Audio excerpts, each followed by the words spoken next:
Good afternoon, ladies and gentlemen. The legislature will adjourn shortly.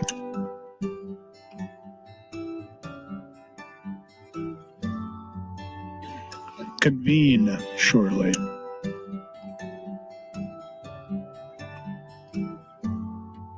Members, please record your presence. Roll call.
Mr. Clerk, please record.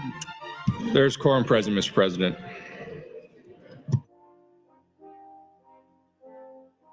Mr. Clerk, for announcements. I have none at this time, Mr. President.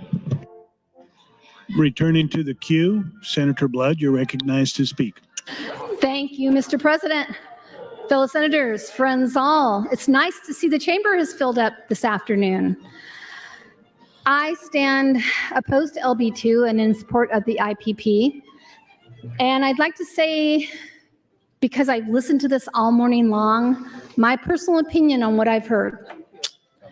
I really wish people had to serve in some sort of previous government position before they could be senators, because today's comments on the mic are leading me to explain why they don't seem to clearly understand why we can't run government like a business.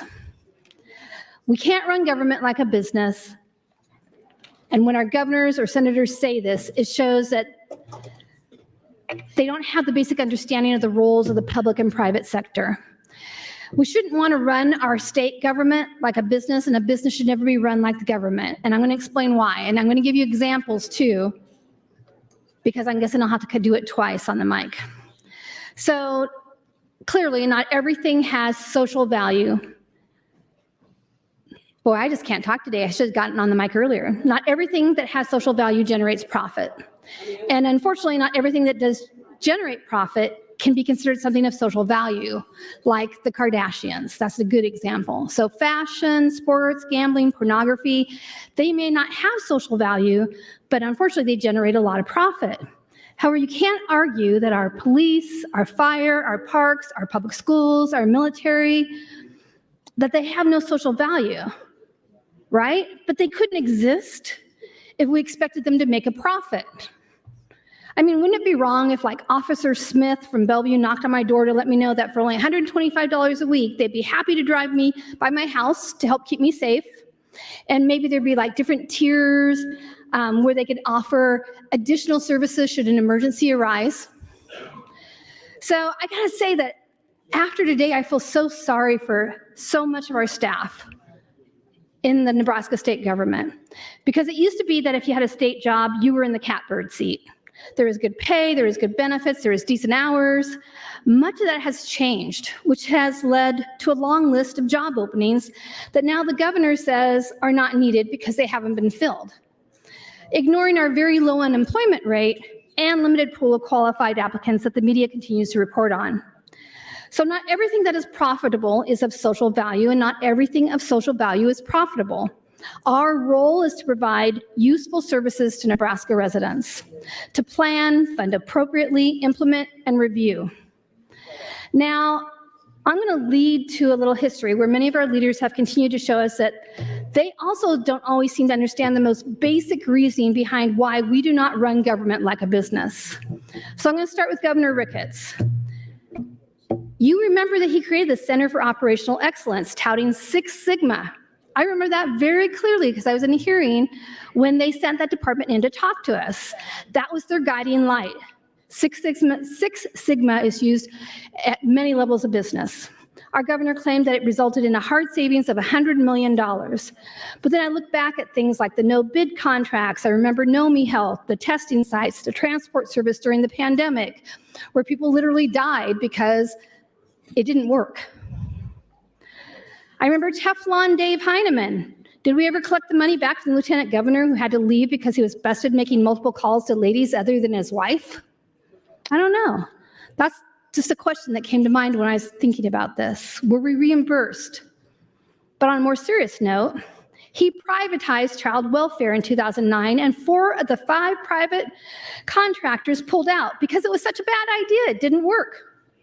We had to repay $22 million of misspent funds back to the federal government related to the botched privatization, later reduced to half of that amount, by the way. But wasn't that the same period of time that they found like payment checks in some departments safe? I think it was. I'll have to double check that one before my next turn on the mic. Senator Erdman was talking about the university. Senator Erdman in 2001, they took $20 million in cuts. And then the following year, Governor Johans wanted to take another 3%. So it's not like they haven't been picked on for a very long time. Ben Nelson cut the previous administration's budget by 64%. And to be really honest, I don't remember any scandal, but I do remember him saying that if we didn't stop unfunded and underfunded mandates, property taxes were going to rise. But just like this special session and the previous 8 years, we're going to ignore that and just put the blame on local municipalities when we're the ones that created this property tax problem. And now... That's your time, Senator. Thank you, Senator Blood. Senator Dorne, you're recognized to speak. Thank you, Mr. Lieutenant Governor. First time I spoke on the mic here for our budget process or whatever. We got called back in the special session and some of these proposals that came forward from the governor and such. Really like to thank, I think, when I had some questions asked me, thank our fiscal staff. As we visited with them, what we think that, or at least I do, I know maybe some other senators too, some of the challenges we have coming back our special session, I would really like to thank the fiscal staff, Keisha and all them. They had to prepare before we even got here on some of this stuff. They had some of the stuff to look at, and then they had kind of a timeline for us. We kept asking them questions and very good at coming up with information or data. Many of these proposals that they've talked about this morning that coming back from agencies or brought forward to come back from agencies, many of them were, I call it the lead contact with that agency. They contacted the agency and why this, why this, why this. And that was very, very helpful as we went through our process of discussing these different items and whether or not we decided to put them into ultimately LB2 or LB3 as they came out to the floor. Really like to thank also Senator Clemens. I think he did a very good job when we came forward with this proposal, the special session. All of these items, it looked kind of daunting, or to me, it looked like, boy, this is a lot on our table. He did a very good job of structuring the committee, the daily things we had to do and keeping us on focus and getting it done. I also want people to remember a couple other things, well, first I want to talk about the green sheet again. I apologize for talking about it all the time, but Senator Duncan, he asked me some questions. Year 25, 26, 26, 27, those are the budgets we're going to make when we come back and have our regular session here in January. These numbers in here are plugged in numbers. I talked about revenues plugged in at 4%. Historically, we have been at 4.8%.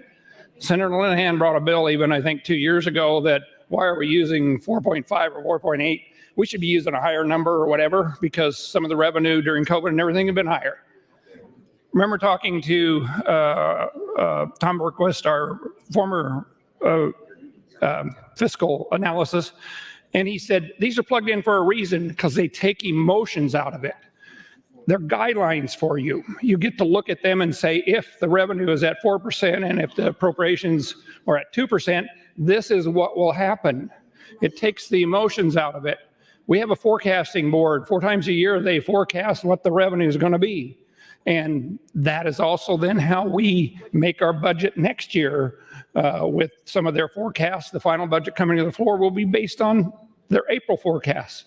So we get to narrow that down. These are projections out there 2 years out. If we have this revenue, it grows at this amount, and we appropriate at this amount, this is what will happen. This body, this legislative body, still has control over all of that. These are just, I call it projections, so that you, as we meet here, can look at these and say, oh, if I decide to, I call it appropriate 25 extra million, that's going to impact this line over here. Or if we have an extra 50 or 100 million in revenue, that will also impact that line. These are guidelines for you to look at. Those are not there. The 22, 23, 23, 24, those numbers we have passed already. Those are there. So we know what those are going to be like. They also put on there things that 1 minute.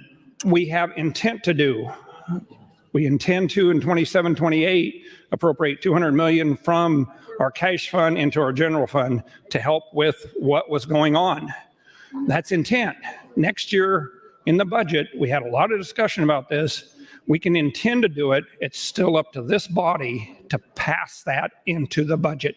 Intent in the budget next year doesn't automatically put it in the budget, but we intend to. It's still up to this body to do it. So I want to thank everybody for a lot of work they did.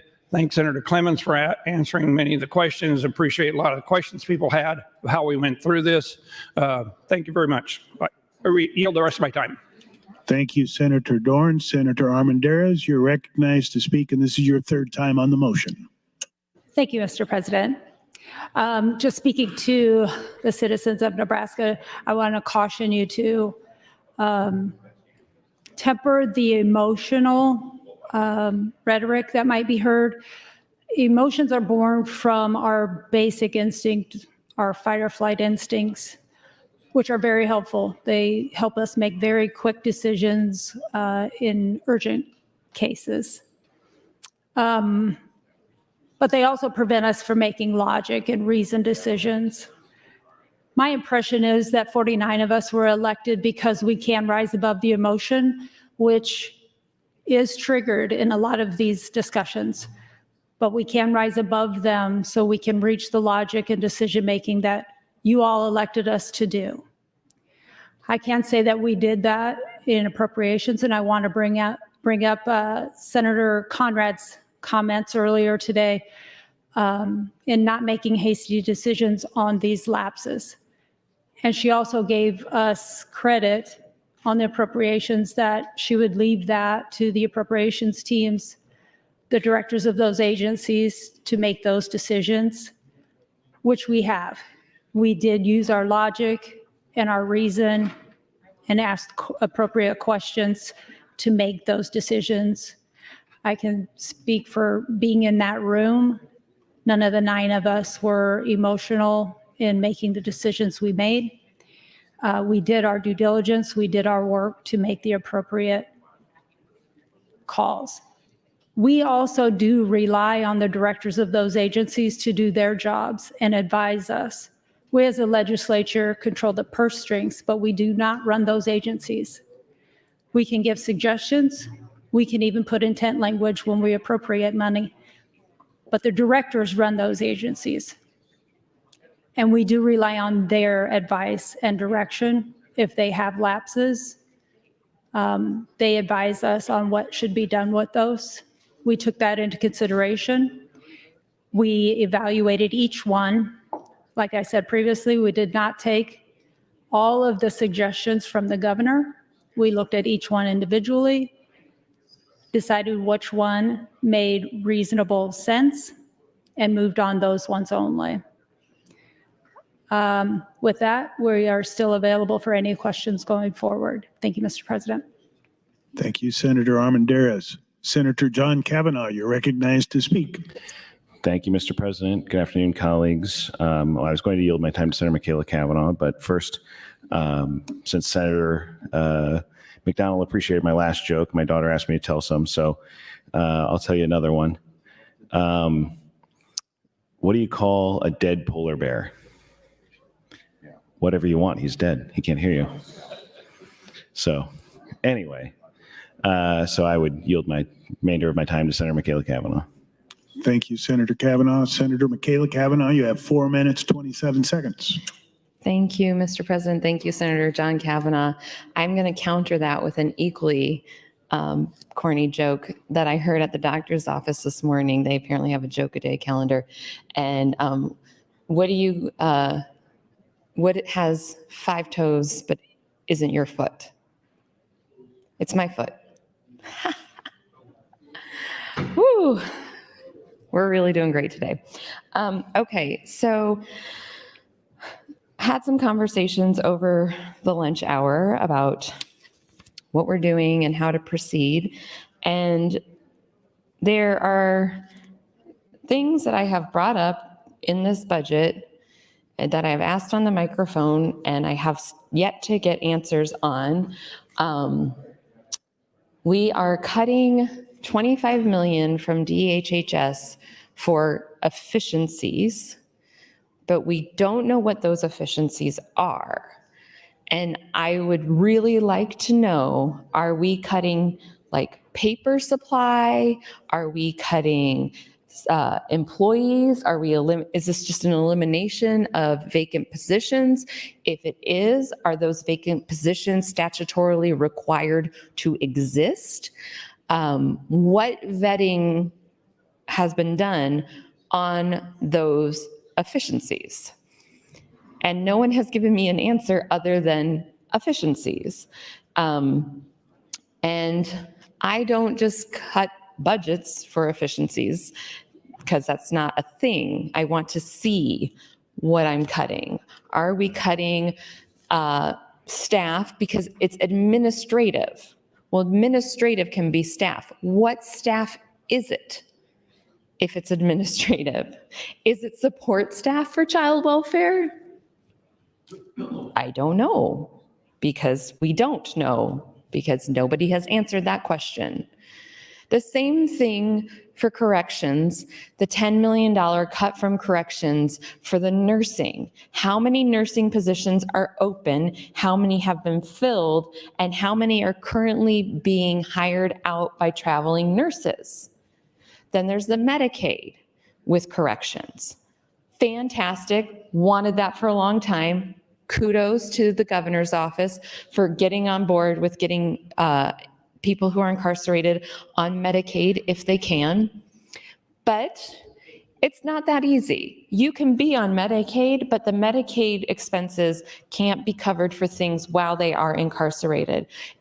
That reimbursement for Medicaid is when a patient has to leave the government facility for more than 24 hours to seek medical care, then it can be billed to Medicaid. So have they run the math on that? Is that equal to the savings that we are cutting from the budget? That is an answer I would like to have before I cut $10 million in healthcare workforce for the corrections facilities, which are woefully understaffed. And I don't think that that's an unreasonable question to ask of the Appropriations Committee. Thank you, Mr. President. Okay, Senator Dover went on about my bringing up of the 30-year contract for the training for the child welfare workforce. Let me explain. Yes, just because you've had a contract for 30 years does not mean that you should continue to have the contract. They go through a competitive bidding process and they are awarded the contract. Why do we keep awarding it to the Center for Children's Family and Law? Because they are the only ones qualified in the state to do it. That's why. And by contracting with them, 50% of it is paid by federal 4E dollars. Those 4E dollars are not easy to get. They're very specific. They're not like all the rest of the federal dollars, which aren't also aren't easy to get. That's your time, Senator. You're next in the queue, and it's your third time on the. Thank you, Mr. President.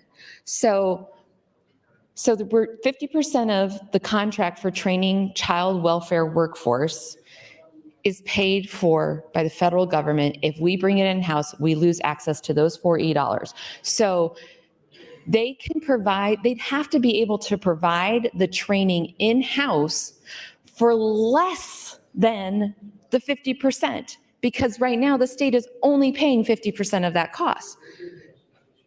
Is that what's happening? And if so, what is the plan? And yes, you can bring services back in-house. Believe me, I fought for several years to bring child welfare back into the state. I understand that. I understand the value of that. I do. It doesn't necessarily mean it's going to be less expensive. And we don't have a curriculum. We don't have a training program. The employees that work for the state currently are not able to deliver the same level. We don't have metrics for evaluation. It's going to be another rendition of everything that we went through with St. Francis Ministries when we were, I can't even go through that again. That is like drowning in water. We had truncated our training program to like weeks, and now the Department of Health and Human Services is planning to do on-the-job training for case management. And I wonder if anyone on the Appropriations Committee knows anything about that in these efficiencies. I'm pretty sure we're going to be hearing from the courts early next year that they don't appreciate these efficiencies in how child welfare is being trained at DHHS, because we heard from them a lot when we were experiencing the efficiencies of shortening the training period that used to be several, I think it was 10 or 12 weeks, down to 9 weeks, then down to 6 weeks, then down to 3 weeks, and now we're bringing it in-house and having it on the job training. It's not gonna be that easy. What are the efficiencies? And then we have the fact that we are bringing all work from home state employees back into buildings where we don't have office space. So when we're cutting administrative costs, I have to ask the question, have we accounted for the fact that we need to now rent office space for all of these employees? Because we did, in fact, find efficiencies in having employees work from home starting in the pandemic and moving through by eliminating some of the leases we had on office space. That was a huge efficiency that we are now going to have to bring back. Is that accounted for? Are these efficiencies in addition to that? Does anybody have an answer to any of this? To any of this? You can't just have somebody show up and say, we want to cut this by $10 million. What are you cutting? Well, we found some efficiencies in how we deliver healthcare in corrections. Okay, what does that mean? What does that look like? Because healthcare is expensive. It is hard to find efficiencies in healthcare. Not that you can't do it, but it is hard to find. And healthcare and corrections, that's really hard to find efficiencies. Were these questions asked and were they satisfactorily answered? What are they cutting from DHHS? And 1 minute. thank you. They're cutting 25 million, but now they're willing to shift 15 million from the hospital assessment back to HHS. So that 15 million that they're willing to give back to HHS, what is that you're no longer cutting? What is it that's being negotiated here from 25 million to 10 million? What is off the table for cuts within DHHS's budget? Is there any answer to any of this? Because it doesn't seem like it, and it doesn't seem like anyone on the Appropriations Committee is willing to get on the microphone and give details. Yes, you listened. We all listened. We all watched the hearings, sat in the hearings. Where are the answers to these questions? That's your time, Senator. Thank you. Thank you, Senator Kavanaugh. Senator McKinney, you're recognized to speak.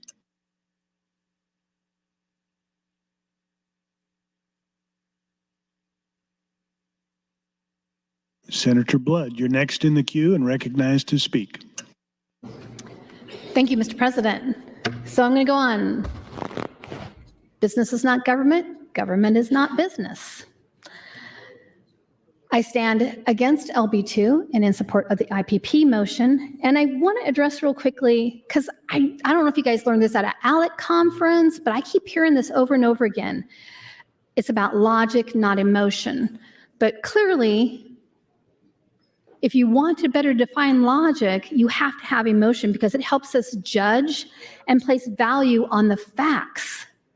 So you can say whatever you want about when people are emotional, but Senator Michaela Kavanaugh, for the many, many times that she has brought things forward to us and to the media, she's been right and spot on every time. So you can say whatever you want about the way she delivers, but she's usually right. And it's really unfortunate that it takes someone having to constantly bring it to our attention for us to catch it. And I blame some of that on term limits. But I want to keep going about some of the history, some of the things we've seen with governors. You know, when my peers and I started 8 years ago, Nebraska was $2 billion in the hole. Previous governors, previous legislators helped that happen.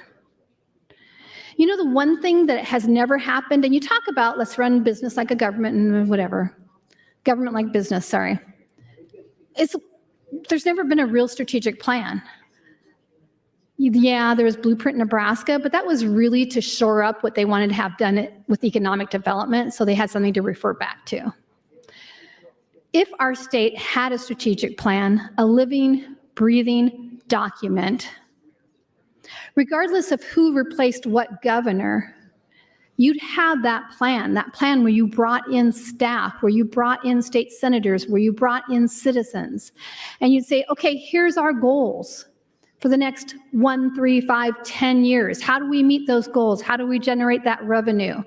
How do we make sure that our policy and our budget mirrors those needs? And then you keep meeting year after year. Okay, well, we thought we needed to meet this goal, but we haven't met this goal. Why not? What's wrong? Is it still a goal that we want to meet? We don't do that. Instead, we have term limits, and we keep bringing in new people, and we keep bringing in new governors, and every single time that happens, things change. Our priorities changed. They change sometimes when we maximize a certain party or minimize a certain party. They change based on the background of the governors who think they can come in and just sweep things away that was done previously and start anew. And you know who suffers? Nebraskans. Our staff. Look how many people have left Nebraska government in the last 12 months. People that have retired earlier than expected. Why do you think that is? Because it's been such a fun place to work in? I would beg to differ. We have somebody talking about a really important aspect of the budget. A budget where basically we're going to say you got to cut. If I went to Senator Hughes and I said, Senator Hughes, I know that you make $1,200 a year. And I need, thanks, Senator Jacobson. That was a nice little ditty on your phone. And I said, you know, I need you to take $2,000 of that out of your budget. And I know that right now you live in the back of your station wagon. You're going to have to make the decision whether you can park it at a truck stop or just keep it in your stall across the street. But I need that $2,000. We're asking people to make ridiculous decisions without any planning. It's just like why we're here now. We've got to bring property tax forward. Absolutely. We could have gotten it done when we were here in session, but there really wasn't good negotiating. Now we're here and we're like, we just got to do something. So let's do something. And I agree, we did something. Senators, we've got to plan better. I encourage you to push for a strategic plan. So whatever you leave is something that someone can jump on board with and know what direction Nebraska should be going. Because we should be so much better off than we are right now. And we need to quit pointing fingers and we need to move forward together as a group. Thank you, Mr. President. Thank you, Senator Blood. Senator Jacobson, you're recognized to speak. Thank you, Mr. President. I was listening this morning to the testimony, and I guess that's what it is. Listening to the filibuster this morning from those who were complaining about how much the special session was costing, but yet we're going to waste time this morning saying the same thing over and over and over again. That's what I call a filibuster. If there's new information, let's have it, but I haven't seen any new information. But I want to speak to a couple of things. Very often, we complain that the governor gets involved and the administrative branch is meddling with the legislative branch, and they shouldn't do that. Well, you know what I'm hearing this morning? Is I'm hearing the legislative branch trying to tell the administrative branch how to run their agencies. Is that not what you're hearing? When did the legislature, who meets 60 and 90 days every other year, better equipped to decide how to run the agencies than the agency directors who report up to the governor? What do we elect a governor for? And why do we have directors of agencies if individual senators are going to tell them how to run their agency? That baffles me. That's not how it's supposed to work. We asked the governor to cut state spending, and when he does, he gets criticized for it. Tell me the difference between the CFO, Lee Will, sending an email to state agencies telling them to find spending cuts before the special session, or having him do that before a regular session. Is that not the prerogative of the governor's office to tell agencies that we want them to make cuts? I think that Senator Clemens has made it abundantly clear that the Appropriations Committee has reviewed those numbers, and they actually cut back some of what the excesses were. Let's also recognize where we are. Okay, we're in August, and we're going to be meeting again in January. And these agencies are not going to run out of money between now and then. And we're going to be meeting again, and we're going to be looking at a new budget for the coming biennium. It just blows me away that we can't cut property taxes, which we all ran on. Many of us took it to heart. Many of us ignored it. It was just talking points until the next election. But many of us took it seriously and are trying to find a way to return dollars back to property taxpayers who are being taxed out of their homes. And don't kid me, I see the emails that are being sent to all senators. So every senator in this body has gotten those emails. But some have chosen to ignore them. And then when it comes to sales tax, well, now we hear the mantra that this is the governor bringing these mean-spirited cuts. Mean-spirited. No, the governor is doing his job, trying to find solutions and offering those solutions to the legislative branch, who then makes the decision what they want to do. That's what's happening.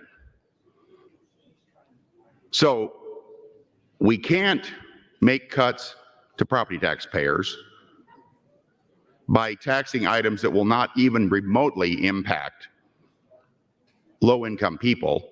And when you include earned income tax credits, low-income people would do better with what we were proposing. But we can't do that. Instead, we're going to demagogue that and say they were going to be hurt when they weren't. They were going to be the ones who are going to benefit the most. 1 minute.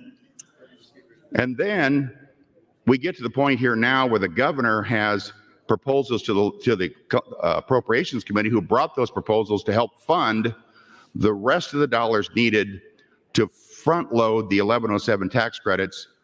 And now we're going to fight spending cuts.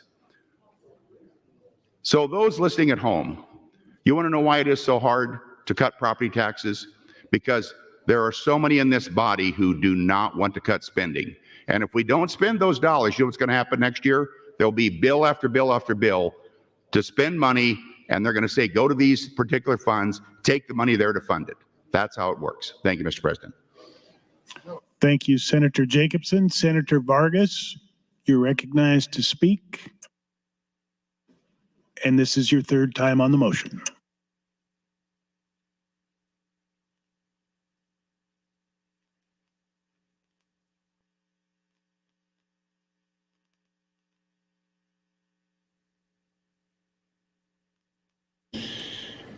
Thank you very, very much. Colleagues, I wanted to talk about a couple of the different lapses here, and especially since the conversation's about cuts versus lapses, a couple of things that are worthwhile to note.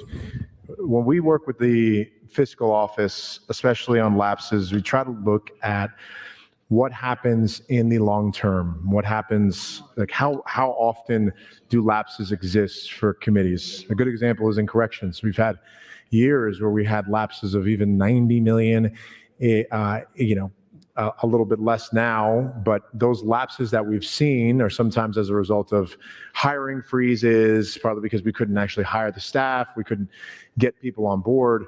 Sometimes it's because of a lack of implementation of different initiatives, but we were trying to look at historical as much as possible. And it's one of the reasons why a lot of the lapses that you don't see in here that the committee didn't take were lapses where we didn't think that they were sustainable. We thought that they were potentially unfair, and we wanted to try to treat them as fairly as we possibly can within the system. that's some of the explanation behind some of these lapses. It's why we didn't take some of the other DHHS lapses. It's why we didn't take the State Patrol Communication System lapse, or the Election Administration lapse, or the State Disbursement Unit lapse, or sorry, the PSC lapse of Broadband Bridge, was largely because of that. And I know it's easy to look at it as whether or not we are cutting or not cutting. It's more whether or not we are letting them carry over more funds, which historically they never fully utilize those funds in the last 8 years.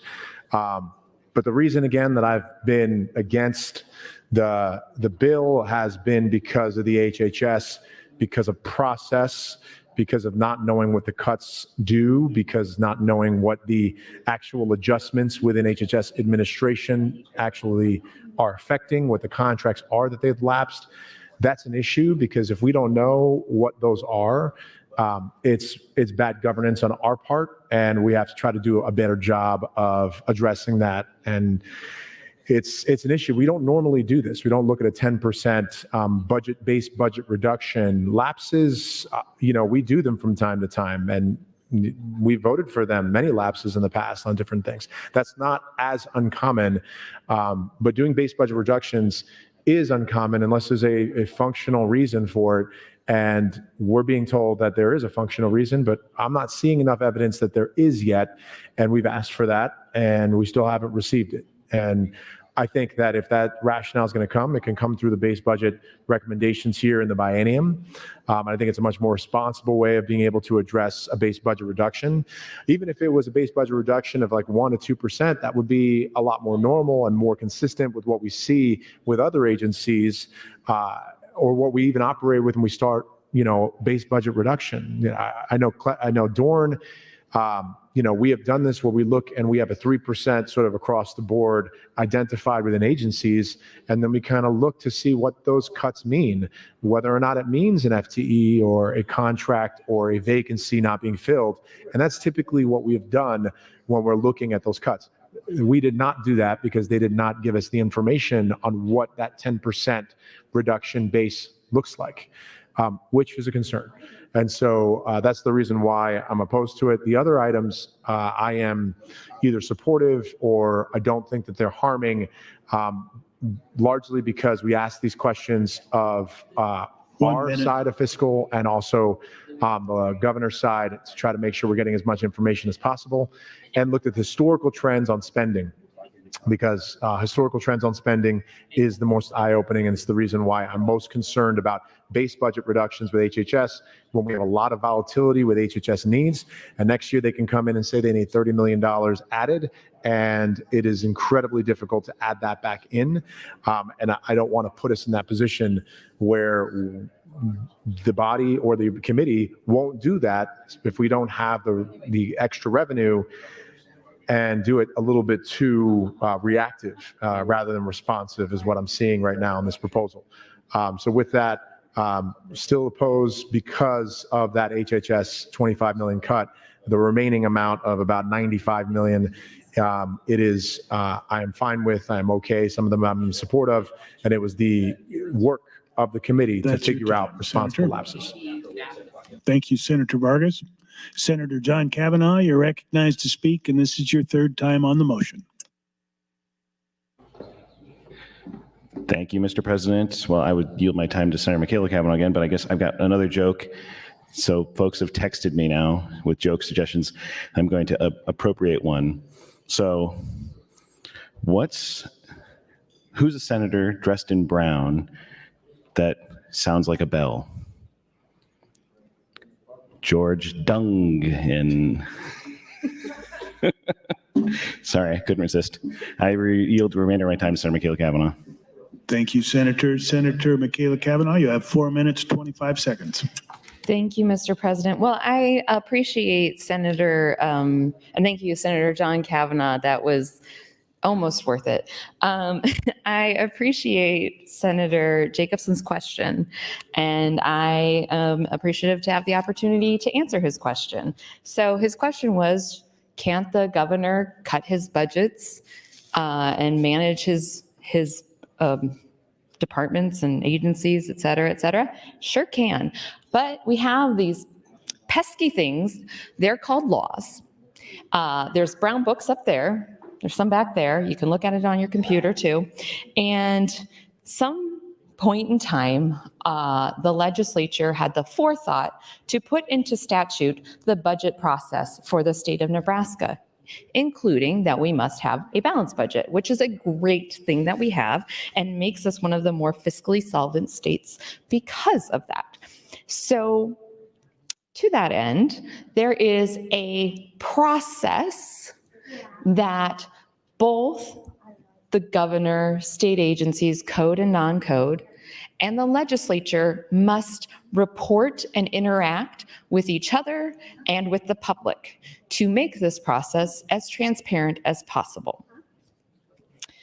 In 2023, in June of 2023, the administration hired in a no-bid contract a consultant to begin this shadow process of creating the budget that is LB2 today.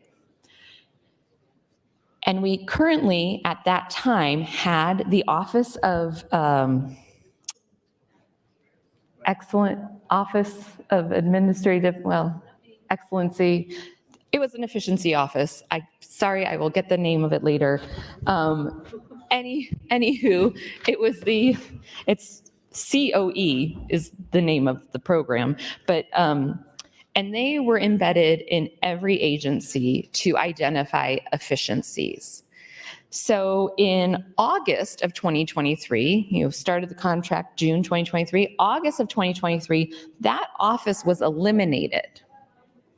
Now, our contract with Epiphany is about $2.5 million a year. The cost to operate that office with state employees, state income tax, people who live here, have homes here, was $2.2 million.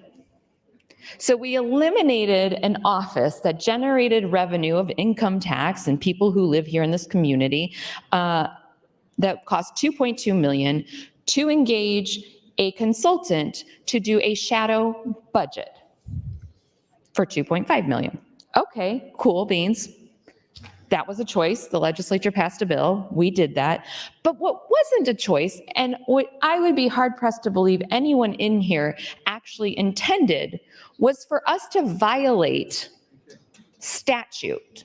And we, as far as I know, have not, but the governor's office has.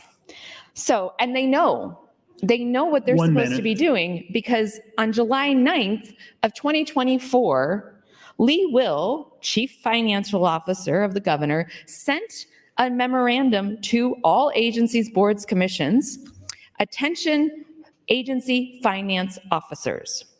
As we conclude the 23-25 biennium, we encourage you to begin setting up your fiscal calendar year 24-25 budget information for the budget status report, which is required.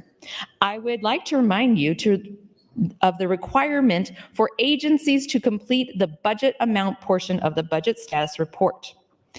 It goes on to explain all of these things, and it then even references state statute that requires these things. So yeah, actually, they can't do this. And voting for LB2. That's your time, Senator. Thank you. Thank you, Senator Kavanaugh. Senator Erdman, you're recognized to speak, and this is your third opportunity on the motion. Question. The question has been called. Do I see 5 hands? I do. The question is, shall debate cease? All those in favor vote aye. There's been a request to place the House under call. The question is, shall the House go under call? All those in favor vote aye. All those opposed vote nay.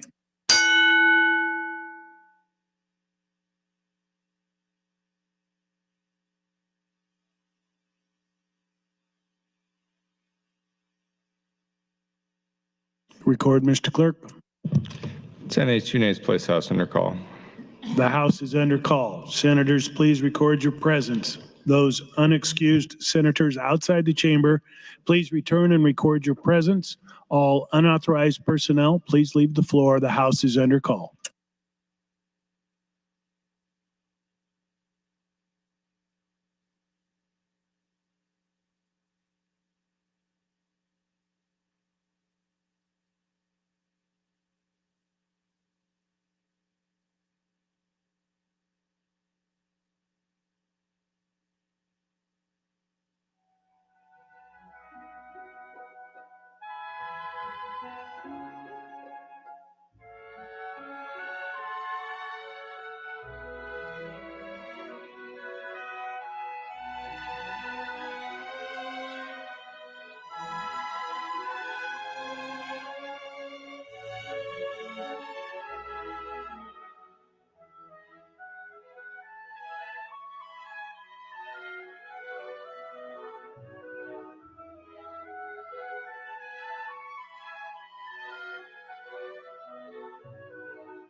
Senator Merman, please return to the chamber and record your presence. The House is under call.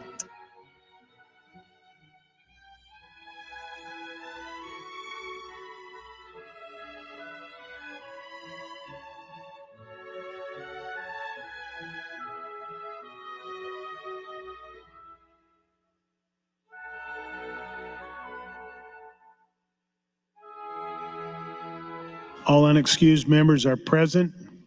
Members, the question is, shall debate cease? All those in favor, vote aye. All those opposed, vote nay.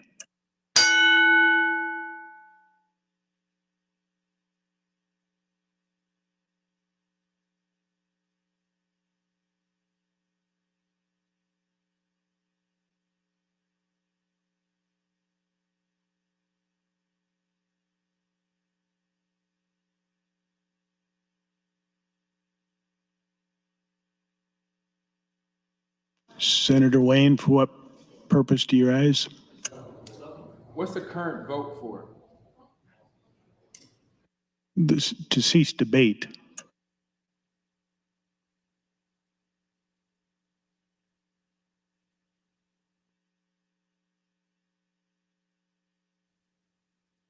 The question is, shall debate cease? All those in favor, vote aye. All those opposed, vote nay.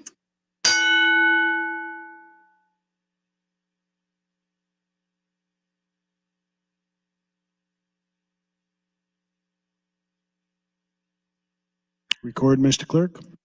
32 ayes, 11 nays to cease debate, Mr. President. Debate does cease. Senator Conrad, you're recognized to close.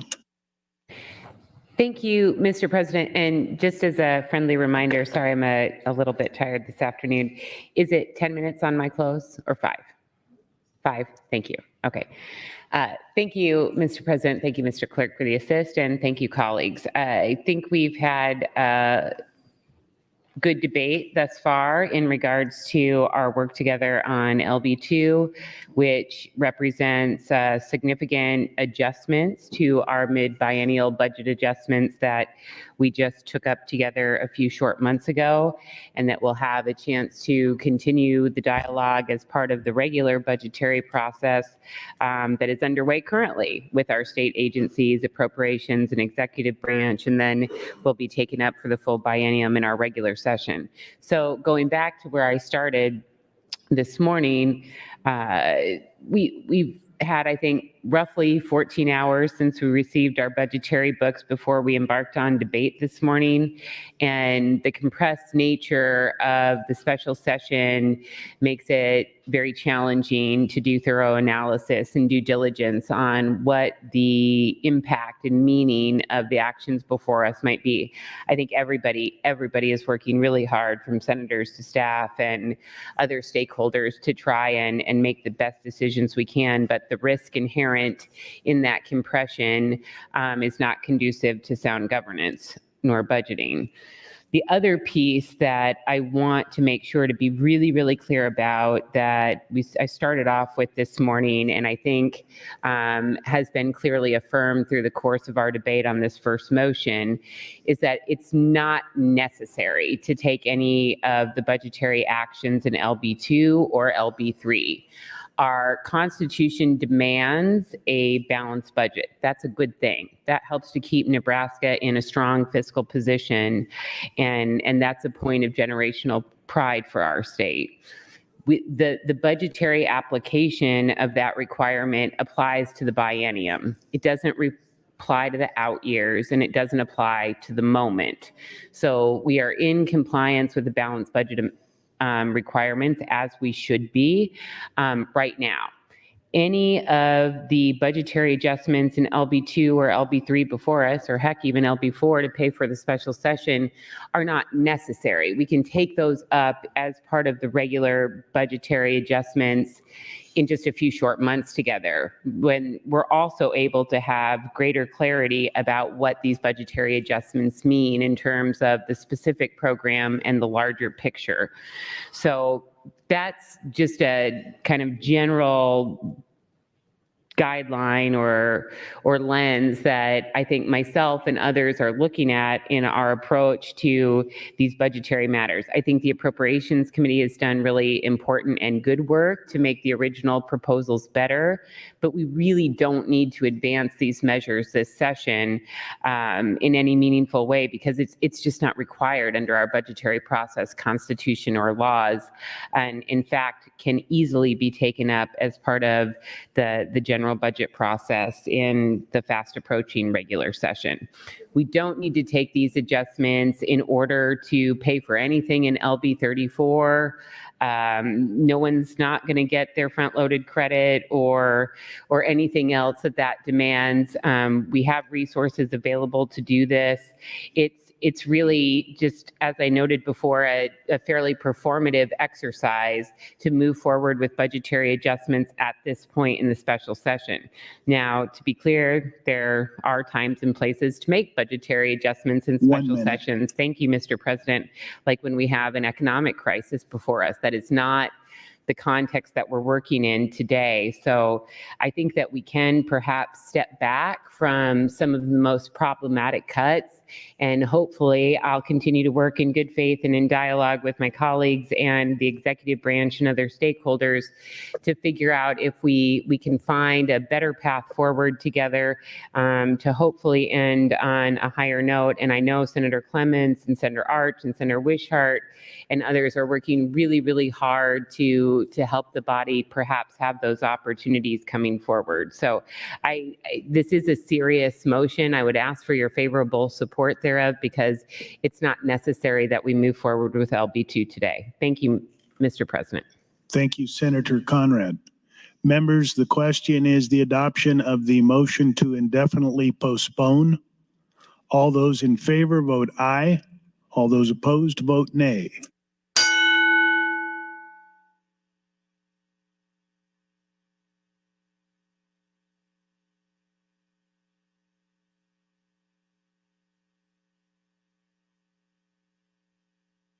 Record, Mr. Clerk.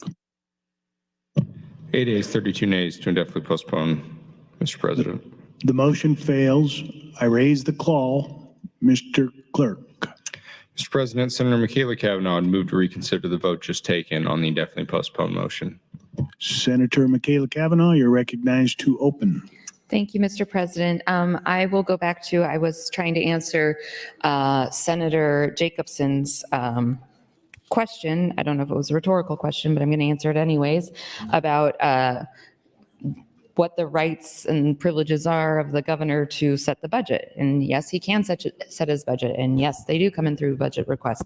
But there is a process outlined in state statute of what that looks like. And the governor's administration has circumvented the public and the legislature's ability and authority to have eyes on what is going on with taxpayer dollars, which I know we take them as suggestions, but they are actually laws. We pass laws. Those brown books up there, state statute, are laws. The burgundy, I'm sorry, they're burgundy. So Lee Will sent an email or a memorandum, I don't know, he could have put it in the mail, I don't know. Anyways, he sent a letter to all of the agencies telling them, reminding them of their statutory requirement to submit their budget reports according to 81-138. Even further, he outlines that the Director of Department of Administrative Services and requires the director to withhold appropriations when such estimates are not provided by the agency. Further, Section 8 of LB 814 in the 23 mainline budget, biennium budget passed, directs that all agencies, boards, commissions shall promptly establish their detailed budget status reports in the state's accounting system. So this legislature here, the people to your left and right, we passed in 2023 a bill to require that all agencies, boards, and commissions promptly establish their detailed budget status reports. Now, why would that matter if the governor can do whatever he wants, call a special session, and have a biennium adjustment to the biennium adjustment without going through any of the statutorily, legally required steps for establishing a budget? And the argument that it's for a special session is a non-starter for me personally, since he started working on this in June of 2023.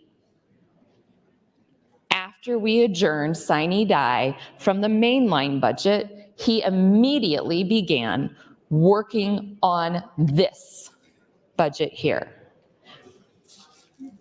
So that, Senator Jacobson, is why he can't do this.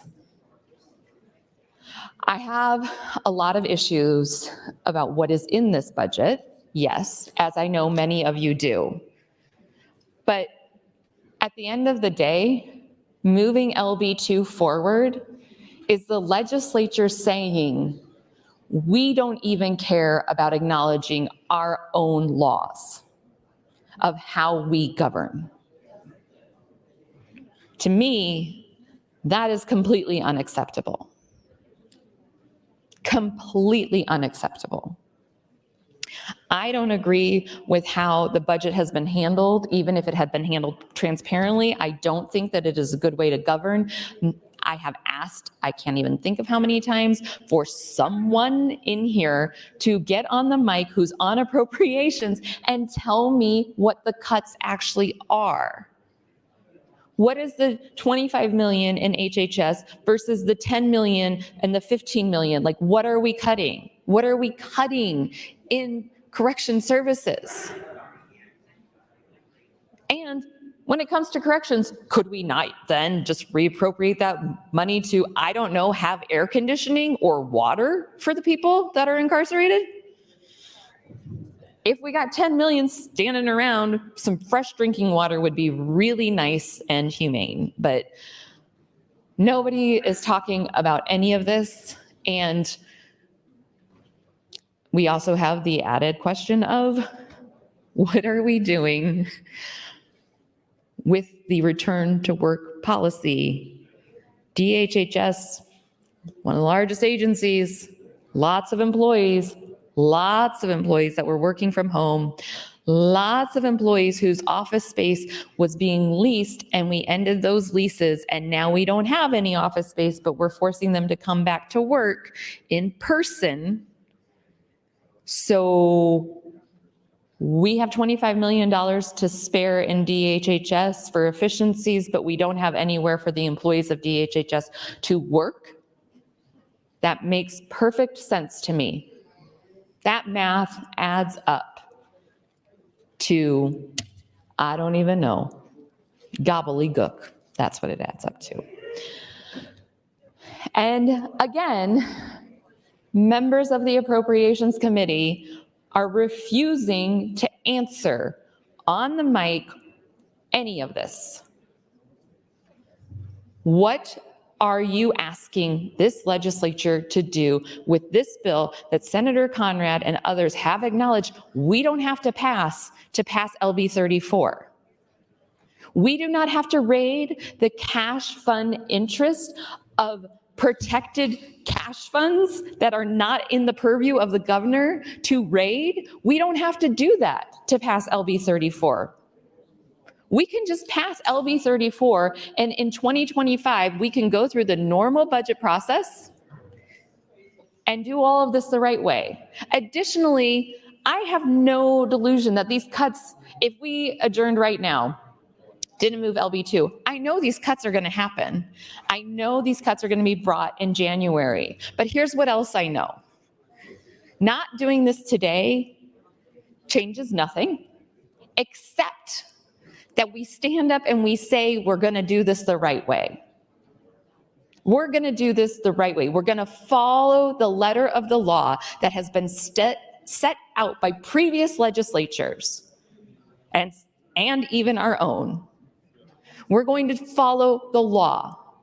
because we are here to be good stewards of the taxpayers' dollars. We are here to be legislators, to create laws that is thoughtful, and we are not going to just stand by and vote for a bill that violates the law by its very existence.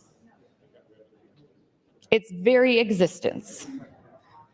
Now I'm being told that there's 33 for cloture on this, as is or not as is, or changes or not changes.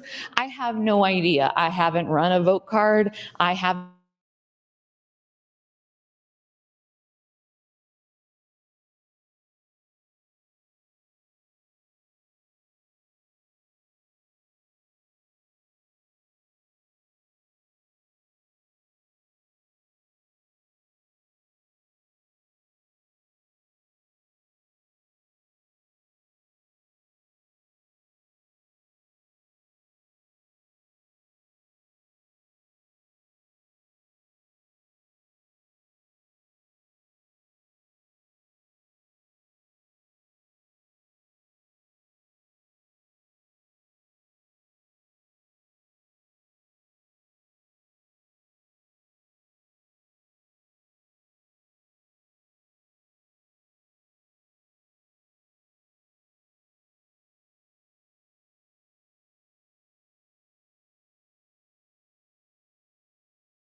And by the way, we do articles of impeachment, which may or may not come in handy in the future. So when somebody stands up here and says, well, there's a small hand of senators that are trying to fight spending cuts. There's so many in the body that just don't want to cut funding. That's not the issue. That's a smoke and mirrors issue. When somebody stands up and says something like that, that is totally contrary to what we're saying, it's because they want you to look up here. Look up here. Look up here. Because then I'm going to say something to distract you, and you're going to forget all of the content, all of the narrative that says, hey, we don't have to do this right now. This is not in the best interest of the people that we serve because we still have questions. And yet we are responsible for overseeing the executive departments of the state, the executive departments that carry out the laws that we craft. It is our job to check that departments are following the state laws. That is our job. And with term limits and people coming in often, not everybody, with very little idea as to how state government works, we're losing that institutional knowledge. We're bringing in so many people that have zero government experience, which you can say, that's what I want. I want a business person. I don't want a politician. Well, I don't know. It depends on what you define as a politician. When I see people that are in here because a governor writes a $25,000 or more donation to their campaign to make sure that they have that competitive advantage and they can win, I think that person's now a politician. When I see a governor create a PAC saying, we're going to make sure that we never have to worry about any bill we pass again in the future because we're going to make sure that we always have 33 Republicans in this body to make sure we get our stuff done. Well, that's definitely politics. That's not serving the public. That's trying to take away their voice. When you try and tip the scales, as has been done in many election cycles lately, where the wealthiest people write these outrageous amounts of checks to push people that may not necessarily need to be in here, I find that concerning. And I know many of you knocked on a lot of doors and worked really hard, but I also know for a fact, many of you just kept your heads down and were told to keep your heads down while a lot of mud was slung against the walls, because you know you throw enough mud and some of it's going to stick. Not caring who they hurt or how they hurt them, or if they brought something forward that might have embarrassed them.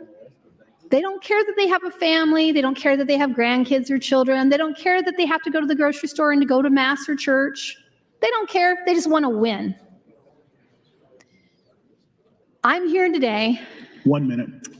Not because someone wrote me a nice big check, but because I worked my tail off to be here.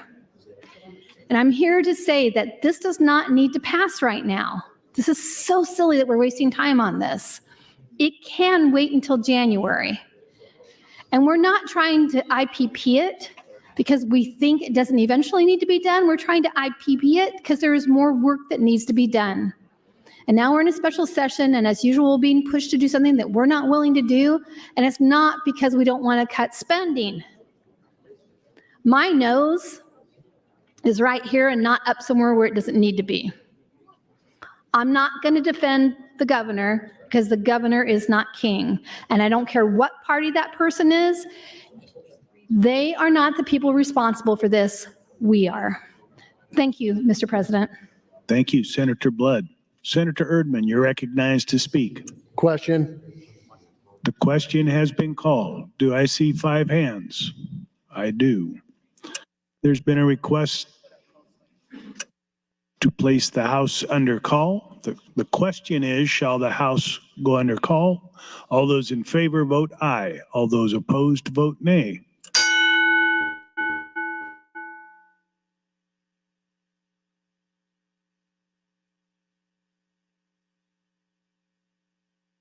Record, Mr. Clerk. 15 ayes, 5 nays, place House under call, Mr. President. The House is under call. Senators, please record your presence. Those unexcused senators outside the chamber, please return to the chamber and record your presence. All unauthorized personnel, please leave the floor. The House is under call.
Senators Wishart, Walls, Bostar,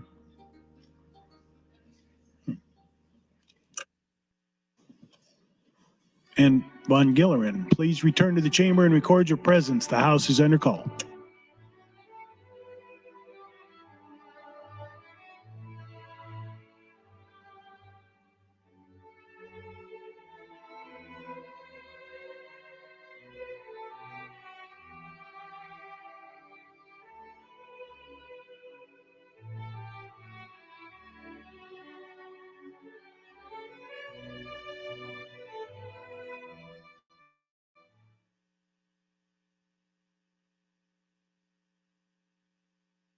All unexcused members are present.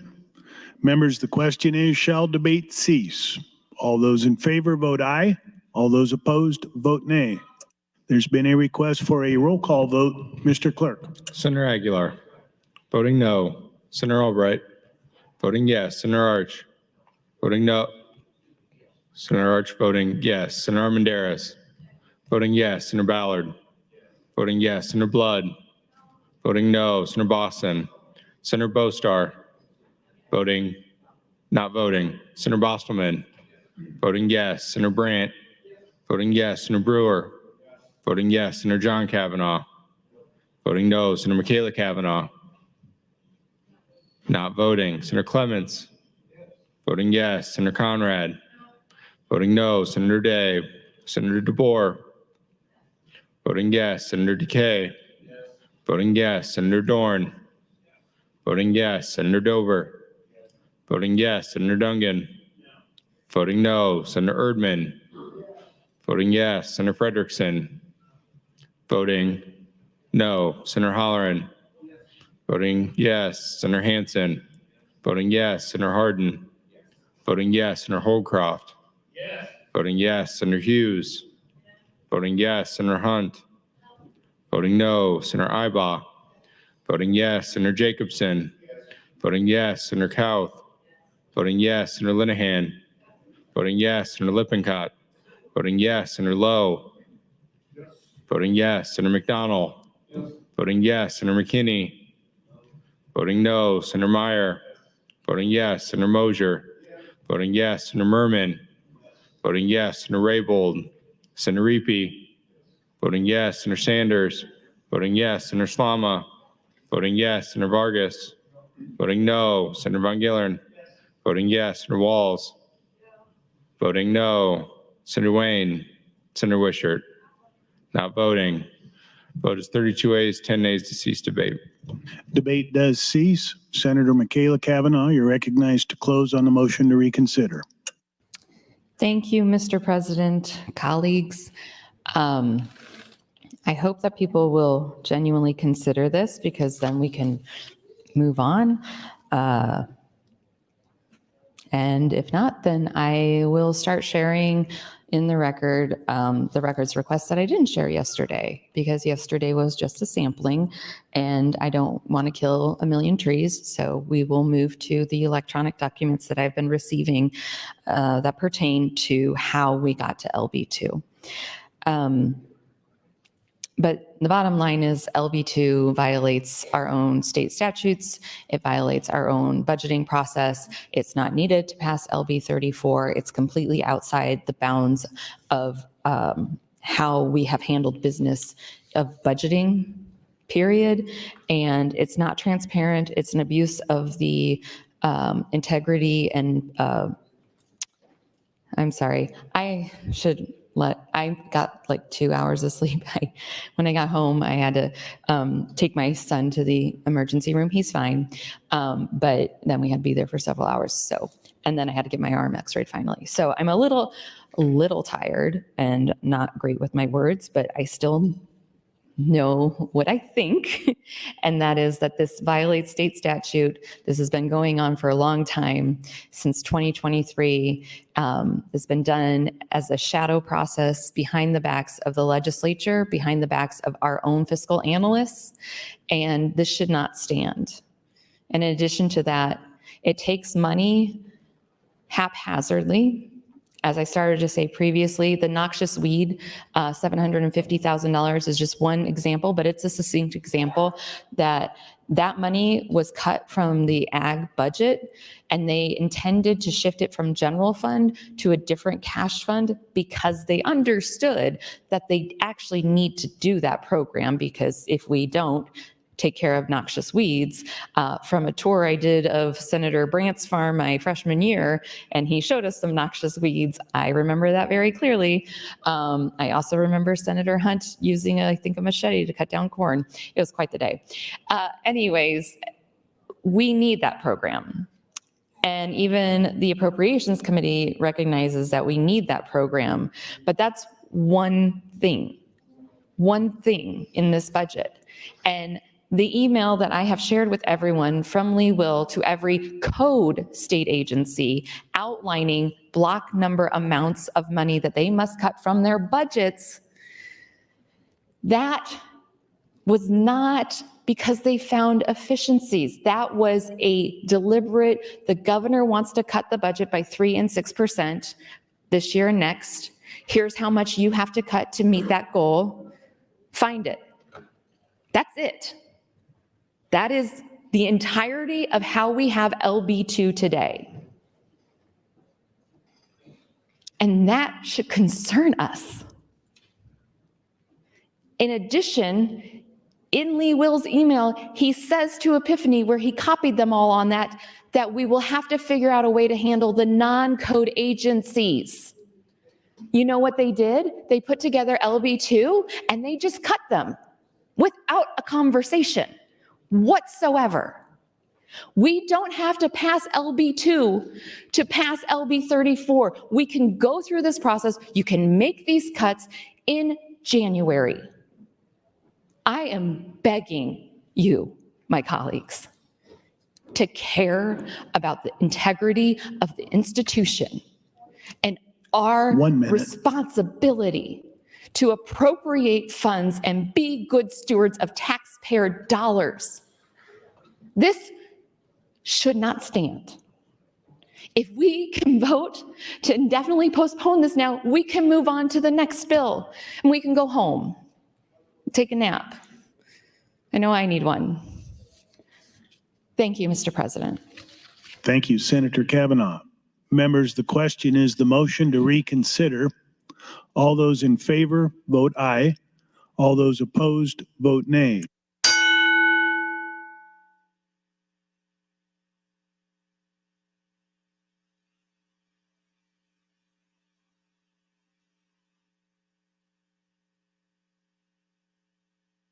There's been a request for a roll call vote. Mr. Clerk. Senator Aguilar. Voting no. Senator Albright. Voting no. Senator Arch. Voting no. Senator Armendariz. Voting no. Senator Ballard. Voting no. Senator Blood. Voting yes. Senator Boston. Senator Bostar. Not voting. Senator Bostelman. Voting no. Senator Brandt. Voting no. Senator Brewer. Voting no. Senator John Kavanaugh. Voting yes. Senator McKinney Kavanaugh. Voting yes. Senator Clemens. Voting no. Senator Conrad. Voting yes. Senator Day. Senator DeBoer. Voting yes. Senator DeKay. Voting no. Senator Dorne. Voting no. Senator Dover. Voting no. Senator Dungan. Voting yes. Senator Erdman. Voting no. Senator Frederickson. Voting yes. Senator Holleran. Voting no. Senator Hansen. Voting no. Senator Hardin. Voting no. Senator Holcroft. Voting no. Senator Hughes. Voting no. Senator Hunt. Voting yes. Senator Ibach. Voting no. Senator Jacobson. Voting no. Senator Kauth. Voting no. Senator Linehan. Voting no. Senator Lippincott. Voting no. Senator Lowe. Voting no. Senator McDonald. Voting no. Senator McKinney. Voting yes. Senator Meyer. Voting no. Senator Mosier. Voting no. Senator Merman. Voting no. Senator Raybold. Senator Reapy. Voting no. Senator Sanders. Voting no. Senator Slama. Voting no. Senator Vargas. Voting yes. Senator Von Gillern. Voting no. Senator Walls. Voting yes. Senator Wayne. Senator Wishart. Not voting. Vote is 11 ayes, 32 nays, Mr. President, on the motion to reconsider. The motion fails. I raise the call. Mr. Clerk. Mr. President, Legislative Bill 2, introduced by Senator Clemens at the request of the governor. It's a bill for an act relating to appropriations, defines terms, provides changes, and eliminates appropriations for the operation of state government, post-secondary education, state aid, capital construction, repeals the original sections, and declares an emergency. The bill is read for the first time on July 25th of this year and referred to the Appropriations Committee. That committee placed the bill on general file with committee amendments. Senator Clemens, you've opened on the bill. You're recognized to open on the committee amendments. Thank you, Mr. President. Just a minute.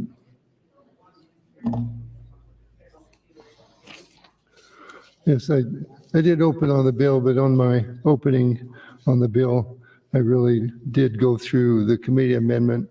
Committee amendment is shown on the handout from fiscal, page 1, 2, and 3, and shows a number of items that the committee did not agree with the recommendation of the governor.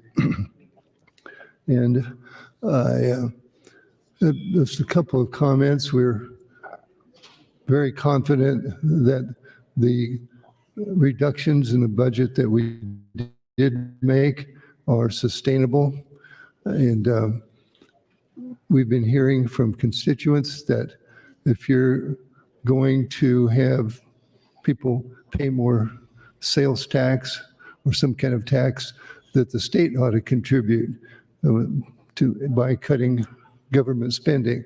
And that's what this is doing, cutting government spending, but not cutting it to the bone. We're leaving, in most cases, ample money, leaving them more money than what they spent last year and allowing for an increase in HHS, particularly after the cuts that we have voted out of committee.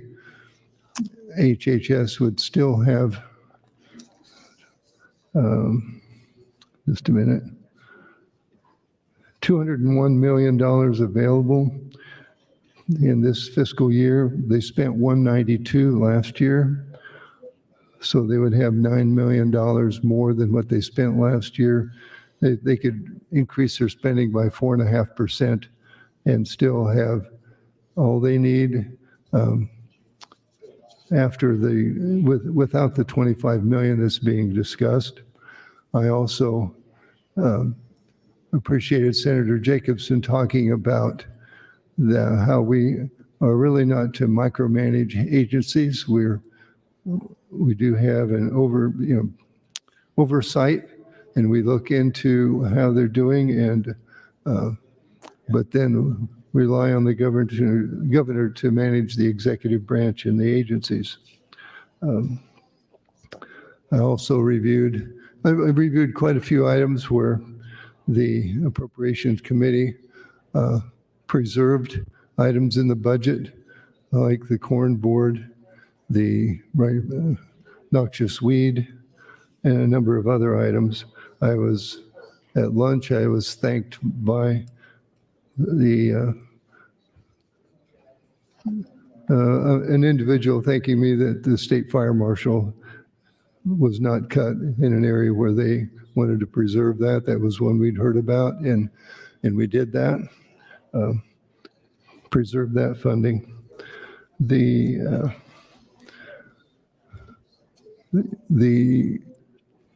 items that we're doing really do help to give property tax relief and keep the budget balanced as much as possible.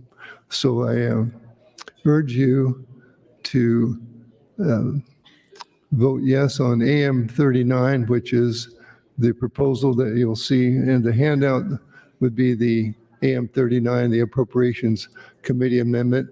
Again, I thank the Appropriations Committee for all of the hours that we worked on this and the deliberations that we did to come up with a fair solution. Thank you, Mr. President. Thank you, Senator Clemens. Mr. Clerk, for a priority motion. Mr. President, Senator Conrad would move to bracket the bill until January 7th, 2025. Senator Conrad, you're recognized to open.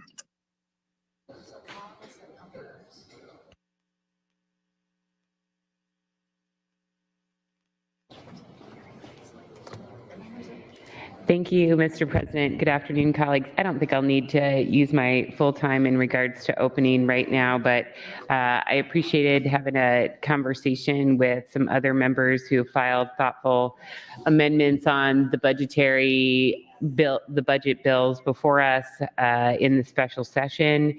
And I'm trying to get a better understanding of some of the key issues related to the HHS cuts, the cuts to the legislative branch, the Universal Service Fund, and then kind of drill down a little bit deeper to understand the committee's work and how that impacts other key and core areas of government. So again, I would just contend that I don't think that we need to take either of these measures up at this juncture to be in compliance with our balanced budget amendment or to pay for anything in relation to LB 34.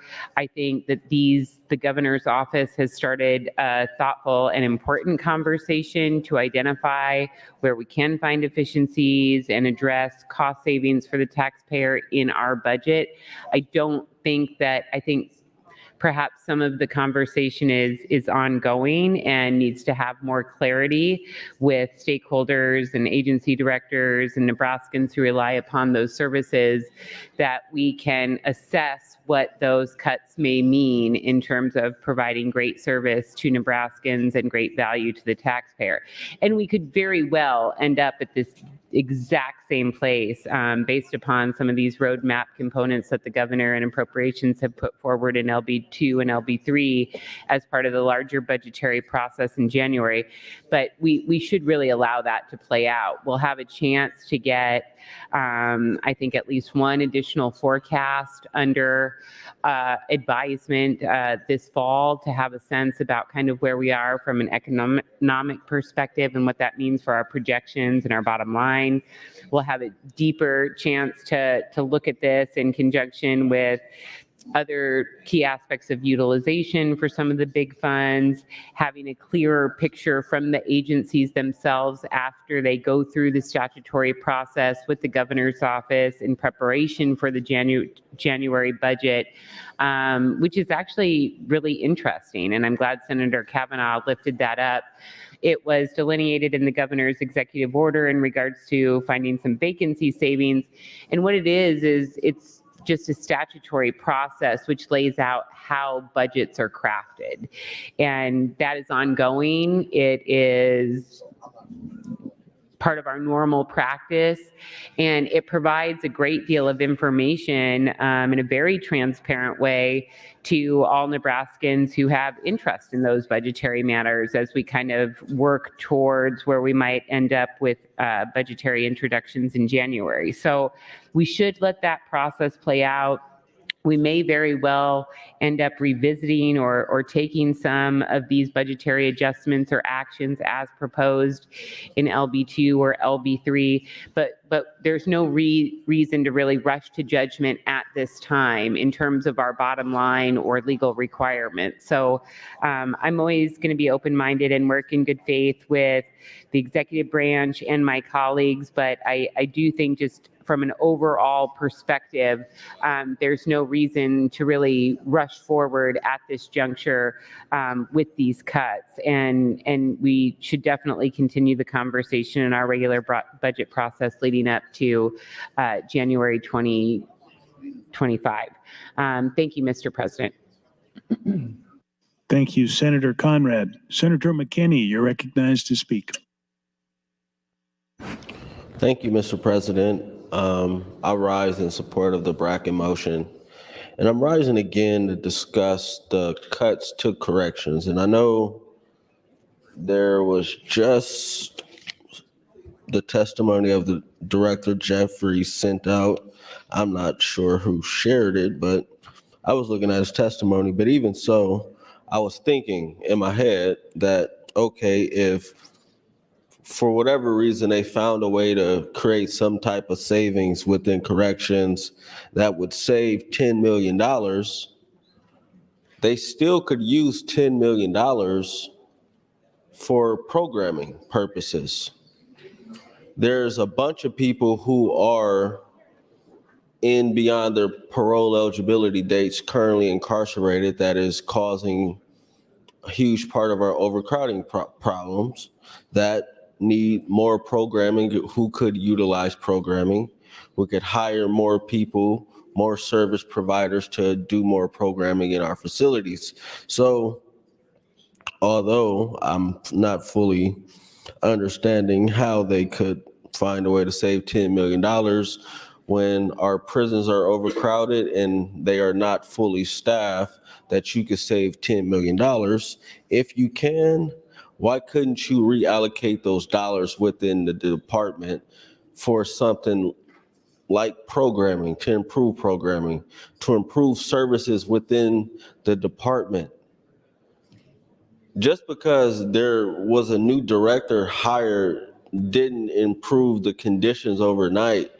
There are still many complaints that my office gets about the conditions of our prisons. The women's facilities are not the best. The men's facilities are not the best. There's many issues still going on. That new facility won't be online for, I don't know when it's going to be online because I don't want to support it.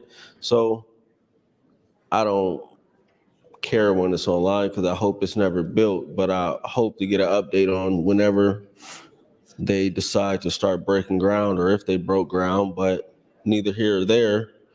They could be finding ways to reallocate those dollars to help people currently incarcerated in those facilities, to help with programming, to improve services, to help with substance abuse, help with mental health care, those type of things. Just because they aren't spending the dollars don't mean that $10 million isn't needed for the people that we're incarcerating as a state. Because as much as people don't want to believe it, 90+% of the people that are currently incarcerated are going to return back to society.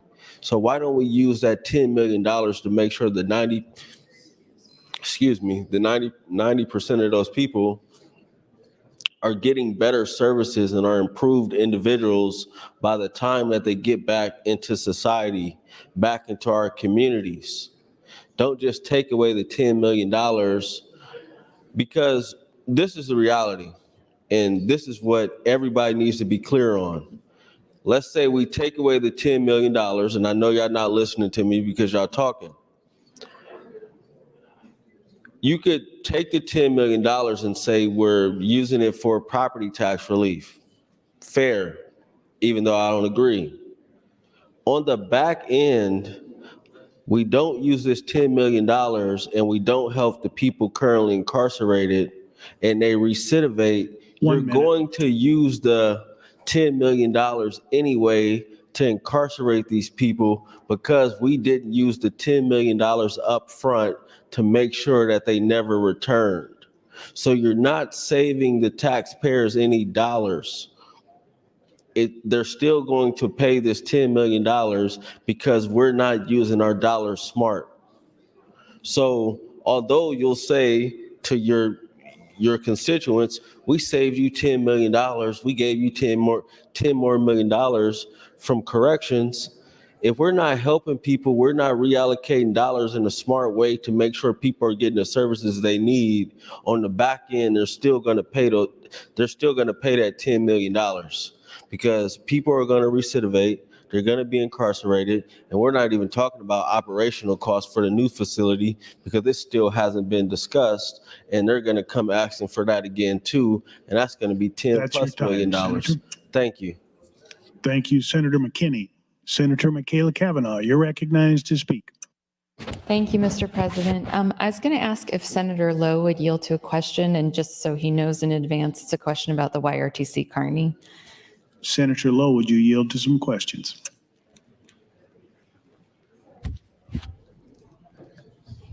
Please. Sure. Okay.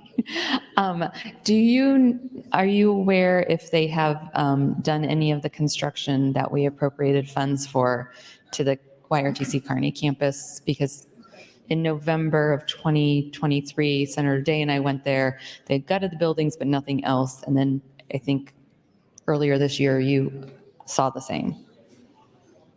I am not aware of the start of the construction. I know they are put bids out. Okay. And they have, they're looking at materials. Okay, thank you. I Yes. appreciate that. Would Senator Clemens yield to a question? Senator Clemens, would you yield to some questions? Yes. Thank you, Senator Clements. Senator Clements, is the money that we appropriated for the YRTC campus, is that still set aside to be utilized for the YRTC Kearney construction project? As far as I know, I haven't heard there's nothing changing it with that in this bill. Okay, so, but we don't know where the DHHS cuts are coming from within DHHS, but you feel confident that they're not coming from that construction project? Oh, the cuts we have are administrative. What does that operations, mean? But What does administrative cuts mean? I mean, I genuinely don't know. What does it mean? I think personnel that maybe, I don't know, personnel cuts possibly, or efficiencies, that's the old efficiency name, but YRTC was not a part of the discussion. Okay. And we don't know what personnel would be cut No, from which departments or programs within DHHS? no. Okay. Is that something that we can get information on? We could ask. Okay. All right. Thank you, Senator Clements. Just listening to some of the conversations, Senator McKinney talking about corrections, and it's been brought up on the floor today about we want to cut budgets until we don't. I don't like bloated government. I don't like overtaxing people. I don't like spending taxpayer dollars on things that private entities should be doing, like building a lake. But that money isn't being taken. I don't like building another prison that by the time it's built, it will be too small, when we could be doing judicial reform. And there's been study after study done on what they did in Texas. And I don't even know how many years ago it was, stand on the floor here and I read this article from ALEC about Texas judicial reform and how it was saving billions of dollars. If we decided to actually tackle criminal justice, we could see a windfall over the years. Instead of being short-sighted, we could actually invest in the right things, invest in behavioral health and community-based corrections or community-based centers, healthcare, on and on and on. Sorry, again, super tired. But we're not, and we're not willing to cut programs that should be funded by private businesses, like building a recreational lake. Unless it's going to be a state park, there's no reason for the state to be involved in it. So, I don't know, it doesn't matter, that last vote, I mean, clearly it doesn't matter. People are willing to vote for a bill that violates our own laws of how we operate. So I could just stand up here and, I don't know, do a soft shoe probably, and it That's your wouldn't matter. time, Thank Senator. you, Mr. President. Thank you, Senator Kavanaugh. Senator Erdman, you are recognized to speak. Question. The question has been called. Do I see 5 hands? I do. Members, the question is, shall debate cease? All those in favor vote aye. All those opposed vote nay.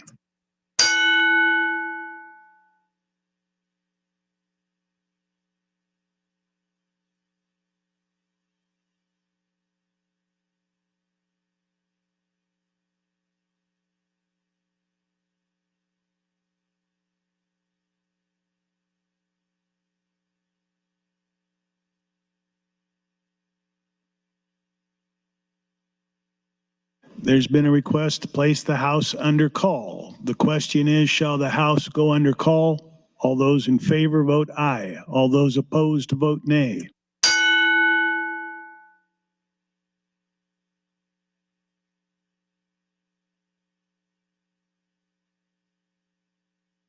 Record, Mr. Clerk.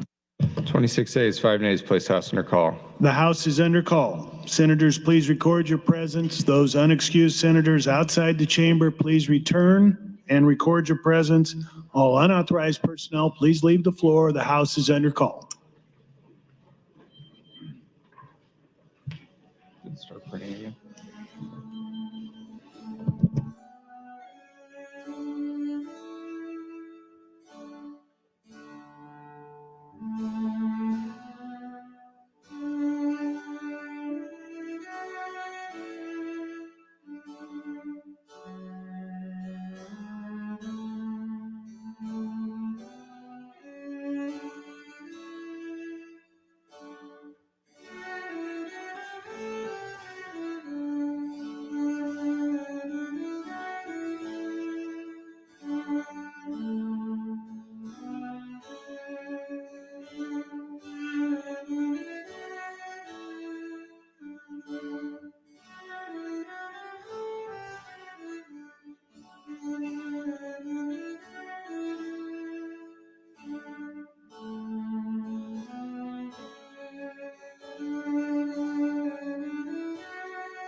Senator John Kavanaugh, please return to the chamber and record your presence. The House is under call.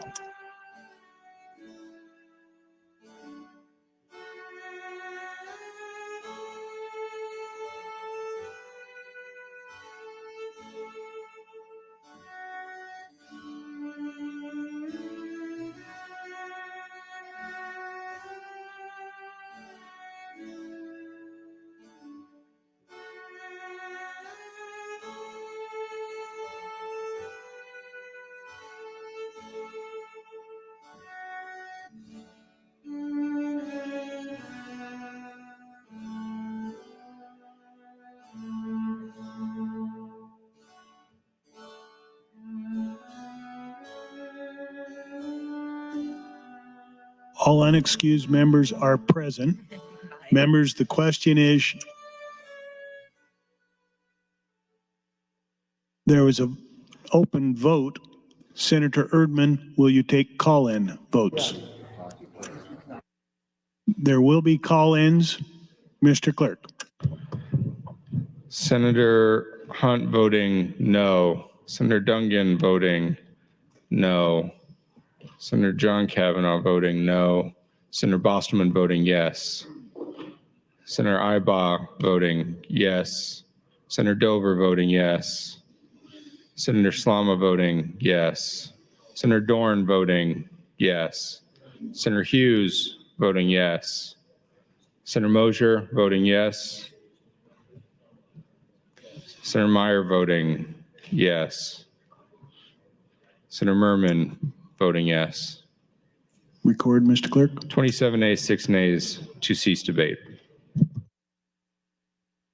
Debate does cease. Members, the question is, Senator Conrad, you're recognized to close.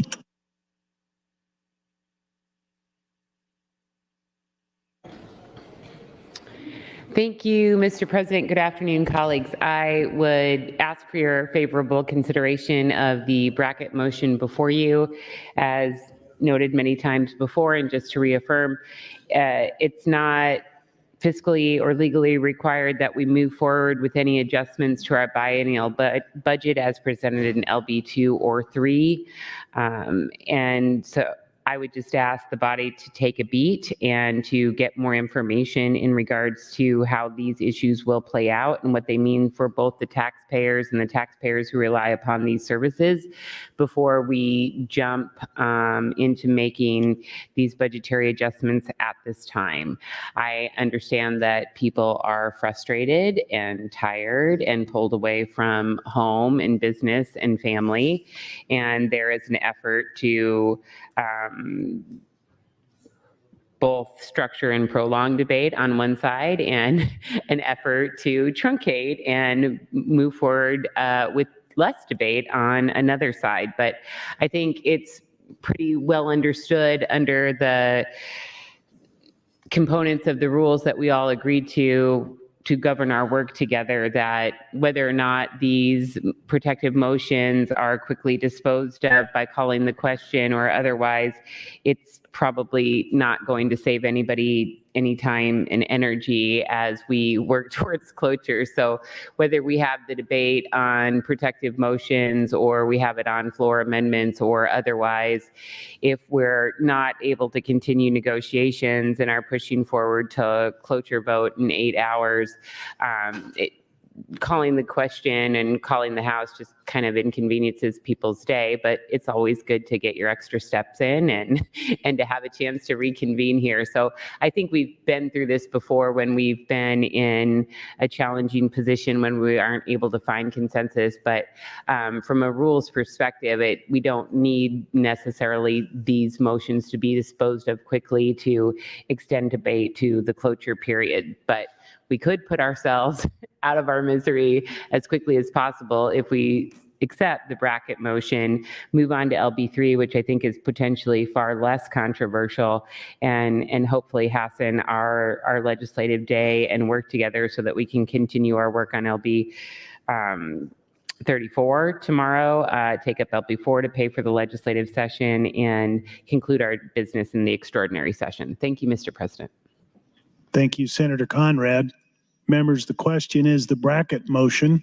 All those in favor vote aye. All those opposed vote nay.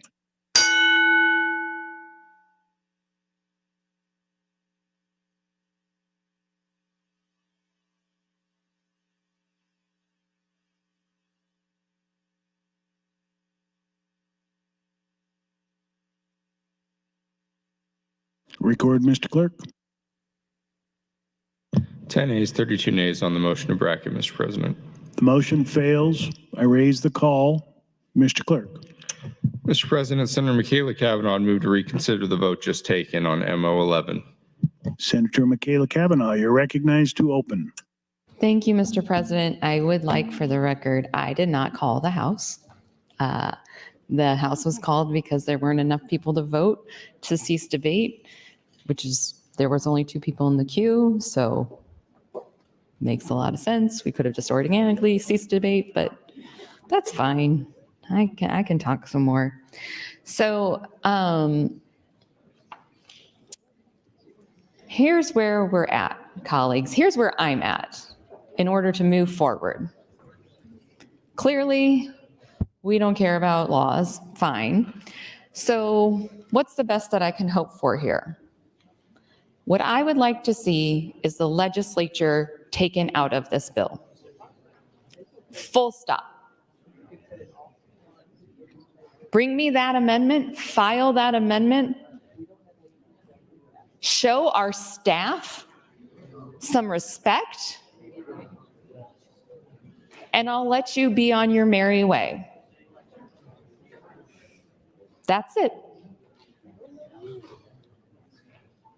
I would love to fight for DHHS, absolutely would love to fight for DHHS, but I don't have to fight for everything. Other people can fight for these things, but I am going to fight for our staff.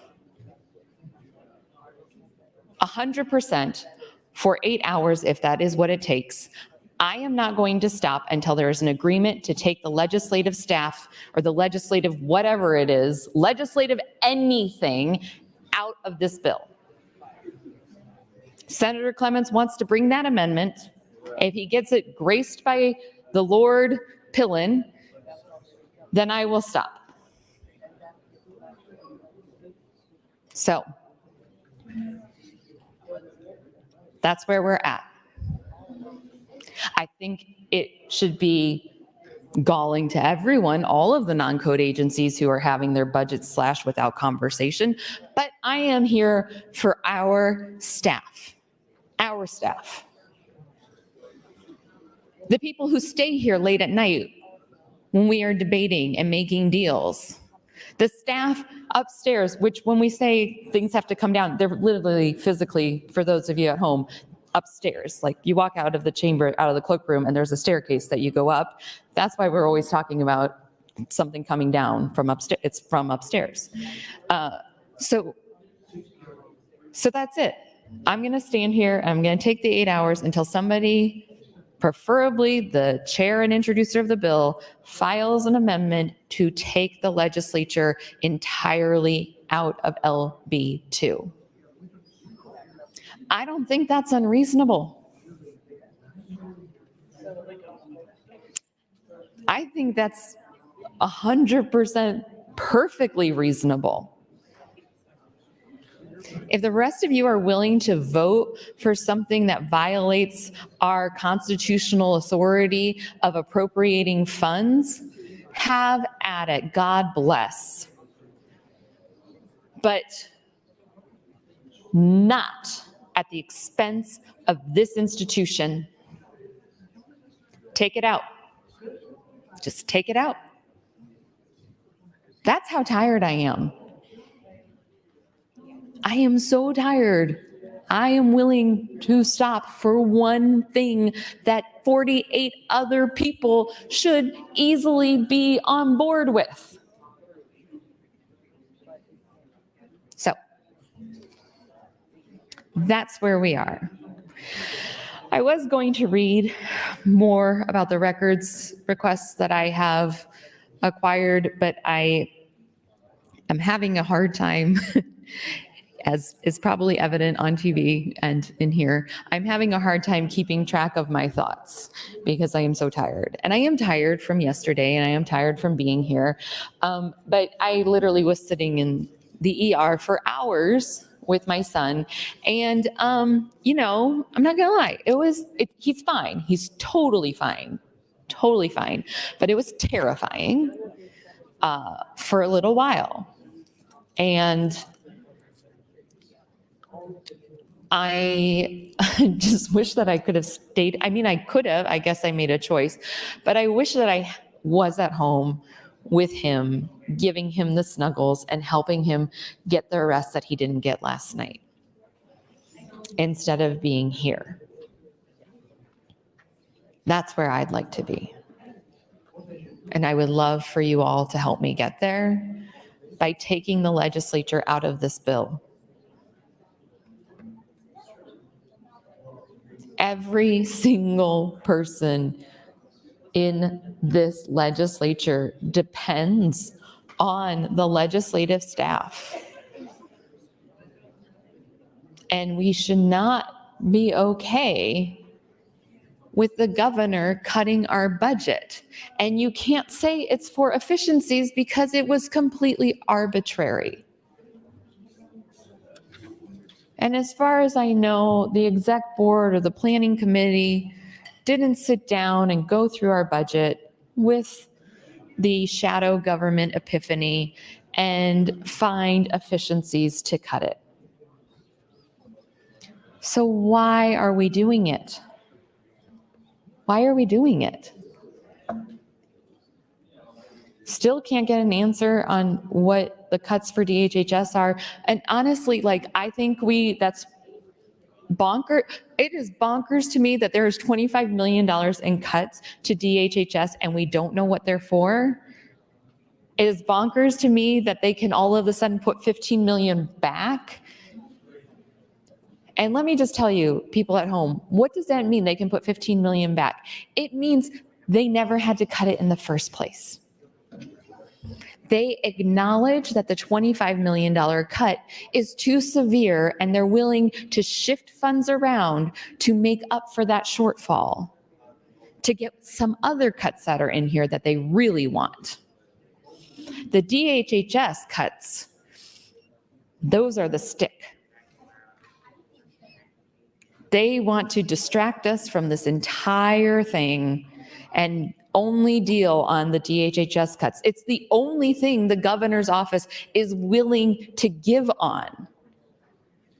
And they're only willing to give on it because for them, it's a giveaway. So they literally are cutting $25 million from DHHS as a leveraging tool to get LB2 passed. But they're sticking hard on the legislature. You know how I know they're sticking hard? I haven't seen anybody walk up there and turn an amendment to cut the legislature out of this bill. I hope you guys don't have your staff ever get you coffee, because I wouldn't, if you don't support this, I would start getting your own coffee. Because I wouldn't trust it. It's like, you know, when you are really rude to somebody in a restaurant and they're bringing you your food, like you're gambling there for sure. How much time do I have, Mr. President? 3:04. Okay, thank you. Oh, excuse me, 1:38. So I'll take either. I mean, I can go back to reading information.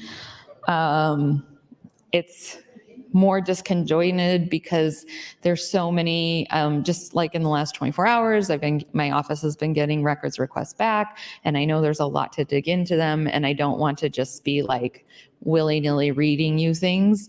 But if that's what it takes to stand here and stay on topic, then that's what I'll do. I would prefer an amendment to be introduced, preferably by the chair of the committee, to take the legislature out of LB2. That's what I would like to see. That's what will get me to stop. Please, someone do this for our staff. Thank you, Mr. President. Thank you, Senator McKinney and Kavanaugh. Senator Conrad, you're next in the queue.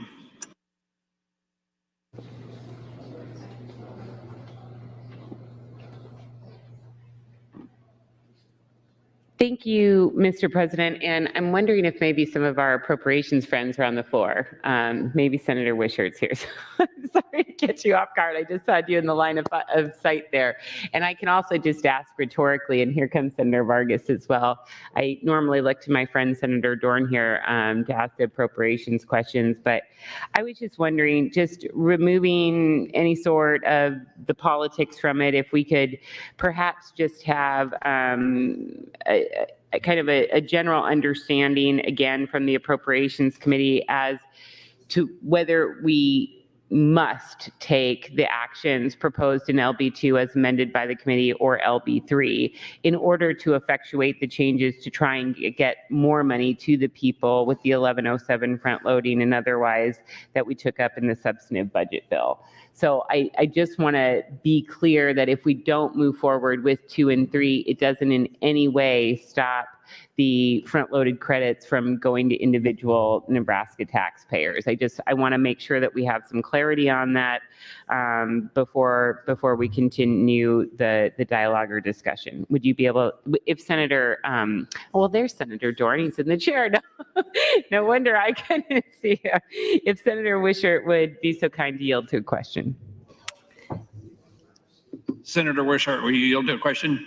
I'd be happy to. Thank you, Senator Wishart. And I'm sorry to catch you off guard. I know you're working hard explaining the budgetary adjustments to other members as we find ourselves in debate. But I think you may have heard the rhetorical question that I asked a few minutes ago. If you could just perhaps help to provide some clarity to members about whether or not we need to take these adjustments to actually return the additional tax relief in the front-loaded 1107 or LB 34. Just help people understand that, because I think our goal is the same. We want to make sure that those additional credits get out as quickly as possible to Nebraskans. But I'm just I'm just saying I don't think we need to do it through or with 2 or 3 in order to accomplish that. But could you just share your perspective on that technical point? Yeah, so thank you, Senator Conrad. From my perspective and understanding, we do need to pass a version of LB2 and LB3 for us to look out in the out years and ensure that we're financially stable to be able to afford what we did on LB34 yesterday. But I do think that there is room from looking at this for the reduction in the Health and Human Services funding. Okay, yeah, I appreciate that. And I appreciate thank you, Senator Wishart, that you're looking to the future to make sure that we're fiscally responsible and solvent. And I know good appropriations committee members always do that to make sure to head off any forecasted disaster. But I think perhaps we're saying the same thing or maybe talking past each other a little bit. You're looking to the out years and this getting us on a better trajectory for the out years if we took these proposed budgetary adjustments. I think that's definitely a legitimate perspective, but my question was, I don't think we need to move forward with LB2 or 3 from a fiscal or legal perspective in order to return additional relief to taxpayers as a complement to LB34 with the front-loading component. So thank you, Mr. President. Thank you, Senator Conrad and Senator Wishart. Senator McKinney, you're next up to speak. Thank you, Mr. President. Would Senator John Kavanaugh answer some questions? Senator John Kavanaugh, will you yield the question? Yes. Thank you, Mr. President. Thank you, Senator Kavanaugh. Senator Kavanaugh, when you realize that there's cuts in this budget from corrections that are at the amount of $10 million, what did you think? I was wondering where they were making those cuts. Me too. What do you think we could, so under the premise that they said that for whatever reason, corrections was able to make some savings, what could we use $10 million in corrections for? Well, I mean, certainly programming to help the folks who are not able to get their drug treatment programming accomplished or get their mental health treatment accomplished, or perhaps transitional housing that has programming accompanying with it to reduce recidivism so we could actually cut the total cost of incarceration. Why is that important? Well, a lot of folks something like 90% of people who go to prison are coming back out into the community, or 90-some percent, I can't remember the exact number. And those people who come back out are going to live in our communities. And if they don't get rehabilitative services in prison, they're likely to reoffend. And then if they don't get continuing support when they get out, they're probably going to backslide from whatever treatment and services we gave them while they were in. And so we need to help people bridge that gap, get stability in their housing, get stability in their mental health, and whatever their other issues might be. And then, of course, help people get on their feet job-wise. So all of those things, if you don't have those, you're going to fall back into the same pattern you had before, which is what ended you up probably incarcerated.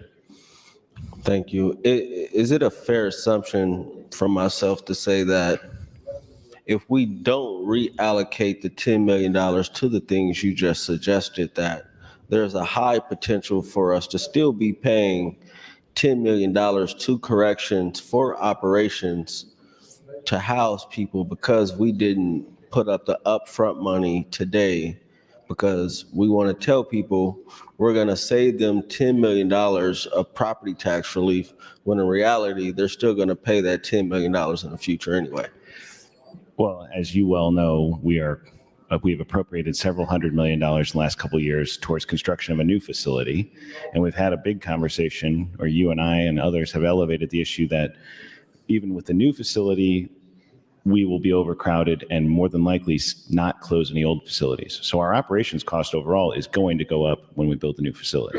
It might be a more cost-effective facility to operate itself, but we're going to have to continue to operate the state pen, which is the one they've been telling us will close. So I would expect our operations cost to go up, continue to go up year over year. Thank you, Senator Kavanaugh. Sure.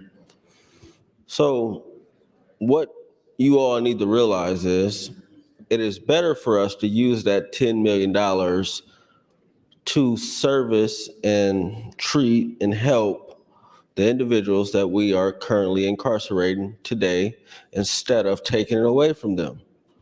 Maybe the department found a way to save some money. I would really like to dig into those details to see how, when they're currently overcrowded and understaffed, but even if they were able to, why aren't they looking at, okay, if we could save $10 million, how can we move this money into better beefing up our, not better, but beefing up our programming?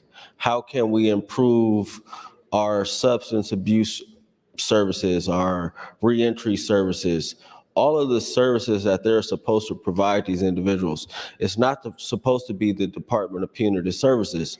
It's supposed to be the Department of Correctional Services, which is to help people, to correct the whatever caused them to be incarcerated in the first place, because 90% of them are going to end up back in our communities. So that is something to think about when you stand up and talk about we're saving taxpayer dollars, when in reality, you're really not. You're just kicking a can down the road, and the taxpayers will still be paying that $10 million.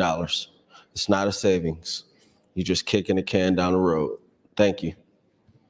Thank you, Senator McKinney and Senator John Kavanaugh. Senator Hansen, you're next in the queue. Thank you, Mr. President. All right, so I want to bring up a couple things here and some of the arguments that I'm hearing on the microphone about bringing up budgetary issues during a special session. I know that's been kind of a concern among some senators here, and we should not be discussing budgetary issues during a special session because it's not right, or we haven't done it before, or we're trying to protect the institution. And so I actually looked up the numbers, and from 1975, I'll actually read you off the years that we've had special sessions and appropriation bills have been brought up either to cut stuff or just to pay for things, state aid cuts, all this kind of stuff. So the whole list of them: 1975, 81, 82, 85, 86, 92, 92 again, 2001, 2002, 2009, and 2010. All of those years we've had special sessions, appropriations have brought up bills to discuss budgetary issues. This is nothing new. I don't think it's something to get angry about, or at least bring up anyway. So this is totally appropriate because we're talking about either A, paying for the special session, or B, making cuts to the budget for various reasons. Something else I wanted to bring up, and this is nothing, I was hoping Senator Michaela Kavanaugh can ask, this is not a bad question, so don't worry. So would she be willing to yield to a question, please? Senator Michaela Kavanaugh, would you yield to a question? Yes. I figured this analogy would be right up your alley. Okay. So when you bring a bill, because I've seen this and this is something I don't disagree with you on. When you bring a bill like an HHS, and really it's a small bill, it doesn't do a whole lot. Not in the bad. It doesn't require a lot of extra I will read staff. into your question. Okay, I'm not trying to make it sound nefarious. So, but you bring a bill that's small, and they're like, well, we need to hire 3 full-time staff, and we need to do 40 computers. That usually upsets you. Death by fiscal note. Yes. All right, thank you. Yeah, you're welcome. So what I feel like we're doing here, maybe I'm wrong, but is when Senator Kavanaugh brings a bill like that, and rightfully so, they only hire maybe 1 person and 2 computers instead of 3 people and 40 computers. All of that unused money or appropriations that is being sent now for that bill, we're saying, nope, we want that back. It's time we start using that for property taxes. We start putting it back in the general fund. It's not appropriate, or you didn't need it. And so we're trying to get some of that money back. I feel like that's what we're trying to accomplish with some of the appropriate, with LB2. So I think it's A, well within our means to do that, since we've done it before plenty of times in special session, and B, it is appropriate to do it because it's money a lot of times that's sitting out there, or it wasn't used, or where they said they were going to hire staff and they didn't actually need that much staff. And so we're saying, okay, well then we want that money back so we can use it maybe for other purposes. So maybe I'm wrong, but I feel like a lot of what the Appropriations Committee has brought with AM 39, especially the skinny down version of LB2 basically, it doesn't seem illogical. It seems like they seem like appropriate positions to put forth that we should be able to all vote yes on. In a budget of HHS, that's Senator Reeby might know more than me, being a previous HHS committee chair. Is it like 1.5 or 1.6 billion? I'm sure I'll get a text about it. But in a budget that's $1.6 billion, and we're talking about, 15 million in administrative costs, which is in DHHS we're talking about. I think that's something that we can accomplish. I don't think that's too unreasonable. So anyway, I just want to bring up those couple things so we can at least maybe rest the argument that the institution will be fine. This is not unprecedented to do budgetary bills during a special session. So thank you, Mr. Lieutenant Governor. Thank you, Senator Hansen. Senator Michaela Kavanaugh, you're recognized to speak. Thank you, Mr. President. I actually would ask if Senator Hansen would yield to some questions. Senator Hansen, would you yield? Yes.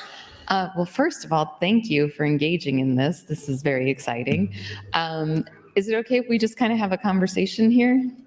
Yeah, it depends on the conversation. Sure. Well, I think it'll be okay. I don't think you'll want to run away, but you can if you want to. So you bring up some really good points. And I just wanted to clarify with you that I don't think anybody thinks it's not appropriate to do budget changes during a special session, but what I've been discussing is massive mid-biennium changes to a mid-biennium budget that we just passed. Does that make, do you understand what I'm? I wouldn't clarify it as massive. Classified as massive, excuse me. I think that the number of agencies that budgets are changed in the underlying bill would indicate that it's pretty close to a mid-biennium adjustment.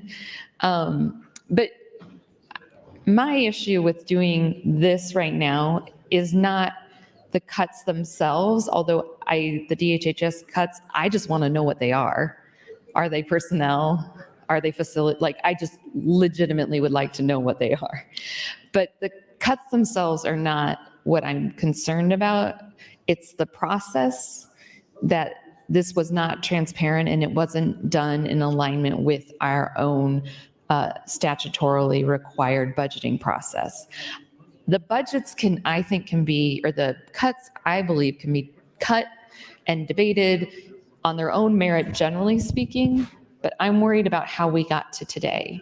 Does that make sense?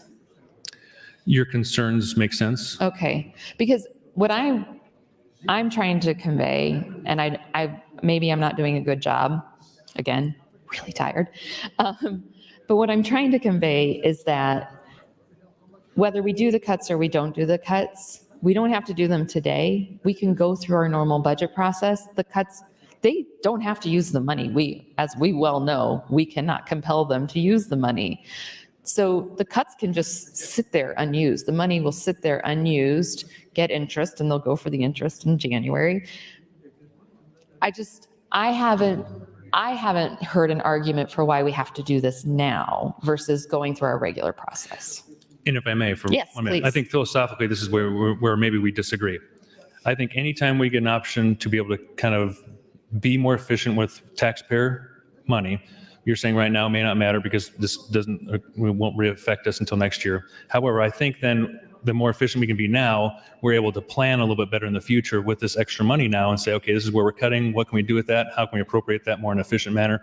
Kind of gives us a little more time before the budgetary process starts, which then might help administration, might help us then maybe plan for these unused funds. Well, what I've heard from fiscal analysts and some members of the Appropriations Committee is that these carryover funds are what we really basically utilize at the start of the session and are absorbed into the general fund. So it's kind of like we're just like doing the same thing.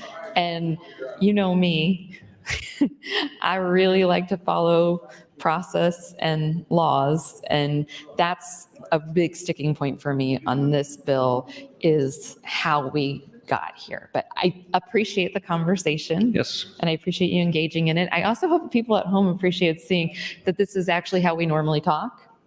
Most times, Most yes. times when we're, Depends how late it is and how much caffeine we've had. 1 minute. Thank you, Senator Hansen, for yielding to the conversation. So again, it's not, I mean, the cuts have their own debate on whether they're appropriate or not. My concern with LB2 is how we got here today and what us moving forward a bill that violates statute and process. That is, I feel like that's sending a really bad message to Nebraska that we are okay with our own authority being circumvented.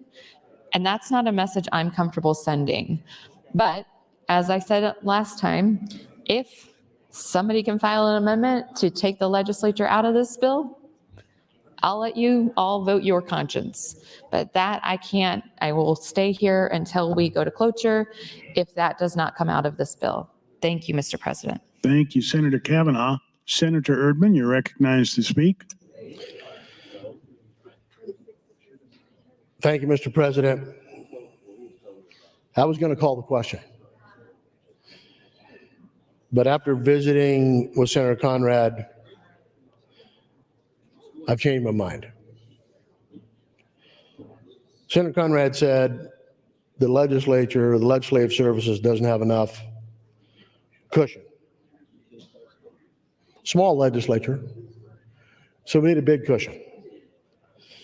So let me use these numbers. And I know I shouldn't probably try to use facts to change your opinion because you're not interested in facts. You're interested in a pound of flesh. Because if we're interested in facts, we'd have voted already. They got 22%. They'll have a 22% cushion if we take the 3.5 million. 22. The legislature will have a 77% cushion. 77. How much is enough? Is double enough? This isn't about having a cushion or having a certain amount. It's about we don't want to give in.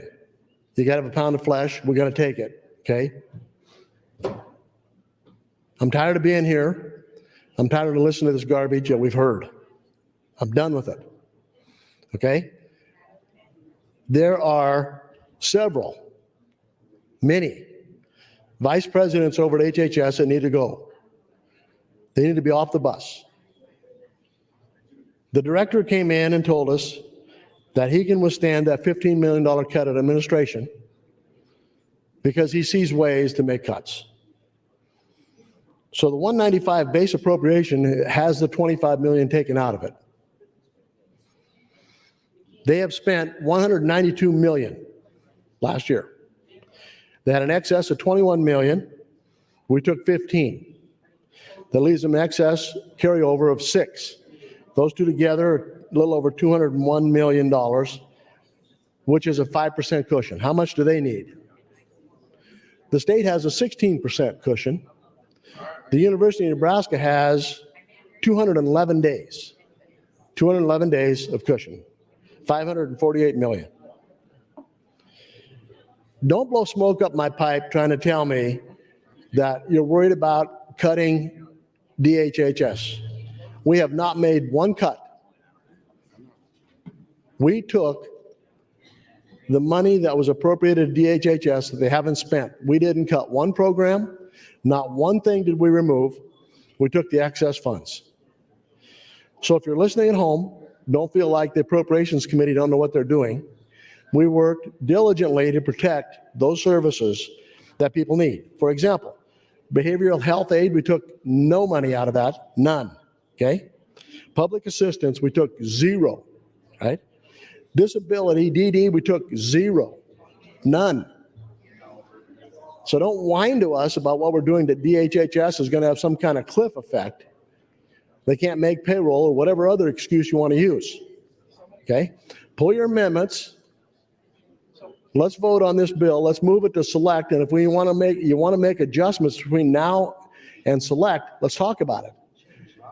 But standing up and saying there's not enough appropriation cushion in the legislative aid fund, the legislative services, is not a true statement. So don't try to smokescreen this, that we're trying to protect services and we're trying to protect the legislative council and all this. I'll tell you something. This has nothing to do with anything, but we need a pound of flesh from you people, and we're going to take it. And the next time I put my light on, I will call the question. Because I need to move on. You need to move on. Some people are going to be out of the state coming up real soon. We need to get this done now. Thank you. Thank you, Senator Erdman. Senator Wayne, you're recognized to speak. Thank you, Mr. President. And colleagues, I understand Senator Erdman's frustration. I felt that way yesterday. But for me, I've made no deal on this bill and I have no problem taking it to cloture. So that's where I'm at. People want to talk to me about what get me off of cloture, that's fine. I don't have motion pads, I don't have amendments put up, but I have no problem doing that right now. And I can sit here and start filling out motion pads and fill the queue back up. But we'll be going to cloture on this, and you'll have to find 33 is where I'm at. And I'll tell you why I'm there. And who I really want to talk to is my class. The class of 2017, we have been through a lot. We first came here, we had 2 years where if you had a fiscal note, you couldn't bring it out of committee if it had more than $10,000. We IPP bills that cost any amount of money. Then we took on $1 billion deficit, supposedly, that we made cuts. I always say supposedly because we ended up with $300 million in the end extra, but nevertheless. After that, we did some amazing things. We had Omaha pass a rental registry without even passing a bill. We tackled COVID at an interesting time. We dispersed a lot of dollars and we kept people going and jobs here. We were one of those states that weren't affected the most by COVID. Then we went into this little thing called redistricting, which I think at the end of the day, we were one of the first states to finish redistricting. Did so in a timely manner. It wasn't fun. It was like it is right now, a little painful and a little frustrating, but we got there. Then we came back and did some amazing things where we distributed over $1.5 billion into communities to make a huge difference. North Omaha is still waiting for that money to come, but we'll one day get there. But we actually did some transformational work. The one thing we did, class of 2017, is we did unprecedented income tax cuts, corporate tax rate cuts, at a time where we thought it wasn't possible. We were leading the nation in a lot of things. And what bothers me and why I'm going to take time on this and go to, I guess, till 6:30 or whatever the time is I feel we're settling. I feel we are doing the bare minimum. I feel we are doing just enough to go back and talk to our districts that we delivered something, although most people won't see the difference. In 2017 class, there's going to be 15 of us being replaced, and I'm going to throw Senator Slama in our class. That is not a lot of knowledge that is going to disappear. A lot. And what's crazy about our class is we are one of the most diverse class ever to walk through this body. And somehow we all figured out how to get along.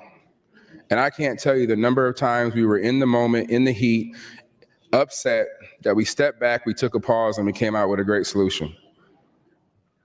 Even though we didn't like it. It took me 8 years to pass my original LB 75. and now it's in the courts. But we have made great strides, and in this special session, we are deciding to be okay and not be great. We had people cancel their trips for this special session. 1 minute. We had people tell loved ones they couldn't go to weddings because of this special session. And we are going to settle for okay. We're going to settle for okay because one or two people over here, one or two people over there don't want to do the work. But what I haven't heard from my class, 2017, is that we're ready to go home. Not one person in my class has said that. Every one person in my class saying, let's make a difference, let's figure it out. But we're not saying it on the mic. We're not actually sitting down trying to do something. What gets Lowe to a yes? What gets Slama to a yes? What gets Wayne to a yes? What gets Blood to a yes? We're not having those real conversations. And so maybe me talking for the next 3 hours and Erdman calling the question for the next 3 hours. That's your time, Senator. Thank you, Mr. President. Thank you, Senator Wayne. Senator John Kavanaugh, you're recognized to speak. Thank you, Mr. President. I appreciate Senator Wayne's comments.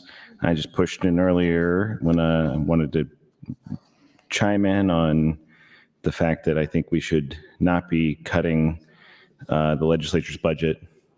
And I think people should probably, I know there's a lot of things, people think there's money that's been unused or underused, and there's different philosophies about that, but there's a fundamental question about the governor coming and telling us how to run the legislature. And if you all recall, we passed pay raises when Senator Breezy was here.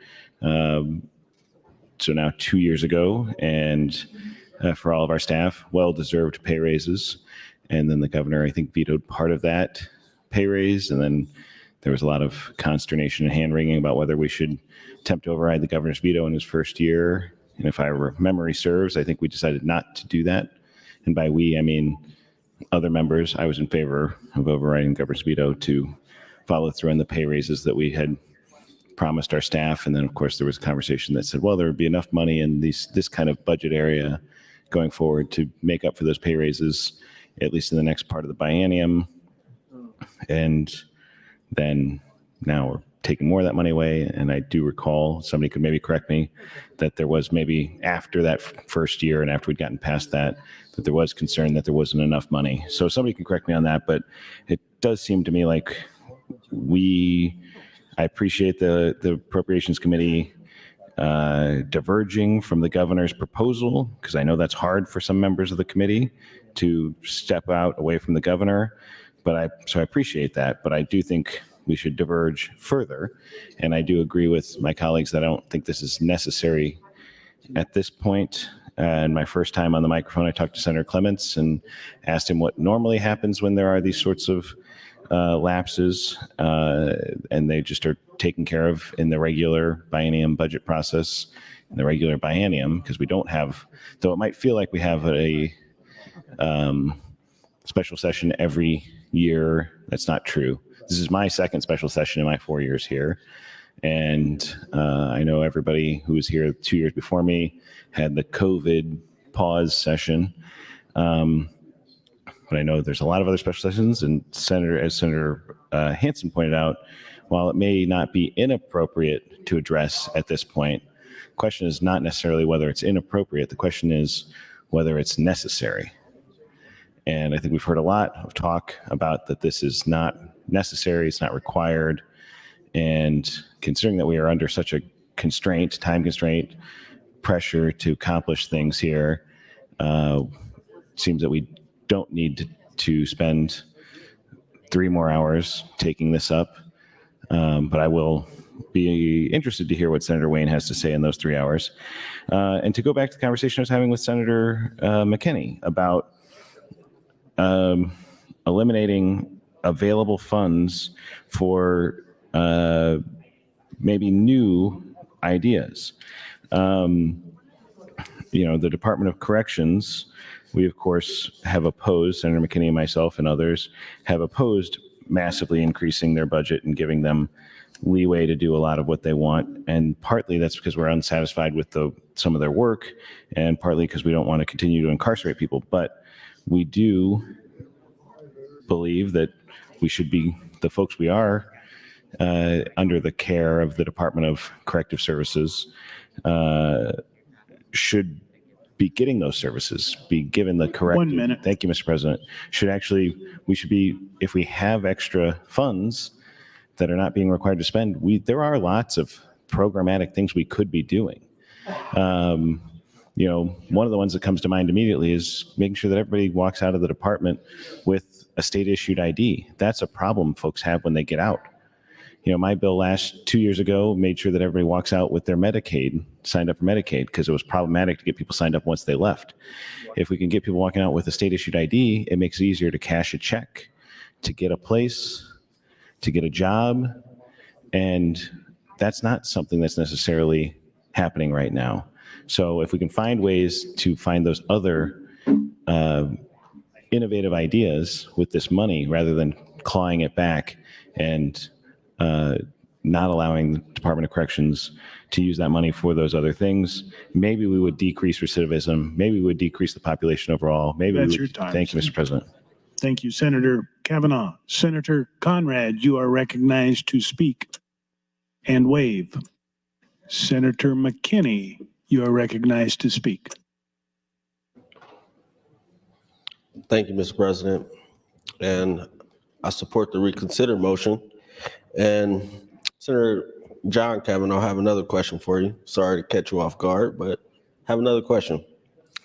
What if we used the $10 million they're trying to take away from the department for job training or trades or skills development? Don't you think that would be a good idea? Oh, would you yield to a question? My bad. Senator John Kavanaugh, would you yield? Yes, there we go. Okay, so do you think it would be a good idea to use $10 million for job training, skill development, vocational training, trade skills, and things like that? Yeah, I think it'd be great. We hear all the time about gaps in our employment based off of folks. We need people who are trained in, say, welding. And so we need people who know how to weld. And then if they can get that certificate, come out of incarceration, they can fill those jobs that we need. And then this could also help with our property tax issue, because when we talk about housing, for example, and the lack of housing stock and increasing the housing stock in rural areas or across the state, there's a labor shortage. But if we skill people up that are incarcerated, get them out with the skills, we can increase our housing stock. Do you think that could be possible as well? Yeah, that's a great idea. A lot more people know how to frame a house if we give them the opportunity to learn while they're incarcerated. So would you say there is a lot of creative ideas that we could use as a state with $10 million that we would want to claw away, that we're just ignoring? Yes, I think we're being short-sighted and not meeting the moment with the enthusiasm that maybe would be available to us if we chose to. So we're not meeting the moment of a special session. If we're here for a special session, we should be doing some special things for Nebraskans, right? I'd like to see us do some special things. Thank you. Sure. Senator Wayne, would you yield to a question? Senator Wayne, would you yield? Yes. How do you think we could reallocate $10 million for corrections? If we have to move it, are you saying move it from corrections or keep it in corrections? Keep it in corrections. Well, one thing we can do is work on, what at the federal level, they call it halfway homes. We call them transitional housing. Can definitely do that. Senator Ibbotson had a bill with career tech that we could probably boost up with some funding behind it. We can also do more around grants to students or people who are there who want to go to Metro and Omaha at the OCC and help with reentry. There's a lot of things we can do that we just don't have. To me, I thought we didn't have funding to do it, but clearly we do. And I said this earlier, I think I'm correct, but I might not be correct because I'm not always right, but I think I'm right in saying that even if we were to reallocate or take away the $10 million, by not reallocating it within corrections, we are going to potentially still spend that $10 million on corrections in the future because the people who we are elected not to help are probably going to end up back there or end up there anyway. Oh, he walked away from the mic. Oh. Repeat that. I'm apologize. 1 minute. So what I was saying was if we don't reallocate it back within corrections, we potentially are still going to spend that $10 million on corrections by not helping people anyway. 100%. 100%. You figure we let out 1,500 to 2,000 people a year at a 35% recidivism rate. Yeah, we'll spend it again. So it's temporary property tax relief. At best. Thank you. Thank you, Mr. President. Thank you, Senator McKinney and Senator Wayne. Senator Michaela Kavanaugh, you're recognized to speak. This is your final time before your closing. Thank you, Mr. President. Would Senator Wayne yield to a question? Senator Wayne, would you yield? Yes. Senator Wayne, I apologize because I had gone out into the rotunda when you were talking before. Can you tell me what you want to see happen today? Well, I want this, to be transparent, I want this to die. Okay.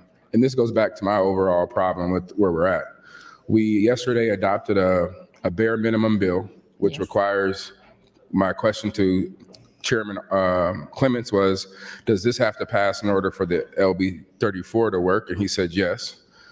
Some of his committee members disagree, but I'm taking the chairman on his face value. So to me, this is my other effort to stop LB 34. Okay. Which, again, it comes down to this. We're in a special session. Let's do something special. Let's do something extraordinary. Let's do something that we out of the box thinking that we could figure out how to get something done.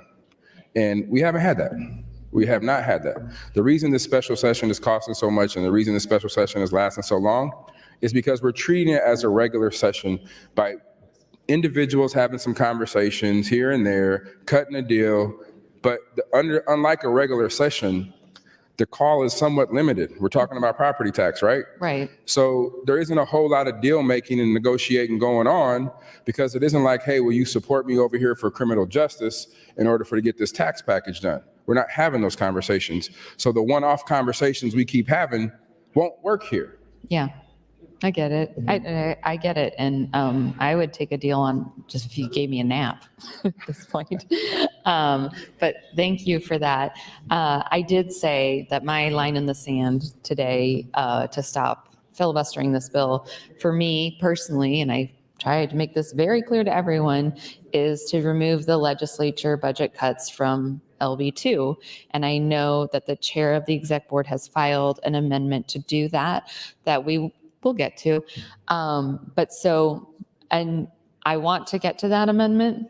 What I have said in the past is, this bill in my mind is a, what's a suitable word, a poop sandwich.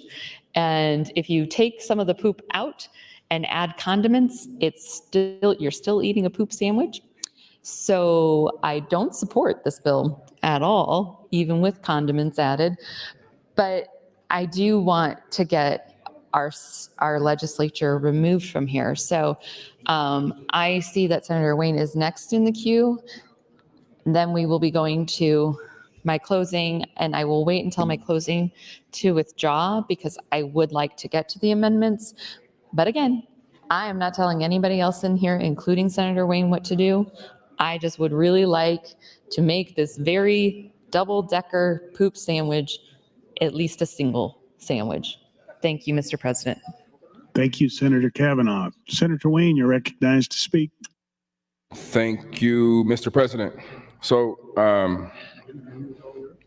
there's a lot of places I can go and talk about. I can talk about sales tax increases, removal of exemptions, but rather I'd rather talk about, I like Brandt's bill, so I'm gonna talk a little bit more about that here. I think we need to get that to the floor. We need to vote on it today. And people are saying, why am I going to take time every day? Well, it's simple if anybody's listening. I said I wouldn't come down here unless LB 25 was on the table. Not on the table. So I could either go home or I could filibuster. Well, I'm choosing to come down here and filibuster because these are bad bills. Period. I'm not asking for LB 25 to be back on the table. Not at all. I'm saying at this point, if we're going to do something, let's do something. I didn't waste my time coming down here to do something that literally can be on consent calendar next session. There's talks about removing the caps. If the caps were gone, that is a consent calendar bill. Then what the hell do we need a special session for? There is nothing special going on right now. And we're in a special session. And when I adjourned sine die, Speaker got up and said, this is our bill, this is our time to do something magnificent. That Nebraska is watching were the key words he said. Nebraska is watching, and what are we doing? We're making it better for a current tax fund, property tax credit, to be utilized. That's what we're doing. That's a victory. Slam the ball, we scored. Taking a current tax credit and making it more effective. And you tell me you couldn't do that in January? You couldn't figure that out in February? But no. Less than 24 hours, we have a special session and we're going to solve this issue by doing something that was already introduced multiple times and doing the same thing. Now, the problem right now for those who are, I don't know why you would be watching at home, but if you are, there were some deals cuts with some other people and they're figuring out, well, Wayne just went off on a tangent by himself. Well, I've been by myself since I've been down here. And I signaled when we left session what would allow me to come back. This isn't a surprise. Nobody should be caught off guard. It was in every newspaper, every news outlet. So don't be surprised today. And I'm okay with LB 25 being off the table, but don't expect me to sign up for this. Making cuts, however we want to call them. Here's the question I have for the Appropriations Committee. What changed in the last 3 months? When you appropriated all these dollars to these agencies in the last 3 to 4 months, what magically changed that now they have so much money we can cut? Either you didn't do a good job 4 months ago, or this is all politics. Get up and defend that. What changed? Because we already appropriated them dollars, and now all of a sudden, they have too much money. But when we try to make cuts during the regular session, not cuts, reappropriate the budget. 1 minute. It was a stonewall. I couldn't even get Senator Hansen some water for his district. Couldn't get him $10 million. We went all the way down to $5 million because everything was a budget. It was perfectly done. We couldn't touch the budget. But Lord and behold, today in a special session, we can make cuts in every agency. And what makes people uncomfortable right now is because everything I'm saying is correct.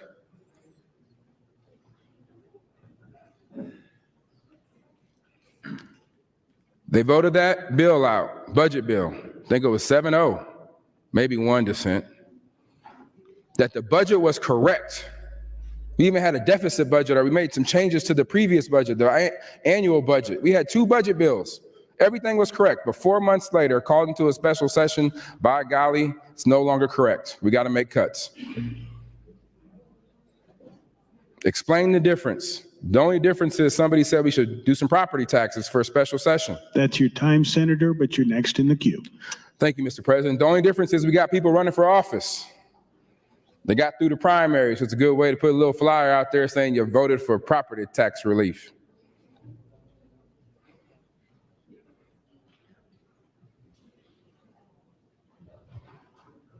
See, I had a court case similar to this, where the judge placed the children with, we'll say, X. 3 months later, literally the day before the call, I had a hearing for an ex parte motion by Y.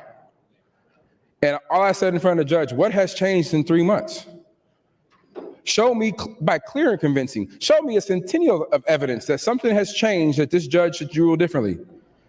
And the judge kind of nodded her head, looked at Y's counsel and said, what changed since my order 4 months ago? And it was basically, we want to feel good. We want to feel good. Sounds like what we're doing here. Judge just looked and said, that's not good enough. Needs to be a little bit more change than that. But that's where we are today. We want to feel good. It's not feeling good right now. Because I want somebody on appropriations to push their button and tell me what changed. Because you spent 2 months having hearings, went into the dark room and came out with a budget. And every time we try to make a move on the floor, I think there are maybe 3 bills that actually move something on the floor, and actually a couple of appropriation committee veered off and voted against their own budget, and they got the death stare because you know they take a blood oath when they go in there. And we couldn't move anything. But 4 months later, in the wee of the night, got to make cuts. Half hour past midnight, we woke up and was just like, HHS, 25 million. Was running at the gym, corrections, 10 million. Because that's about how much logic we heard of why we're making cuts. The reason I like Senator Urban, because he uses his facts that he has, and his belief is they're got too much money. They're got too much administration, too much bloated. But he's been that way for the last 8 years I've been here. Hasn't changed. I'm asking everybody else in appropriations, what changed?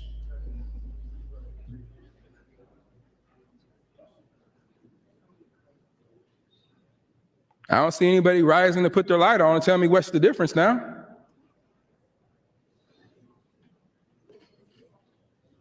The economy hasn't changed that much. I review the receipts every month, and some are up, some are down here and there. But I didn't see any massive report from HHS saying, we found something new. I found a little report from an outside company that says we can save some money, but that's not special session.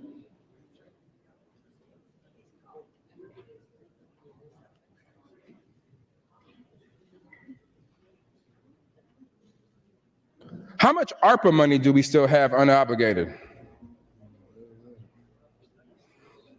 What if I told you it's about 100 million? Not a motion or a budget move, something on that. I don't see anything about that. That's got to be obligated by 2025 where it goes to roads. But what road? We don't know, because we gave the governor the authority to just make that decision on his own. There goes 100 million right there. Senator Hansen pushed his light. You mentioned Blair and water. He cannot stop him. He's going to push his light. He can't stop himself. I wish Jacobson was out here because I got something to say about North Platte. That'll take up 15 minutes. I'm just asking what changed. I hope to get an answer. We'll keep having this conversation. Thank you.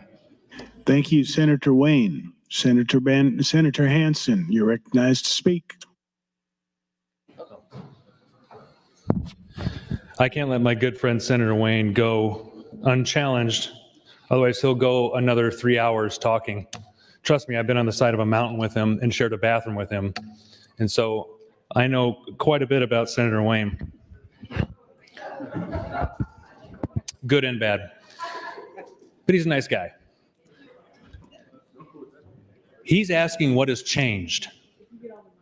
Nothing has to change.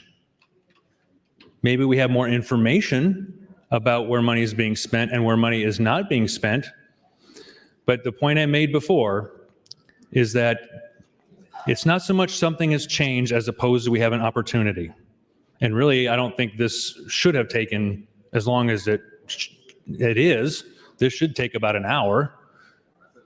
And so say we have an opportunity now to make our budget more efficient and effective for the Nebraska taxpayer. And then also gives us more information about how we can do the budgetary process in January, prepare us a little bit better. And I think it's appropriate.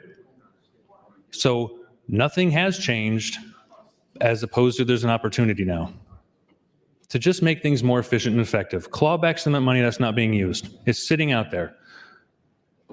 I really don't think it's the government's job to just hold on to money. A lot of times, depending on the situation, that's sitting there in perpetuity, unless there's a good reason. And Senator Clemens discussed that, and when he got on the microphone, they went through all the agencies, they went through all the where money has been sitting. Some they kept, some they didn't. And I think that's fine. I think some of the discussion we're having now. Sometimes we learn new things. And I'm all about what Senator Wayne talked about before, is that we actually talk and discuss, either on the mic or not on the mic, learn things about, issues we're dealing with, and maybe come to an agreement on stuff. Maybe we'll come to an agreement on AM 39, LB2. I hope we do. Move things along. So anyway, I couldn't let my good friend Senator Wayne go on the microphone unhinged. So I had to get on there and I don't want to know what face he's making behind me. But like I said, it's okay and it's appropriate for this time for us to discuss this kind of stuff. And I'm glad we are. Thank you, Mr. President. Thank you, Senator Hansen. Senator Wayne, you're recognized to speak, and this is your last time on the motion. Thank you, Mr. President. So I'm glad we brought about information and opportunity. That's a great segue. See, underneath our Constitution, there has to be an extraordinary occasion. New information, we get new information and we go back to budgets every year in January. This is an extraordinary. And what we're doing is an extraordinary. That's my problem. We all good up there in the front when we come and we get elected and we stand up there and we get sworn in by the Chief Justice to uphold the Constitution. Part of upholding the Constitution is right now saying this is extraordinary. Tell me this bill is that. Somebody in good faith get up and tell me what we are doing with LB 4334 and this bill as a combination to carry the load. Tell me what we are doing meets that definition. And nobody can. I swear yesterday, some people closed their eyes and pushed green because they didn't even want to do it. They were hoping they accidentally hit red because they really didn't want to vote for that. We can do more. We can be more. And guess what? You might have to miss your cruise. You might have to miss your flight. Might have to miss my birthday party at the end of August. That's fine. Because I knew what I signed up for. But what I didn't sign up for was to not do anything extraordinary during a special session. See, what we did during special session before we had one on redistricting, we took a whole bunch of data that wasn't even complete. We were in rooms and we were hammering it out and we were having nightly meetings, we were having nightly Zoom calls. We worked. We figured it out. We took a 3-day pause and had multiple meetings. We took a 4-day pause down here and I don't know anybody who was in a meeting. This has been driven by the speaker from the beginning and we are on a schedule to fail. We are on a schedule to fail. We can do more. And it's not hard. Brandt's LR, put it out. Introduce a tax bill that rearranges how we do property tax. Not hard. Then we ain't got to get in a fight with the lobby and the school districts and everything else. That all goes away. There's a simpler path. Can't have that conversation on the floor. One person can dictate the schedule and 17 of you guys were scared to change the schedule. That's fine. I'm used to it. So we're going to suffer through. Or we can adjourn, sine die. Somebody came up to me and said, Senator Wayne, what do you want? I don't have an ask. I'm asking you guys to do better. I'm asking for us to be better and sit down and have a real conversation. Senator Erdman his staff went to every office, talked about EPIC. Probably nobody took him up on it. Probably nobody had a real conversation about EPIC. And this is where I'm gonna talk for the next hour about EPIC and why it's gonna be fun. Not to bring Erdman into the conversation, but to show you how close you guys are, but you won't have a conversation. If you are taxing sales tax on a gross receipt, not net income, you're not that far off. But you don't want to have that conversation because that would actually lend some credibility to the EPIC people. We are debating a governor's plan who had 8 hours of negative testimony, but we will not debate a plan like EPIC that had 7 minutes of negative testimony. Whether you believe it or not, whether you care for it or not, it had 7 minutes versus 8 hours. But we're not going to have that conversation. We're not going to have a conversation out of a LR that's already on the floor, Senator Blood's bill, that's been on the floor before this bill, but yet this bill got scheduled. We're not going to have that conversation either. What if EPIC was really on the floor and we had a conversation and figured out how to tweak something? What if we gave it a start date of 2 years from now, let the next legislature figure it out? What if we put pressure on doing something different instead of taking a cruise?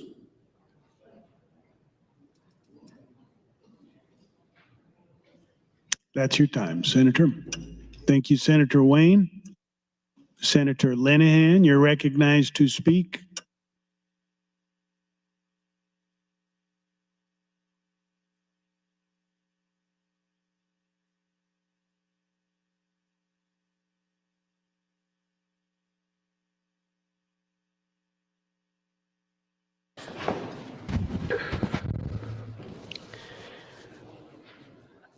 Last night, we had a vote on the main part of this bill. And I think it got to 35 or 34. And there were people who voted for it who filibustered it. And maybe I wouldn't notice that, except I've been to this dance so many times. We get here and we all say we want to cut taxes. But then you filibuster it and you drag it out and you ask for amendments. And then at the end, I'm guessing when we finally get to final here, we're going to have 40 votes. Because we got people running for office and they don't want to go home and say, I voted against property tax relief. So we whittle it down as much as we can. Everybody complains about being here. I have staff downstairs in the Revenue Committee. They haven't had a day off in 15 days, not one. So we can keep doing this, but if you're really against property tax relief, get up and say it. Don't say it's because we're doing this or we're doing that. And there are, and I'm going to call them out.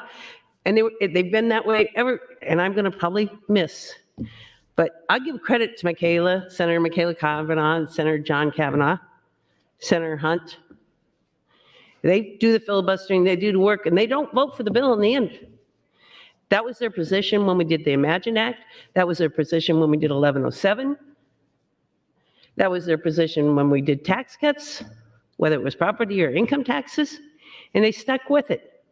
So if they get up and take this bill 4 hours or 6 hours, I get that. That's okay, because that's what they believe. But what I find most irritating is people get up, and I got some shining examples from yesterday, as if you all look at the vote, you'll jump right off the page at you. You filibustered all day, and then you vote for it, so when people ask you, you can say, oh, I voted for property tax cuts. So I'll stay here till 6:30. I'll stay here till, as I have already said, I'll stay here. Well, I'll stay here as long as it takes. So I don't like this kind of like, well, if you do this or that, then we're on or off. How much time do I have? I hate when people ask that. How much A time do I minute, have? 58 seconds. Senator Wayne, would you like the rest of my time? Senator Wayne, 1 minute, 50 seconds. Thank you. So here's again, I'm against this because I think we're not doing enough. I've been saying that from day one. I didn't filibuster yesterday because I was hoping we were going to go somewhere, and we went the wrong direction, in my opinion. But I respect that, but that's why I'm off. But here's what I will say. We could have made all these cuts and adjustments via emails. We're not having a real debate. We're not having a real discussion. We could have did a Zoom call, said, okay, Governor, you cool, you got your budgets, make those cuts. Don't even have to be here, don't even have to vote on it. He already got it. He could just held it over till next year. Y'all could have did a change in January. We didn't have to do this bill. The tax credits aren't gonna take effect until next year. Y'all could have did that in January. We could have set up the whole outline via email, Zoom call, 2 times tops. I could be fishing somewhere with Senator Erdman. We could be doing something else. We didn't have to have all these hearings. We didn't have to have all of this paper and media around us doing all this stuff. Zoom call, 2 Zoom calls, opened up to the media, say we give governor consent to do it. Y'all have fun, January, not even have a special session. What vote have we taken that made a difference in the outcome? That's gonna happen this year. Before the end of this quarter, somebody tell me, what are we doing right now that's gonna make a change this year for somebody in my district, somebody in your district, anywhere? Thank you, Mr. President. Thank you, Senator Wayne. Senator Erdman, you're recognized to speak. Thank you, Mr. President. I come back up to the mic to say a couple things. One, Senator Hansen is not the only one that had taken a trip with Senator Wayne. He told me he was a fish whisperer. I didn't believe him, but I'm a believer now, and I appreciate that. We had a great time, discussed a lot of things there, found out we have more things in common than we actually knew about before we went on the trip. He had mentioned earlier in his comments about we had people talk to each office about Epic this last week. I find it very peculiar that we all had on our palm cards property tax relief or some sort of property tax agenda. I had that on mine.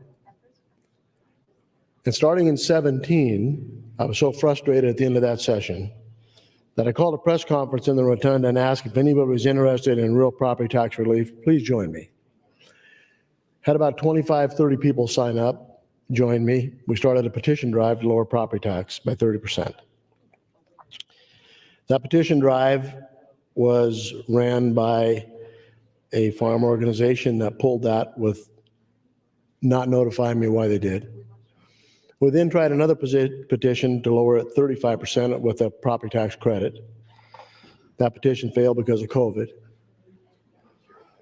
I made that statement on my palm card and I meant it.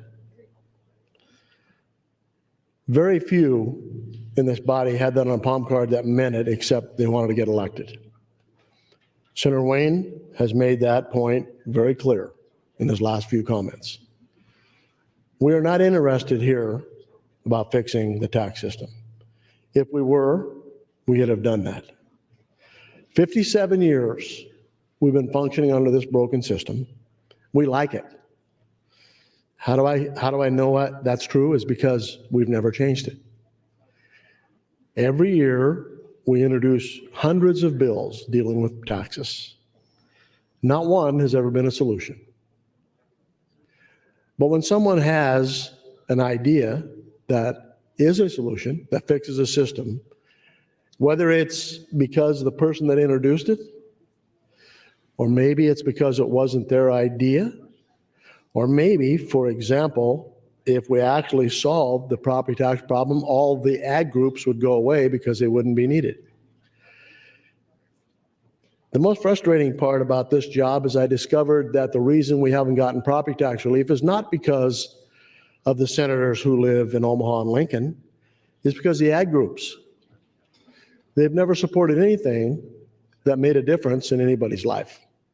They claim to be a grassroots, ground-up organization, and that's not the case at all. So I point the fingers at those who should be for property tax relief and not. We as a body are not in favor of changing our tax system because we like to pick the winners. And I used to say we like picking winners and losers, but we don't pick losers. All we have to do is pick the winners. The losers are automatic. Imagine Act, Nebraska Advantage Act, TIF financing, all those pick winners. EPIC, if you would really look at it, and I would say there's probably just a couple, maybe 3 or 4 in this body that have ever taken the time to sit down and have a discussion, is where we need to go. And why do we need to do that? Because it puts the taxpayer in first place. Nothing I've ever voted on or discussed on this floor of the legislature has ever placed the taxpayer in first place, has never taken into consideration how much taxes they pay. Not once, never. The government did not elect you people. The people did. But you don't take that into consideration when you're talking about taxes. So we can't take money from this agency or that agency because if we fall on hard times, they don't have enough money. But we don't take into consideration what happens when someone else falls on hard times and they can't pay their taxes. It's very peculiar what we do here. Senator Wayne's exactly right. We've done nothing, and we'll go home and tell the people we voted for property tax relief, when in fact, it may make a slight difference. I don't even know what 140 million spread over all the taxpayers in the state is, but it'll be a few cents. That's your time, Senator. Thank you, Senator Erdman. Senator Moser, you're recognized to speak. Good afternoon, colleagues. Good afternoon, Nebraskans. Thank you, Mr. President.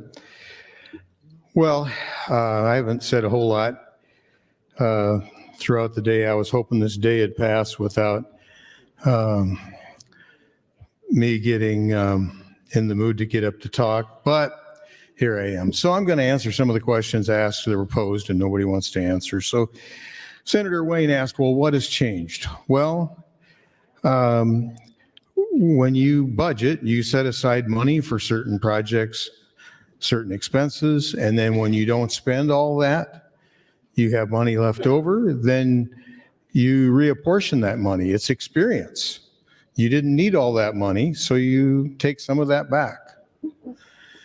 And the people who are all upset here about taking some of this these lapsed funds back, can reappropriate the same money in January if they're worried about how much money all the different departments have. The most bizarre one is the legislative fund that was being rated for some cash. Of all the departments, this one should be the most predictable. We haven't changed the number of senators. We haven't changed the number of pages. We haven't changed the number of employees. Well, we've added a few in the building, but we shouldn't need a big cushion there. We know what those things are going to cost us. I think the majority of what's going on here today is venting. People are mad because the governor is trying to interject himself into some of the business of the state, and because he thinks that some of these things should be done more efficiently, we should spend less money, and some people here don't like being told what to do, and so they're fussing about it. I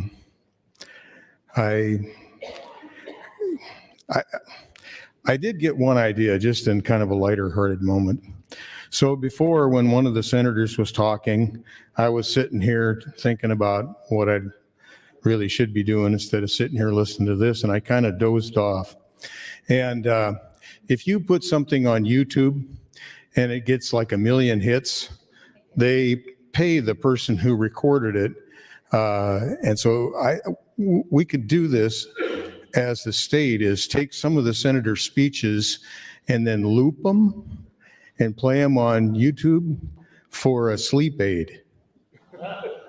So when you wake up in the middle of the night and you can't sleep at 3 o'clock in the morning, you can key up a half an hour of how much time have I got left? How much time have I got left? How much time have I got left? Do that for about a half an hour. Thank you. Thank you, Senator Mosier. Senator Erdman, you're recognized to speak, and this is your final time on the motion. Thank you, Mr. President. Wow, third time. So I thought about taking 5 minutes of silence, but I've already done that once, so I won't do that again. But I want to finish my comments, because it's my third and final time, is if I were to ask for a show of hands, how many in this room really want to do something about property tax and about income tax and about moving our state forward? All of you would raise your hands. And then I bring an idea and say, how about this? No one says a word. No one has a discussion. No one has a suggestion that you may improve it if you do this. Have you ever thought about this? Senator Hardin has. He and I have had conversations about how to improve EPIC. How do we do this? How would this work? He's thinking about a solution. Most of you in this room have never thought about a solution. You're interested in whatever the majority will agree with. And any dead fish can float downstream, right? But when you go upstream, that's when you find a little tough going. If we were serious, if we thought that we could improve Nebraska's position in taxes by doing something significant, we would do it. We're not interested in that. We like the status quo. We got 1.96 million people. That's enough. We don't want more people. So all of the policies that we've passed in the past, since I've been here anyway, have not kept one person in the state, have not stopped brain drain because their taxes are too high. Income tax, property tax, inheritance tax, all of it. Okay? I don't know what needs to be done to force people to have a conversation about fixing the system. But as I said yesterday, perhaps your taxes aren't high enough yet. The good news is they will get there. The good news is because they're going to go up, property tax is going to go up about $1 million a day. So at some point, you're going to cry uncle, and you're going to say, I'm to the point, I don't care what happens, let's make a difference. Let's change it. That's what happened in '66. There was no plan, none at all, before the voters removed the only source of revenue the state had, zero, no planning. So in '67, when they came back, they implemented sales and income tax. We have a plan. We had a plan, open for discussion. I offered a chance this session to discuss how to implement EPIC over time. Did I get one person? One. To come to me and say, hey, how do you do that? Maybe I can help you. Only Senator Hardin. Senator Wayne's right. We're not interested in doing something big. This doesn't do what we've done at putting the front load on 1107 is exactly, that amendment is exactly what I had introduced on 388 in April, rejected by this body. Now it's important. And that's all we get. That's it. 1 minute. So if you're watching at home, remember this. what we've done this special session will be a decrease in your increase. A decrease in your increase. That's exactly what this bill will do and this special session has accomplished. Thank you. Thank you, Senator Erdman. Senator Blood, you're recognized to speak. Thank you, Mr. President. Fellow Senators, friends all, I still stand in support of the reconsideration, and I completely agree with Senator Erdman, and with that, I would like to yield any time I have left to Senator Wayne.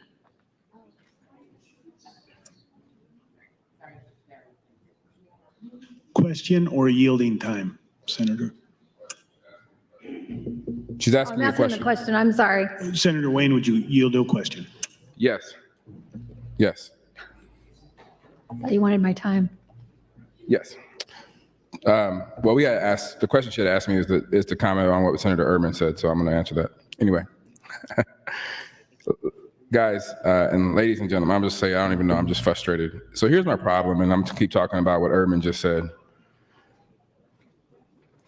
We don't have real conversations. We make deals, and I know why, because I'm usually one of the deal makers to make a deal. Huh? I mean, that's why. I mean, that started back when I was on OPS. When they used to come down here and say, oh, OPS, you're going to lose $30 million, or you're going to lose $100 million in TIOSA changes. At the time, John Lindsay was our lobbyist. I would sit and I would say, okay, let's go cut a deal. What we got to do? And we would just make an adjustment and we would lose maybe 5 or 10. That was 4 years of me on the OPS school board. I knew how this place worked. I brought a bill down here to shrink the school board. Senator Lautenbach did it for me. Got filibustered the first year. Figured out I couldn't make a deal. Senator Chambers came in the building and replaced Senator Brenda Council. Introduced same bill. Made a deal. I made a deal with the time government chair. And I figured out how this place works. But when it comes to big picture items, you got to bring people to the table. And you got to have broad conversations and figure out. And it always works in a regular session because you can pick and choose stuff that aren't related to be a part of your deal. But this one, property tax, I remember one year Speaker Scheer called everybody into the office on a Saturday who introduced a property tax bill. And it was the ag guys who were fighting about a penny and why that didn't go anywhere. I thought, why is this urban guy in the room? So I left. I had nothing, I didn't care. I mean, I didn't really care. It was the ag guys fighting because they couldn't come up with a solution. Senator Erdman's right. The solution is you got to change everything.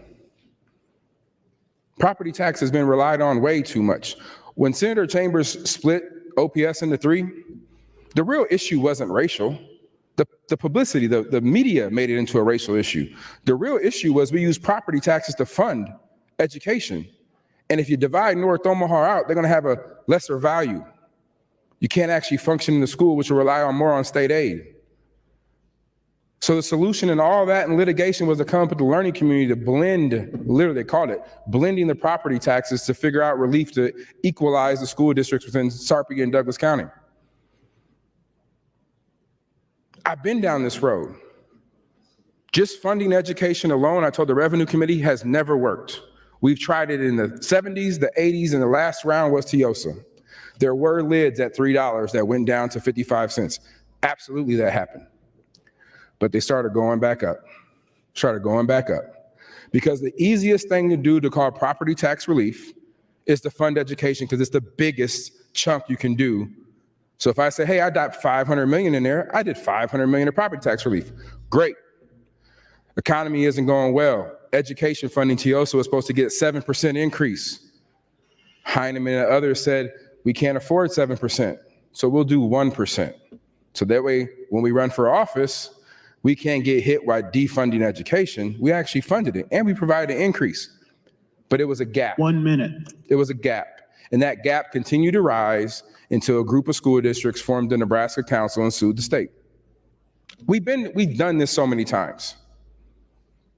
And all that knowledge, from EPIC to what I know, to what Senator Linehan knows, to Blood's amendments, 15 of us go away. And you got to start this process all over. And you know who benefits the most? The lobby. Because they get to keep telling their stories and lies and it takes 2 or 3 years for senators to figure out what's the truth and not, and then a new class is gone, and we're right back here. That's the problem. We got a time and opportunity right now to fix it. So let's have a conversation about Epic. Let's have a conversation about Brandtspill. Let's figure out how far you really are off, because you're not that far off. That's your time, Senator. Thank you. Thank you, Senator Wayne. Seeing no one else in the queue, Senator McKinney and Kavanaugh, you're recognized to close on the motion. I almost forgot I was filibustering. Not really. I have to say, Senator Mosier, that is a spectacular idea. I think you have found a new revenue stream. I was talking with one of our colleagues, it was today, several hours ago, and I had mentioned that my father-in-law was once on the board in South Dakota of the municipal liquor store. Municipal's a little bit of a misnomer. It was not a city, but it's called city, Big Stone City. So anyways, they have a municipal liquor store, town of 500 people. And basically that's how they fund. They don't have a gas station. They don't have a grocery store. They do have a grade school and a church. And they have a hotel where people who come for pheasant hunting stay, and you can get the beef commercial, which is a thing that if my brother were, he probably is listening to this, but yes, the beef commercial. Anywho, so one of our colleagues and I were discussing, well, there we go. We should have a municipal liquor store or whatever in the Capitol. And this is my idea. Now, normally, I don't like to increase taxes, but I think if we put in a liquor store in the Capitol, we could double the tax for the convenience of it. And we might just solve all of our problems. I don't know. I don't want to make assumptions about people's, partaking in libations, but possibly. So anyways, Senator Mosier, thank you for your suggestion. It was delightful, and I hope that somebody is doing that right now. Just know that I think Senator Mosier reserves the right to take that income for the legislature, whoever you are out on the internet doing that. I don't think that's a really legal standing, but anyways. So I said, I think, I don't know, it was an hour ago or so, that I wasn't going to keep fighting this bill if we could take the cuts to the legislature out of the bill. I also said I was only speaking for myself. I wasn't even like working a deal with anybody, because I was standing here all by myself talking. And I still would love for us to take the legislature out of LB2. That did not mean that I would vote for LB2, because I will not vote for LB2. But if we do get to the amendment, I will vote for the amendment to take the budget cut to the legislature out of this bill. And then I will probably sit in this chair and possibly fall asleep. Just pretend not to notice, please.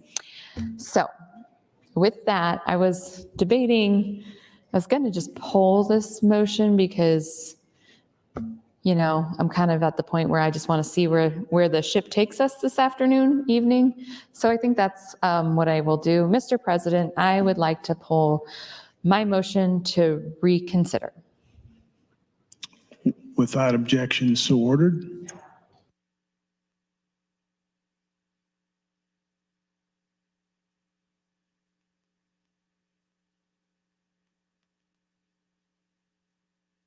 Mr. Clerk. Mr. President, Senator Ibaugh would move to amend the committee amendments with AM 89. Senator Ibaugh, you're recognized to open. Thank you, Mr. President. Oh boy. Pivot a little bit here. Thank you very much.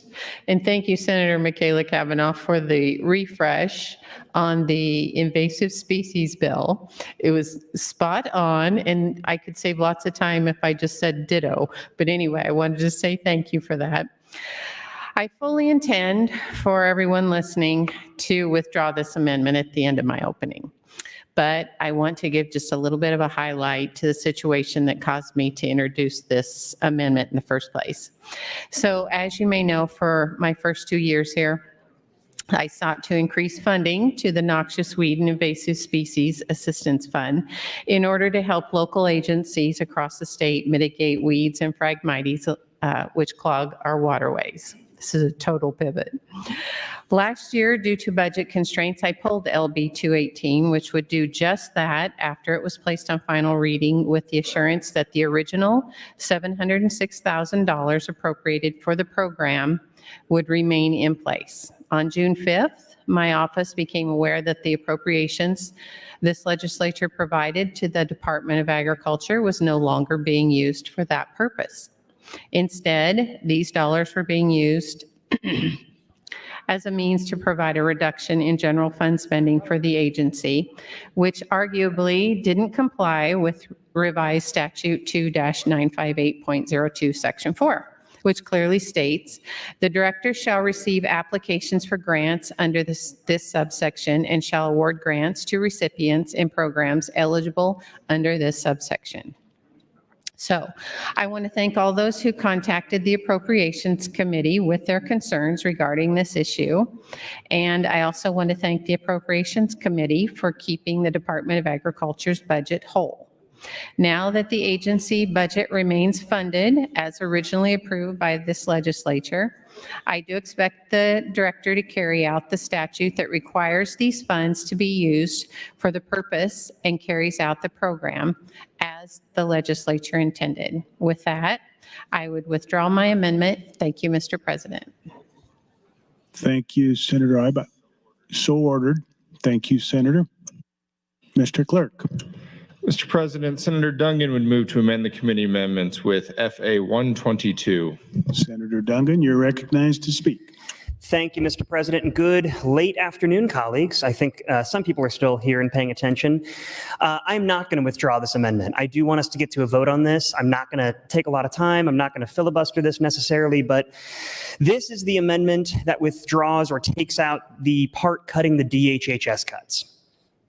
We've talked about it all day. We've had a lot of conversations about this. I don't think it's going to necessarily take a lot more of our time. I spent quite a bit of time on the mic this morning talking about my concerns. I want to start by thanking the members of the Appropriations Committee who fought in order to make sure that we were not cutting services that come directly out of the developmental disabilities part or the behavioral health part of the budget. What we're talking about, though, still are cuts being made to the administration budget upwards in the realm of $25 to $40 million. And what I've heard in my conversations both on the mic and off the mic with members of the Appropriations Committee is it is unclear whether or not those funds from the administration services of DHHS are going to directly impact the services that DD or developmental disability folks receive. Again, I have personal experience in this world. I know for a fact from boots on the ground people working in this area that there are currently struggles in order to get services. We have people who are on waiting lists for years. We have people who can't get daycare programs. We have people who are day programming. We can't get people who have direct service providers. It's a mess. And so before we cut a massive amount of money, I think it is important that we know exactly the effects of where that's going to come from and what that's going to do. And the fact that nobody can tell us what these cuts are going to do with regards to the actual implementation and administration of behavioral health services and DD services, to me is problematic. So, colleagues, I would urge a green vote on this floor amendment. It leaves the rest of this the same.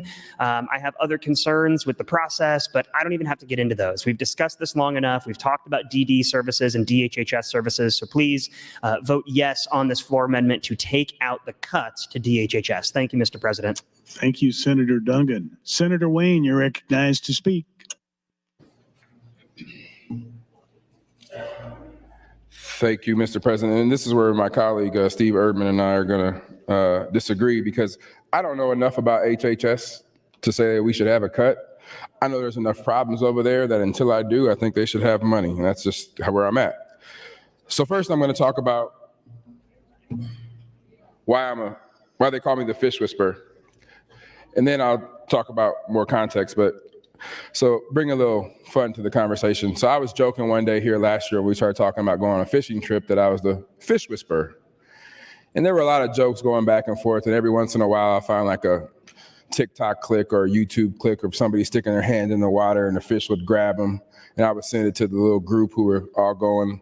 We were laughing back and forth. But when I pulled up in Minnesota, I got there at night after a storm, got up the next morning, and I was kind of joking. And I put my hand in the water, and I'm like, oh, I'm gonna catch fish right off of this dock. Don't worry, I can feel it. And we were all joking. Lord and behold, I caught a lot of fish off that dang dock. And there were 2 walleyes, 2 northern pikes, some bass. I probably caught more fish off the dock than some people caught that whole trip. So that's part of it.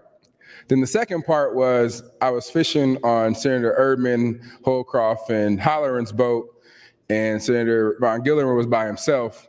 And I can't tell the whole story because there's litigation pending on this, so I'll keep it short. But I was transferring over to the other boat, and somehow I ended up in the water.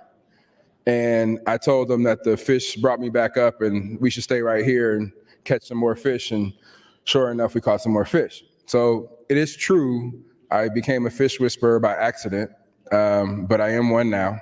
And we have people who can verify that. But since then in Minnesota, I haven't been able to catch a dang thing in Nebraska. So I did bring a bill to fix that, $10 million to have some more fish hatcheries around walleye and northern pike. That's still in committee. I hope it gets voted out. Well, anyway. So let's talk a little bit about why this amendment's important. Again, to me, it comes down to, this is one of the places that Senator McKinney has deemed it Department of Hell and Harm. And it affects a lot of East Omaha, particularly Black, brown, and low-income children. They have always had problems. Now, I'm gonna let you in on a secret. I don't talk bad about any agency unless I have a solution. So if you go back and check the record, for the last 7 years, I never really spoke negative about HHS because I do juvenile court law, and that is the most complex agency and industry and area that I can think of. And I don't pretend to know all the answers, except for maybe we need to break it up and figure out how to get more focus. So I don't talk about it. But I do have a problem with cutting something without knowing enough about it. Call me ignorant, call me whatever, but that's where I'm at. I don't have a whole bunch of facts that they need every dollar like some other people here. But I know that the kids that I represent and the families that I've seen have struggled. In fact, I got a case right now where there has been 3 caseworkers in 4 weeks. I don't know if that's a money problem. I don't know if that's a salary problem. But I don't know taking money away from an agency that I see personally have so many problems is the answer. So that's where I'm at. Some people might, the appropriations, they come in, ask questions, ask tough questions. They may have more knowledge than me. I'm on the end user side. The end user side of seeing kids in this system not getting the help, not the families not having the help. I have visitations that are canceled multiple times because we can't get somebody to drive a family or a kid to the other place. I just don't know enough, but I know there's a problem, and I don't think we can cut our way into prosperity when it comes to HHS. That's all I have of why I'm voting for this amendment, because I'm the end user, or I see it every day in litigation that I go through in juvenile court. And maybe it's dysfunction, maybe it's a lack of money, but I don't think cutting it is going to solve the issues that I see every day. Thank you, Mr. President. Thank you, Senator Wayne. Senator Erdman, you're recognized to speak. Thank you, Mr. President. I am a person who can verify that Senator Wayne is a fish whisperer. Amazing what he did. As he said, he caught fish where no one else did. I've only seen people catch fish off that dock with a little tiny bluegill about 3 inches long. And he caught more fish off the dock than I did in the boat. So he's right on that. So I'm going to talk about Senator Dungan's amendment. I'm opposed to it. and I'll tell you why. We didn't make any cuts to HHS, none. We took funds that were not going to be spent, and we swept those funds because they couldn't use them. The director is new, relatively new, Steve Corsi, outstanding individual, understands what needs to be done in HHS about delivering services to people, understands that when the money is not being used, that it shouldn't just sit in an account. And so upon his recommendation, we did what you see in the bill. That's what we did. We're taking the excess funds that weren't going to be spent anywhere, and this did not cut any program. We left, as I've said before, we left completely whole behavioral health, public assistant, and DD. Never touched those. So to stand up and say, we got to restore this money because we're making cuts is a misstatement. I would say something else, but I want to try to be kind. Senator Walz encourages me to be kind, so I'm going to try to do that. It's a misstatement. It's incorrect. Okay? We're not cutting anything. So this amendment is not necessary because what it'll do, it'll restore the $25 million back into an account that won't be used for anything. That's money the state taxpayers put in that fund. It belongs back to the people who put it there. That's what we're trying to do. I'm a little disappointed that the Appropriations Committee works hard trying to come up with the correct appropriations to make sure these agencies have the correct funding needed. Senator Armendariz spoke about that this morning. It's not a willy-nilly thing. We ask questions. We ask questions of the person who is in charge of that agency to see if we're making the correct decision. And who knows better what the agency needs than the people who run the agency? We as senators don't know what we should appropriate the money for exactly like they do. That's what they do. That's their job. And so we're taking this $25 million upon the recommendation of the director of HHS. This amendment is not necessary. But we'll have a discussion. We'll keep talking about it. Perhaps we'll vote on it. But if you want to put the money back, just leave it in the account. Just do that. But just know that that $25 million belongs to someone else, not to you, but to the taxpayer. But we seldom take into consideration the taxpayer, because if we did, we'd fix our tax system. But that's what we do here. We've always done that here, and we will continue to do that. So vote no on FA 122, vote no, and then let's move this bill so we can move LB3 and we can move on with completing the work in this session. Thank you. Thank you, Senator Erdman. Senator Wishart, you're recognized to speak. Thank you, Mr. President. I rise in support of Floor Amendment 122 and want to thank Senator Dungan for bringing this amendment. First of all, I do want to defend the work that the Appropriations Committee has done.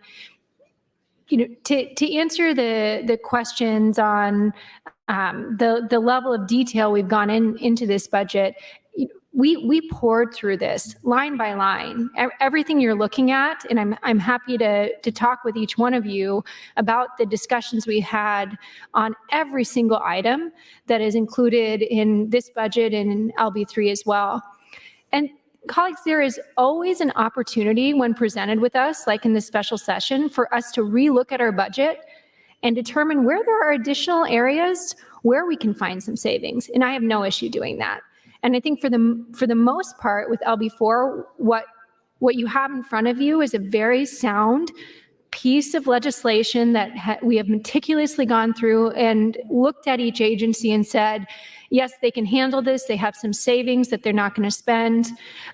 The one area that I have had concern with is with the Department of Health and Human Services. And I differ from Senator Erdman, and we have these healthy debates. and that this is the one area where if there are savings, from my perspective over the 8 years of serving in the legislature, there is ample opportunity for us to reinvest those savings in serving people. And in particular, for me, kids who are in our child welfare system. I have had the experience being a foster parent in the past with the challenges that youth in our state go through every single day when they are state wards, removed from their families, and into a roller coaster of an experience that no child should ever have to go through.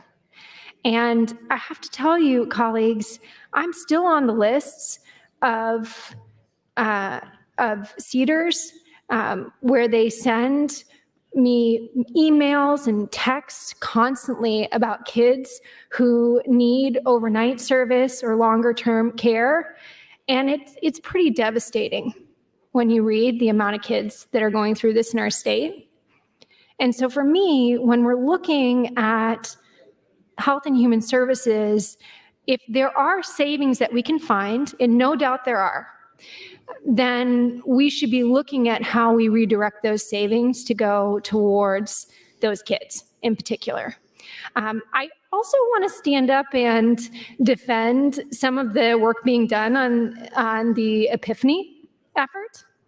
I actually got a chance as an appropriation committee member to listen in a hearing to Kristen Cox and some of the work she's done in Utah, which we followed in terms of some of their justice reinvestment work. And I do think that there is an opportunity for us as a state to find additional efficiencies and savings by ensuring that people are getting access to service quicker. And so they're not in the rotating system of needing support because they get the support they need quickly, and they're able to get it back on their 2 feet and live a healthy, happy life. And so I won't be here next year, but I do think there is an opportunity for looking internally and holistically our budget, looking at the systems that we have in place, which she discussed, and where there are roadblocks that are preventing us from being able to get services to people quickly. And so I'm hopeful that some of that work will lead to more efficiencies in terms of budget, but also quicker access to individuals for the care they need. And so I am excited about the opportunity that the legislature has to embark on that, and I'll be watching that from afar as a citizen. Thank you. Thank you, Senator Wishart. Senator Wayne, you're recognized to speak. Thank you, Mr. President. So I want to talk a little bit about a vision I had about 2:30 this morning. The vision was that maybe we can figure out how to deal with the taxpayer. That was the context of it, how to deal with the taxpayer. And actually, it goes to a conversation that happened almost 3 years ago between me and Senator Erdman and I. It was some bill I wasn't supporting, and he said, "Who do you work for, a taxpayer? Or you work for government or a taxpayer?" Then the second question was, "Who elected you, government or a taxpayer?" And I actually started thinking about that. And if you really put it in that perspective and you eliminate the politics, kind of emboldens you to do something for the taxpayer, for the public, not the institutions. So I was thinking about that at 2:30 because if you don't know me, I try to figure out till there's no votes on the board and the bill is dead forever to how to fix it. And what I came up with, and I started thinking about Senator Brandt and his constitutional amendment. Then I started Googling and checking out all the states, and I was looking at tax rate levies, assessment levies, and ratepayer levies and levy limits and all this stuff. And then I started looking at what most states are doing and how they were separating out homes, rental property, commercial, motels and hotels. And it took me back to Trevor yelling at me my second year saying it's unconstitutional because of this thing called the Uniform Proportionality Clause. And I said, I don't care, drop the damn bill anyway. And at the hearing, he wrote a memo that says, this is unconstitutional, so we shouldn't vote it out. We didn't say it that way because he didn't comment on policy like that, but he made it clear in Urban Affairs that it was unconstitutional. Then I started thinking more about Brandt's amendment, and I said, what if we took a system, and people may or may not listen, but I know Senator Lowe will. What if we took a system where we said your house, and it's kind of a version of Senator Hughes's plan, but it's actually through all, not just education funding. What if we took your house you live in and put it at 65% of the market rate? Pretty good idea. What if we took the rental house and put it at a 75% market rate? And then we take the corporations and other people who may not live here and have these big businesses, we keep them at the market rate. And then what if we took the money of LB 1107 and we pay the delta for that homeowner? That directly goes to the homeowner because it is owner occupied. Then I thought, if I ran this by McKinney, what would he say? Now at that point, I might have had a sip at 3:30 or 2:30 of something that made me feel a little better. And I was like, McKinney will say, well, is Ohio Company going to get any money? I said, no, they would actually be treated differently because it's not a owner occupied. And I could see him saying, I might get on board with that. Then I started thinking about ag. And instead of taxing all ag the same, what if we separated out the home? Could that help? Don't know enough about ag. Got to talk to Erdman. Scratch that off. If it ain't epic, he ain't gonna talk back to me. So let's see who else I could talk to. But just imagine that. We change our entire property tax structure where the homeowner gets a bigger benefit than the corporation. The renter can get some kind of benefit to offset not getting anything, and that person who is renting that house or apartments also gets a tax break, except for the corporation.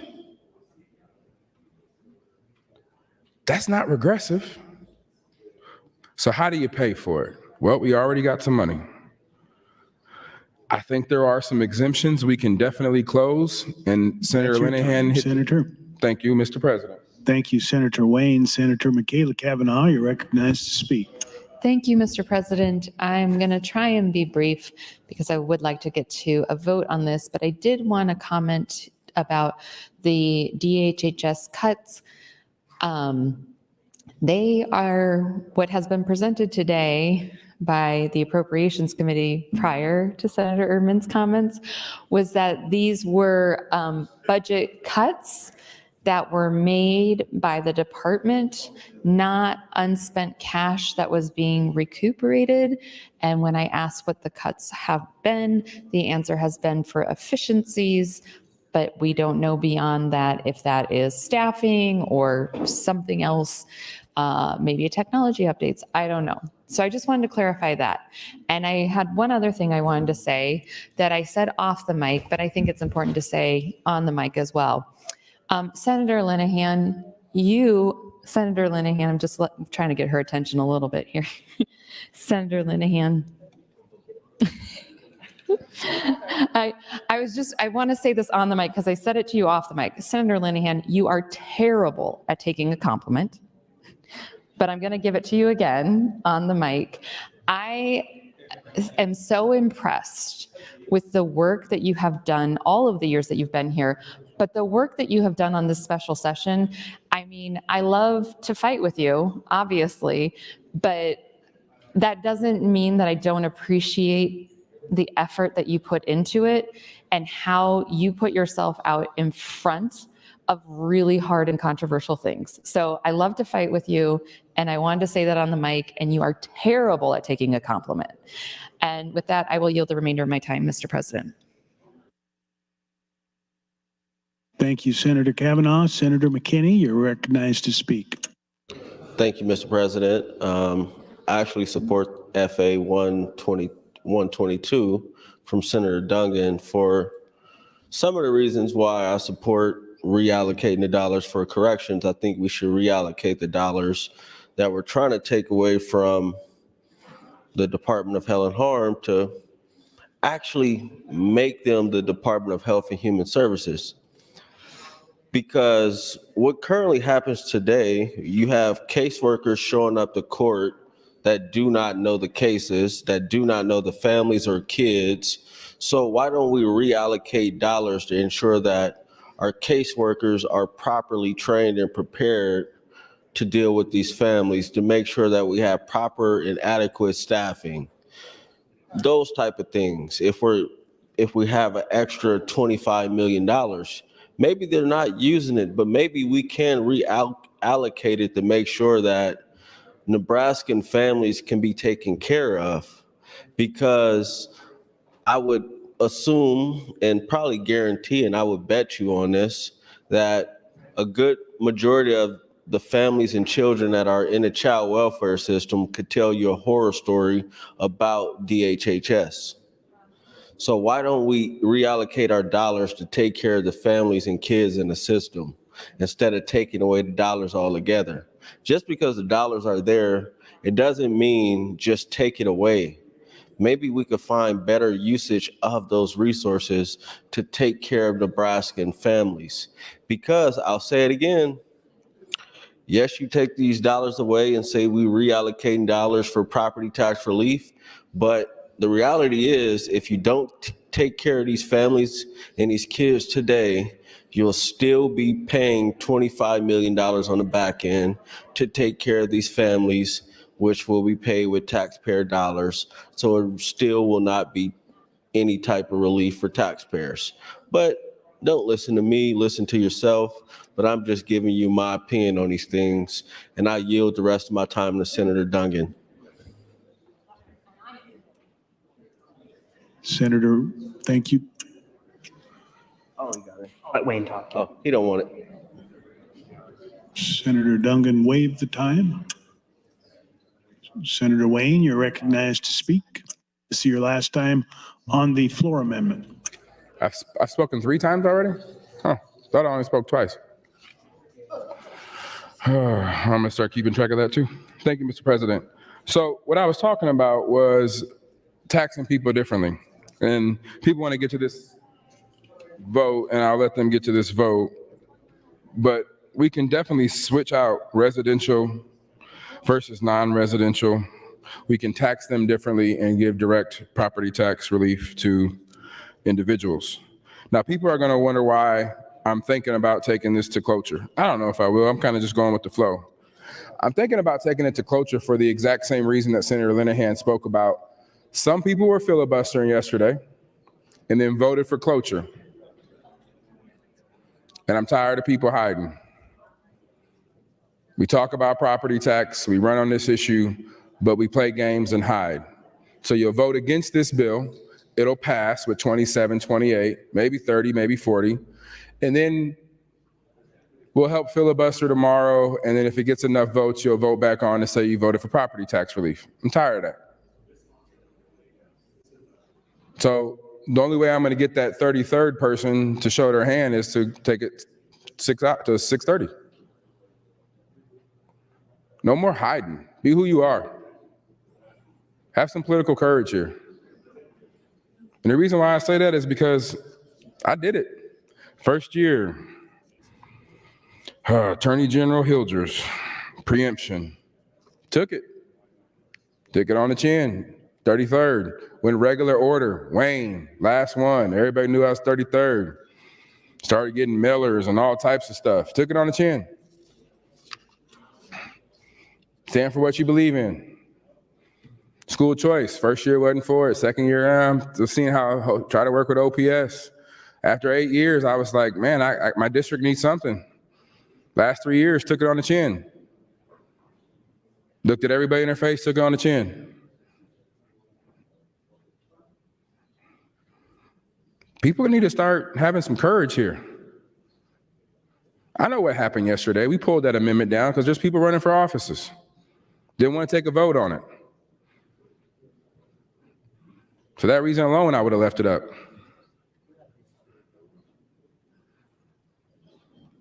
We should publish every committee vote in the record. Don't get to hide in committee on votes. We need to stop all the games and have some courage and take votes that you believe in. The fact of the matter is there is not a school district when it came to the floor has supported any plan. And OPS will never, because at the end of the day, the pie is only so big, and if we have to give rural schools more, OPS is gonna be opposed, period. That was the stance when I was on the board, that's their stance today. They voted even against Hughes's bill. That's their stance. Even if you put a hold harmless provision in, because after 5 years, legislature might touch it. So we gotta bypass them. I'm tired of having that fight. Education is what it is. And it can't be a money issue because OPS is sitting on a ton of cash reserves. Like hundreds of millions of cash reserves. So much money they have, we have to shut down special ed programs in Senator McKinney's district because we can't find teachers. That's how much money they have. They can just do what they want. For those who are wondering, everybody's huddled up over here trying to figure out what they're doing. See, that's my first couple of years, that's what my job was. It was come filibuster so we can make a deal in the corner. And that's what I learned. I need to be in the corner, not on the mic. But on this issue, they've asked me, what do I want? What do I want? I don't want anything. It's liberating.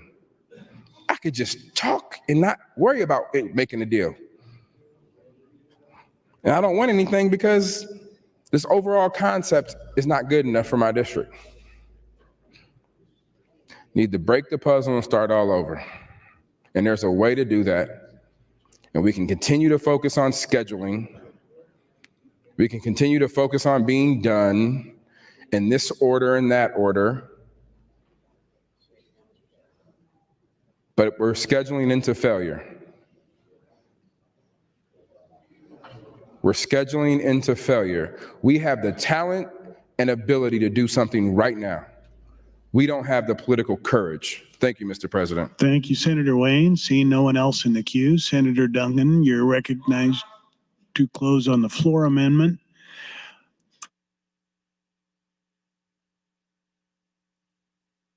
There's been a request to place the House under call. The question is, shall the House go under call? All those in favor say aye. All those opposed say nay.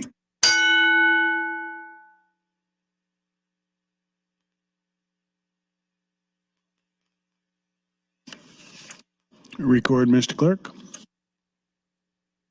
18 ayes, 3 nays, place House under call, Mr. President. The House is under call. Senators, please record your presence. Those unexcused senators outside the chamber, please return to the chamber and record your presence. All unauthorized personnel, please leave the floor. The House is under call.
Senators Bostar, Hughes, and Boson, please return to the chamber and record your presence. The House is under call.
All unexcused members are present.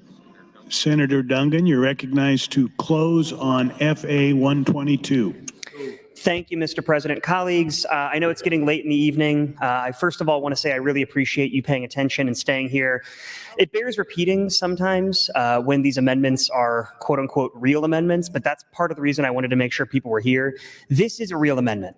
We've been discussing all day whether or not the cuts to the DHHS appropriations or the carryover is appropriate. And my point that I've made since the very beginning of today is that I have really serious concerns about whether or not DHHS, if we make these cuts, is going to be able to continue to provide the same level of service to people in the behavioral health community, in the developmental disabilities community, and as Senators McKinney and Wayne have pointed out, also in the juvenile justice community.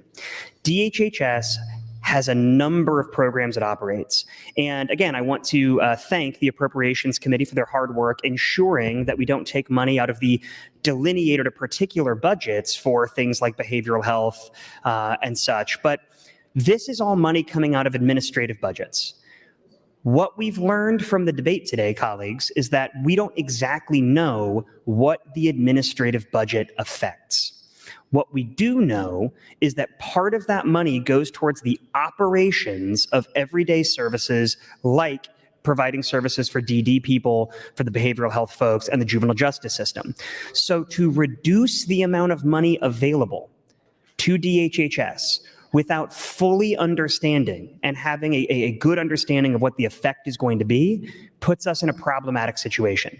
I'm not even saying that we can't have this discussion in 4 months about whether or not there are efficiencies to be found. Senator Wishart made the very good point that there are absolutely efficiencies that we can find, but we should not and we cannot make those decisions on a very short notice and without having information. When I asked Senator Vargas questions about this earlier today, he was able to, I think, very, very accurately state and articulate that when they asked questions from DHHS about where this money would come from and what the actual effect of these cuts would be, they weren't able to answer them. So we don't know if we make these cuts, what's going to happen.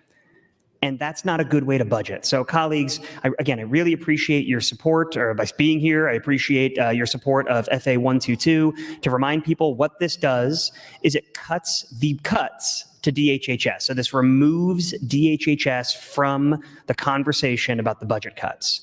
I would urge your green vote. And with that, Mr. President, I would ask for a roll call vote, reverse order. Thank you, Senator Dungan. Members, the question is the adoption of FA 122. There's been a request for a roll call vote, reversed order. Mr. Clerk.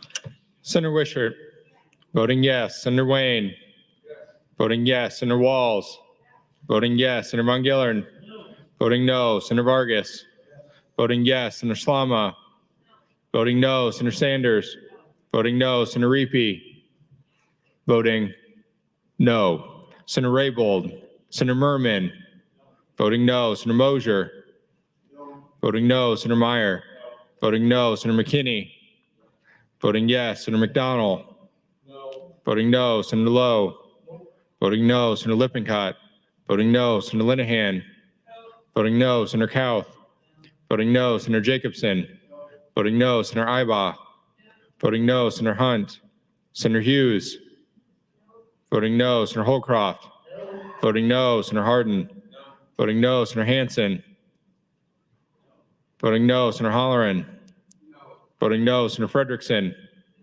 voting yes. Senator Erdman, voting no. Senator Dungan, voting yes. Senator Dover, voting no. Senator Dorne, voting no. Senator DeKay, voting no. Senator DeBoer, voting yes. Senator Day, Senator Conrad, voting yes. Senator Clemens, voting no. Senator McKinney and Kavanaugh, voting yes. Senator John Kavanaugh, voting yes. Senator Brewer, voting no. Senator Brandt, voting no. Senator Bostelman, voting no. Senator Bostar, voting yes. Senator Bosson, voting no. Senator Blood, voting yes. Senator Ballard, not voting. Senator Armendariz, voting no. Senator Arch, voting no. Senator Albright, voting no. Senator Aguilar, voting no.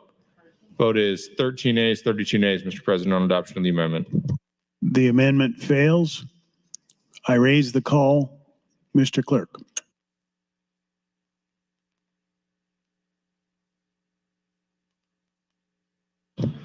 Mr. President, Senator McKinney and Kavanaugh would offer FA 124. Senator McKinney and Kavanaugh, you're recognized to open. Thank you, Mr. President. So here's what's happening as far as I can tell. From the start of today were discussions and negotiations going on with the governor's office and his people that are just right outside the glass there about removing DHHS budget cuts from this bill. And they had some sort of agreement on that we wanted to remove those budget cuts and the legislature. And what they said was, no, you can have one or the other, but actually you can't have one or the other. You cannot have the legislature. We will give you the HHS cuts. We will take those out. And I, being myself, thought, well, somebody needs to defend this institution and the people who work here.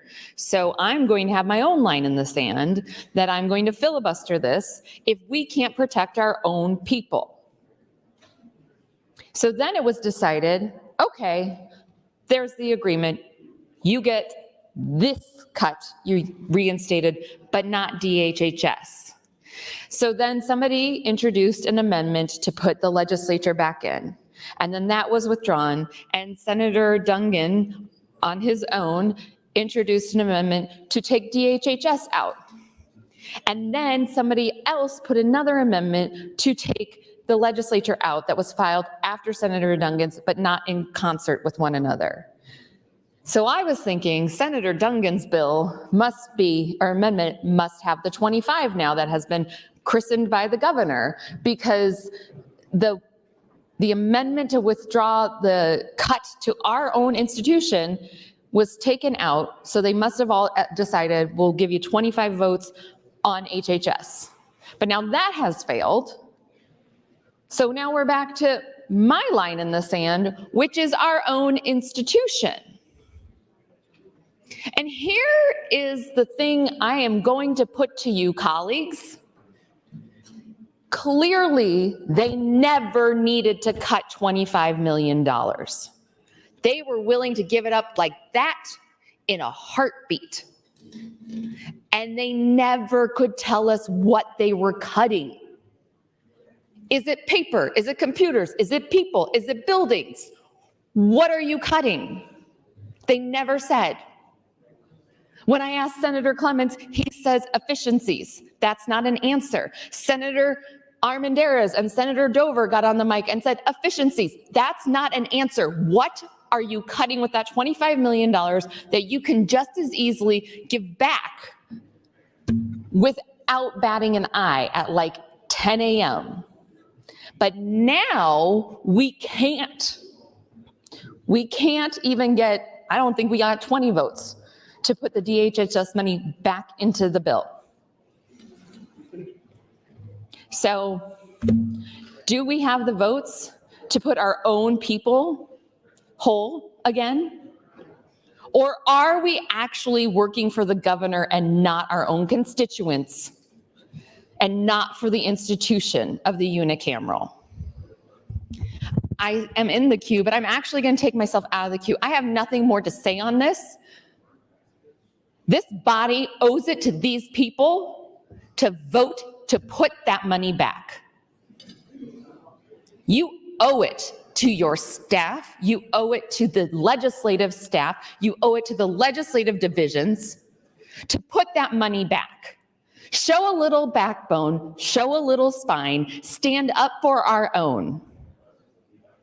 Thank you, Mr. President. Thank you, Senator Kavanaugh, and you are next in the queue and recognized to speak. No one, oh, nope, I guess wave. Waved. And Senator Dover, you're next and recognized to speak. Thank you. I just want to stand up and say it's somewhat insulting to work the hours that appropriations put in a bipartisan way. Democrats and Republicans working together, and with some exception, we're all standing up trying to defend what we spent days and days. And I think a lot of you are aware of this, but I think it needs to be said is we meet 5 days a week, the 9 of us, and we do it for weeks. And to insinuate that we don't do our due diligence would be the same thing for me to talk to another senator saying they don't do their work on the committee. And I wouldn't do that because I really think that most people here do the best they can based on the information that they have. And I think one of the most important things that we at the legislature need to do is not be hypocritical. And so we did not treat the legislature any different than any other agency. And so when we saw money sitting there, we said, this is not our money. This is the people's money, and it needs to go back to people in the form of property tax relief. So it's later in the day, I guess, and if I sound frustrated, I am, but we worked hard. We asked questions, and we actually met with Senator Aguilar, Chairman Aguilar, and discussed this with a member from accounting and Trevor. And so we sat down and they said, as long as we didn't do this, they're okay with this. And when I met with them, they were okay with what we had done. And the only argument they had was what if? What if we get sued? What if? And that's the same thing we heard at every agency. It's kind of funny that every agency wanted to have this cushion of other people's money, the people's money sitting there just in case. The problem is just in case means that money's sitting there, not being productive, not being used efficiently, and it's the people's money, so I want to return that. So anyway, I did meet, as well as Chairman Clemens met with Senator Aguilar went over things. They were fine with it. And here's the funny thing is, why is it when we meet with people and they say, no, we're okay with this, but don't do this, which we agreed on, do one thing, don't do another. Why is this now a big issue here? And I think the worst thing that we can do, I think another way as a state compared to cities and counties, et cetera, is to have other rules for us because we're more important, or we don't want to go through we don't want to be cut or whatever, but we're willing to cut other people. We should be willing to do what we think is fair, treat everyone fairly, and that's exactly what we did. We treated the legislature as the same as every agency, and I think we were fair. Thank you. Thank you, Senator Dover. Senator Conrad, you're recognized to speak. Thank you, Mr. President. Good evening, colleagues. I rise in support of the amendment, and let me just offer a couple of reflections where we find ourselves at this point from, of course, my perspective only. But you'll, of course, remember from regular sessions as we near the end, after battles were waged and hard fought, and eventually everybody ends up tired and perhaps dissatisfied with either the strategy or the substance. Things always have to fall apart a little bit before they come back together. Seems like we're kind of at that point in this special legislative session as I'm trying to keep track of the conversations here today. But I do want to acknowledge how hard the Appropriations Committee works. I know, having sat in those chairs for 8 years, it is a huge responsibility, and I know that the folks who sit there now are doing really, really hard work to try and make the best decisions. I also know, though, that once that budget is presented from the committee, once it emanates from the committee and it's presented to the full body, it has to become our own. It has to be subject to kicking the tires, asking questions, adding amendments, adding in dollars in some instances, subtracting dollars in other instances. The vast majority of the Appropriations Committee budget typically gets adopted, but it has to, while we can and should give great deference to the people who sit in those seats, as we do for other committees, jurisdictional committees, we also have to remember that it does need to become ours as the full body as we carry out our constitutional duty to pass the budget and to pass a balanced budget at that, which again is to the biennium, not to the out years or to the present moment. The other thing that I just want to be clear, because I think it is really getting lost in the debate on LB2 and LB3 perhaps later, is that LB2 and LB3 are not an A bill for LB34. They're not required to pay for the substance of the additional tax relief that's modest but meaningful in that bill. This is a separate track. They're not related there too. So people just need to be really clear about that. If they were an A bill for LB 34, they'd be an A bill. They're separate tracks with the property tax measure moving forward. The other piece I just want to note quickly in support of this particular amendment is of course, just to reaffirm that we're the smallest legislature in the entire country, and we do operate efficiently and provide good value to the taxpayers. And having a one house and saving money was actually one of many reasons why our unique form of government was adopted by the citizens so many years ago. But I also want to clarify that not a single penny of the dollars in this particular amendment or in the legislative budget writ large go to enriching senators individually. Our salaries are set by the Constitution. They cannot be changed. Our per diems are set by law. They are directly related to the expense of service. We make $12,000 a year. We're not protecting ourselves or enriching ourselves as senators when we ensure that we have a strong and independent co-equal branch of government. If you'll look at the Appropriations Committee's work, there are no cuts to the other independent co-equal branch of government to our partners in the judiciary. There are some proposed cuts to the executive branch and executive agency, but I would point that out as a point of contrast. Additionally, the reason, thank you, Mr. President, we have such a high unexpended balance in some of these line items within the legislature is because we have a high number of vacancies due to the fact that we're working very hard to increase staff's pay so that we can recruit and retain smart, talented people into public service in this role. But those vacancy savings can be wiped out very quickly. Additionally, we get hit with unexpected expenses like special sessions or a legal bill defending ourselves from overreach in the executive branch, as we did with the OIG last year, or the HVAC process, which sparks a almost $1.5 million unexpected bill. Thank you, Mr. President. Senator Wayne, you're recognized to speak.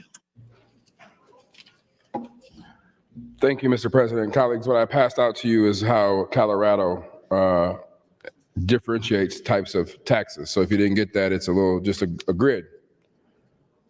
Colleagues, this is where we need to move to. And here's my problem with LB 34. Homeowners are being treated the same as out-of-town companies. Ted Turner and Bill Gates are going to get property tax relief the same as Grandma in Florence. We have an opportunity to stop what we're doing. And I know people are scared, don't want to upset the speaker, don't want to upset the governor. I get that. But I'm trying to save some homes in my district. Some of you know how personal this is to me, and some people in my family have actually moved because of the storms and their property taxes went up. Storms and then getting trees and all that removal, that's not covered by insurance. That's stuff you got to just clean up. And they're elderly, and their property tax took another hit. And they just said they can't do it no more. This is an opportunity we have in front of us, and we're seriously not talking about it. So I just pass it out and say, just look at it. This isn't the Wayne plan. I'm not smart enough to come up with it. What I am doing is smart enough to look at different pieces and putting something together. And if you find something good, you just keep doing it. But we have an opportunity through Brandt's constitutional amendment to do this. The opportunity is simple. Residential versus non-residential. We already did it with ag. We could add an actual further part of the ag breakout and do home residential versus ag land. We could talk about that if his bill was up, and we could talk about if that was the best thing to do. But what you see in here is they treat owner-occupied people and those providing rents different than corporations. We can't do that. Our Constitution forbids us from doing that. And the fact that we are not even having that conversation, think about that. We are talking pie in the sky, high level stuff, and just front loading 1107 and that kind of stuff, great. But we are not even talking about the real issue of how we are one of the few states, when I say few, maybe one other state that has a uniform and proportionality clause in their Constitution. If you don't believe me, because I know I'm on the other side of the aisle, or I'm urban, or whatever other myth you might think about me, go ask Kenny out in the hallway. Go ask Trevor over there who used to be Urban Affairs. There's plenty of people you can ask that to who will say we are one of the few states to do that. That is a fundamental problem that we won't even address. But here's the solution. Speaker wants us to get these done first, then address the core issue that's causing them. Now, what triage approach is that? Scheduling into failure. Start at the basics. The basics are our Constitution says real property has to be uniform and proportionate. We carved out a section for ag land through the green belt. But the problem we are seeing now is it is still skyrocketing, and the fights are coming because we don't want to say, Ted Turner, Bill Gates, we're going to treat you the same, and you're going to get this massive tax break. This investment company who bought over 400 homes throughout the Nebraska, you get the same tax break as grandma down the street, as the small farmer who's the owner occupied.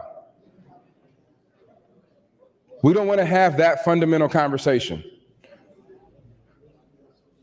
because we got to stick to the schedule and schedule for failure. 1 minute. This is not a win.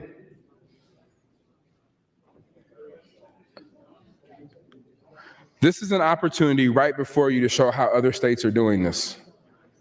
Now, they have a lot of other sales and other tax revenue streams. That's why their percent is only 28% on corporate and even 6%. But the categories, look at the categories and tell me that doesn't make sense. One conservative, tell me this doesn't make sense.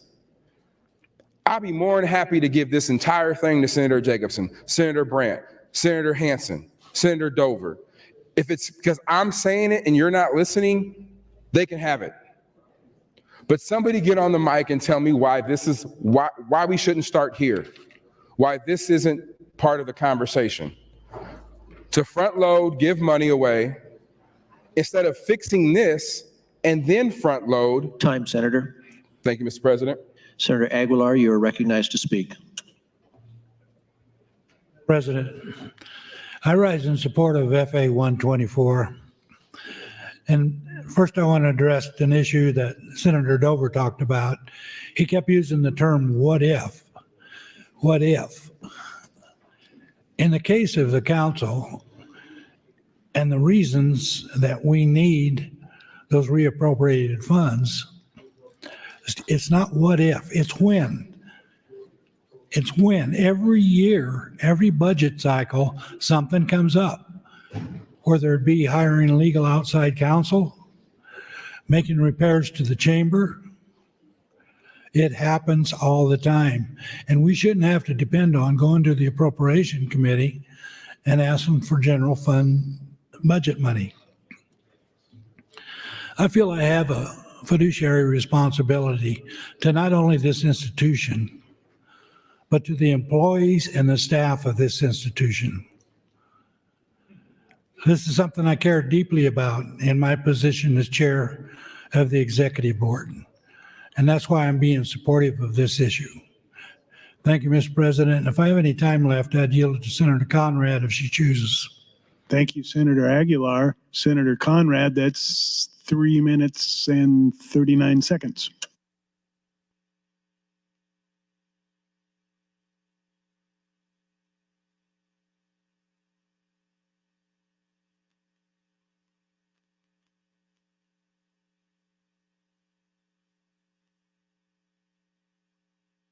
Thank you, Mr. President. Thank you so much, my friend, Senator Aguilar. I've had the honor to get to know Senator Aguilar during our parallel tracks in public service in the Nebraska Legislature, and it's been a true joy and honor to work with him and now see him as chair of the executive board and as the member with the most seniority in the body. I'm very glad that Senator Aguilar adds his leadership to these critical institutional debates, which I also feel very passionately about. And I think when it comes to issues like ensuring that we have a strong, independent, co-equal branch of government, and that's effectuated through having top talent in our staff to draft bills, to assist with high-level legislative policy, strategy, and work. And folks like Senator Linehan have fought really hard to make sure that we do pay competitive salaries, to have good team members, to do the critical work of the people. So again, this isn't about enriching ourselves individually. This is about ensuring our co-equal independent branch of government, which is already one of the most affordable and smallest in the country, can survive to carry out the people's work and meet unexpected expenses as they arise. So as a young member of the Appropriations Committee back in my first term of service, some very, very dear, very conservative members with very different political viewpoints than my own helped to mentor me and other senators and really provided a framework for where the inflection points were and what priorities to keep in mind. And I remember the conservative senators that I served with on appropriations, they said, always take care of the folks who can't take care of themselves. And I appreciate the committee working hard to keep cuts away from direct aid. And they said, always take care of the legislature, because you took an oath to steward this institution forward. And we can't do our work as the people's branch if we don't have the resources we need to be a co-equal, independent branch of government. And so I've always kept that sage wisdom in my head and in my heart when it comes to questions about the institution. And this goes right to the heart there too. Thank you, Mr. President. Thank you, Senator Conrad. Senator Wayne, you're recognized to speak. Thank you, Mr. President. I have an ask. It's simple. My ask is simple. Not everybody's listening. Isn't that funny? When I talk about actual policy, they don't listen. But when I say, well, he shut up, we'll listen. Let's put the poll motion up, or Revenue Committee exec on it. Report it out. We vote on that. Brandt's bill, have a discussion tonight. I'll pull off a LB3. We can have straight up. I don't know what anybody else is doing because I haven't talked to anybody else to talk to them. But I'll stop. Otherwise, we're going to go here, and then somebody's going to have to explain to me why we can go 8 hours on this and only on 4 hours on the next bill. Because if we're going to treat bills on general file, we should treat them the same. So we'll have to go 8 hours on that. And if that's changing, and you drop it to 4 because we want to get out of here today and get it done today to stick to the schedule, then that's going to cause another procedural problem that allows me to talk more than tomorrow and the next day. We have to educate this body on uniform and proportionality. We have to, because people just don't know. That's why I passed this out. But talk to people who know about other states. This is what they do. And let me tell you the vision I have for 1107 and why I'm fighting so hard. The vision I have is you take the owner, occupier, lower their rate. You take the money from 1107 and target them. Target the family owner, the family farm. Target mom and pop who are owning. You pay for that delta to the counties, cities, and all the political subdivisions. So if they're taxed at 100,000 of assessed value, they're only going to be taxed at, we can say 60,000. I'm making up numbers because I have to talk to everybody about it. So that $40,000 tax value different, that delta, we pay for. We already gave corporate America corporate rate breaks that take full effect in 2028. That way they still get taxed at the same rate, property tax wise, but now we're focusing on the individual who owns the home. That's affordable housing. Then we set a different rate, slightly higher, for the apartment complex and the renter of single family homes. We pay for that delta difference.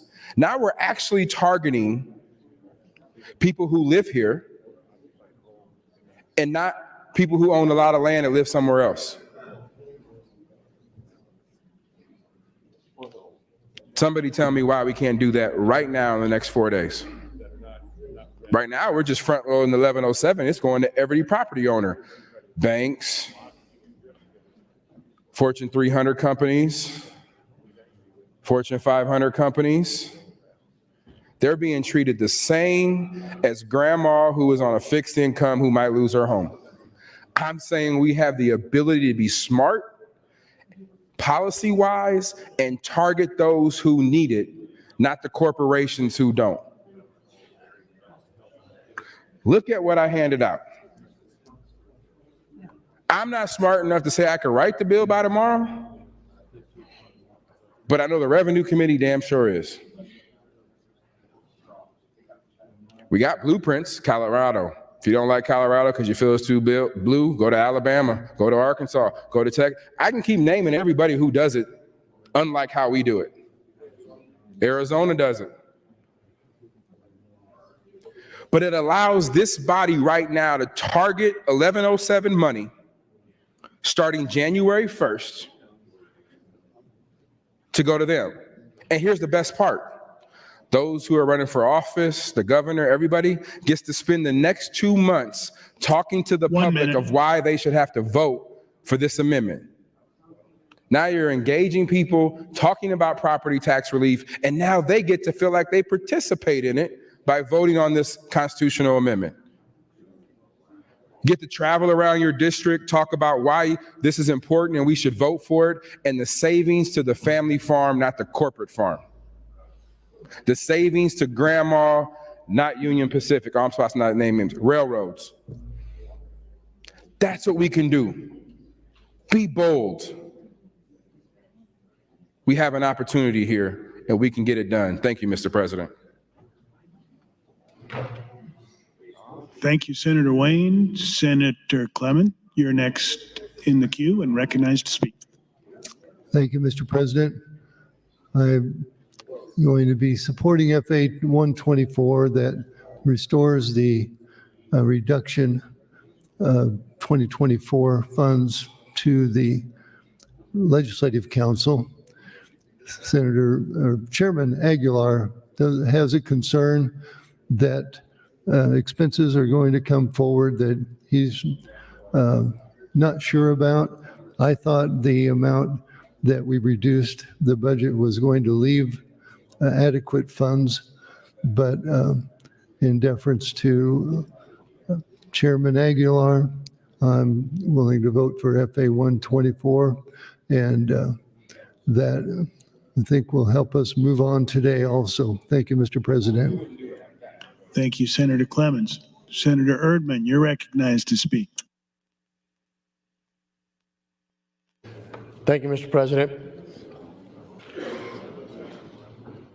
You know, I listened to what Senator Dover had mentioned about visiting with Senator Aguilar about making these cuts. And I believe Senator Dover said that Senator Aguilar was okay with it. Perhaps maybe now he's not. But let me share with you what they have in the legislative services after we transfer the $3.5 million. They have 22% cushion, 22%. So I wonder if Senator Aguilar yielded a question.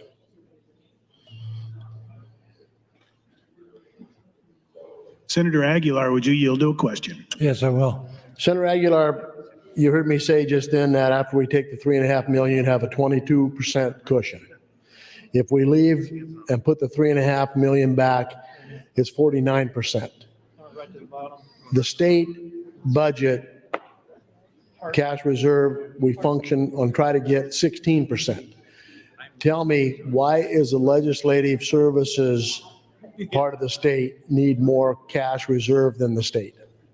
Why do you need 22? Why do you need 49 when the state has 16? Tell me why that is. You know, I wish I knew exactly what we need, but each and every budget cycle, something comes up. There's never been one where something didn't come up and you can't put a number on it. So it's nice to have that in reserve to use when we need it. Okay, you've been here 10 plus 2, you've been here 16 years. How long have you served, Senator Aguilar? How long have you served in the legislature? Would you ask that question again? How long have you served in the legislature? You had 10 years before and you came back. Roughly 14 years. Okay. So how long have you been on the executive committee? This is my second time around. Okay. So in your past service on the executive committee, did you ever see a time when you ran short of funds? No. Okay. So you're saying that 22% is not enough cushion, and what would be some of the reasons why we would need greater than 22%? As I stated earlier, we have no control. The only thing we can control are salaries, and right now we have promises out there that we're going to increase salaries. We did in July. We're going to do it again in January. So does that come out of the legislative services part or the other cash fund called legislature? Which one of those two? Where does the budget for the salaries come from? Which one of those two? I don't know that number, Senator. Okay. Either way, so here's the situation. The other legislative account, I'm done. Thank you so much for answering those. The other legislative account has a 77% cushion, 77. The legislative services account has 22%. We've made cuts in the other agencies of the state, governor, lieutenant governor, on down the line, everybody. So we as a legislature, we're going to make adjustments to everybody's budget, but you can't touch ours. How does that seem fair? How does that seem right? That, okay, do as I do, but do as I say, but don't do as I do. What are you trying to do here? So we're trying to restore funds back to the legislature that they can't prove that they need them. And it's quite obvious that if those situations had occurred during the last 14 years, that Senator Aguilar would have been able to state a time when they ran short of money. Not the case. They have plenty of cushion. 22% is a lot. 49% is exorbitant. Vote no on FM 124. Treat the legislature like we've treated everybody else. Thank you. Thank you, Senators Erdman and Aguilar. Senator Jacobson, you're recognized to speak. Crystal ball. All right, there you go. You got one. Well, thank you, Mr. President. Well, since we're been in the middle of a filibuster all day today, I really didn't want to have to speak a lot, but I just want to mention a couple of things to those that might be home listening to this, and just tell you that note the things that are happening. Remember, I said this morning that the very people that were complaining about how much the special session is costing are the ones who are extending the time. Those that are concerned about our staff are the ones who are making our staff stay late and work overtime. Okay, so there's that old saying, you know, watch what I do as I say, but not as I do. Okay, and that's what's happening here. Now, we've heard from the chairman of the Appropriations Committee, and I could tell you I've known Rob Clemens a lot of years. Rob's a very smart guy, and Rob knows what he's talking about. And during a regular session, most of us would ask the question, Rob, are we okay on this? What should we do here? And he would speak, and that's what we do. Except now. Senator Erdman's made it abundantly clear, being on the committee, as has Senator Clemens, going down, the people that are there and know the numbers have said this is fine. This isn't about the numbers, folks. This is about being obstructionists. The other thing it is this is about keeping money around in a reserve so that we can spend it on something else. There was a bill this year to undo the Perkins County Canal and bring that one-time $750 million of dollars that are in that fund and bring it to the floor to fund property tax relief. Well, that's not a program. That's a one-time funding for a project that's critically important in Nebraska. But that was brought. It wasn't serious. It couldn't be serious. It's not an ongoing funding source. But think about the suggestions that were made, how corrections could be doing all these other things with this money. And it's almost like, how dare you not spend all of your funds? Figure out something to burn it on. That's the message. Surely you can waste it on something so that we can't use it for property tax relief, because tax relief is a bad word for some in this body.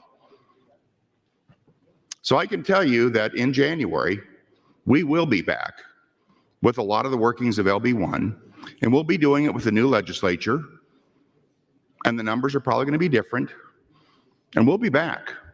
And we're going to continue to be back because we are going to deliver property tax, meaningful property tax relief for the state.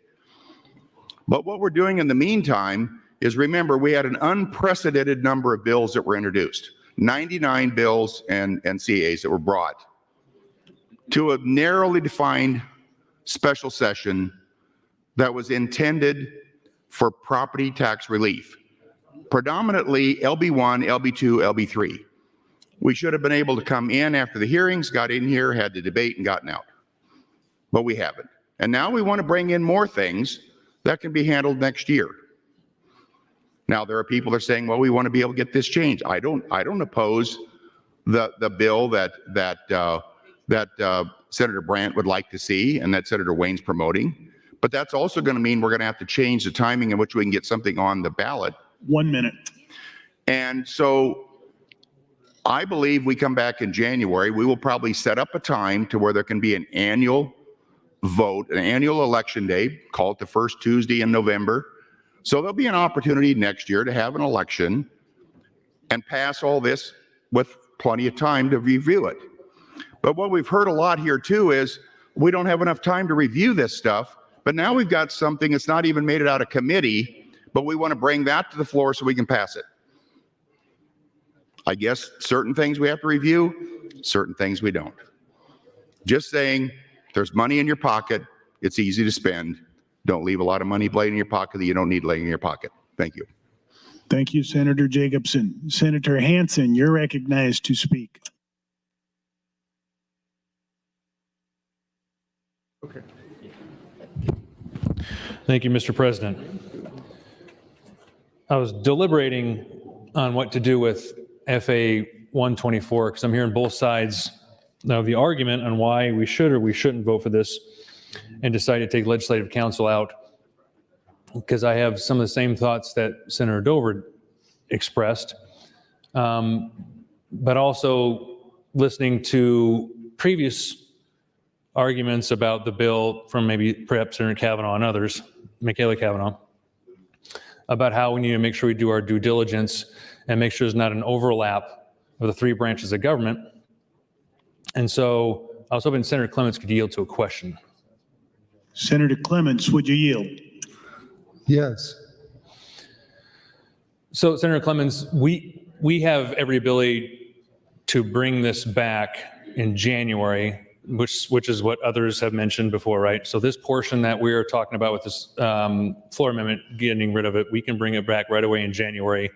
And, you know, after, in my opinion, we've had some due diligence over the next few months to make sure we're not seeing the executive branch overreach in the legislative or vice versa.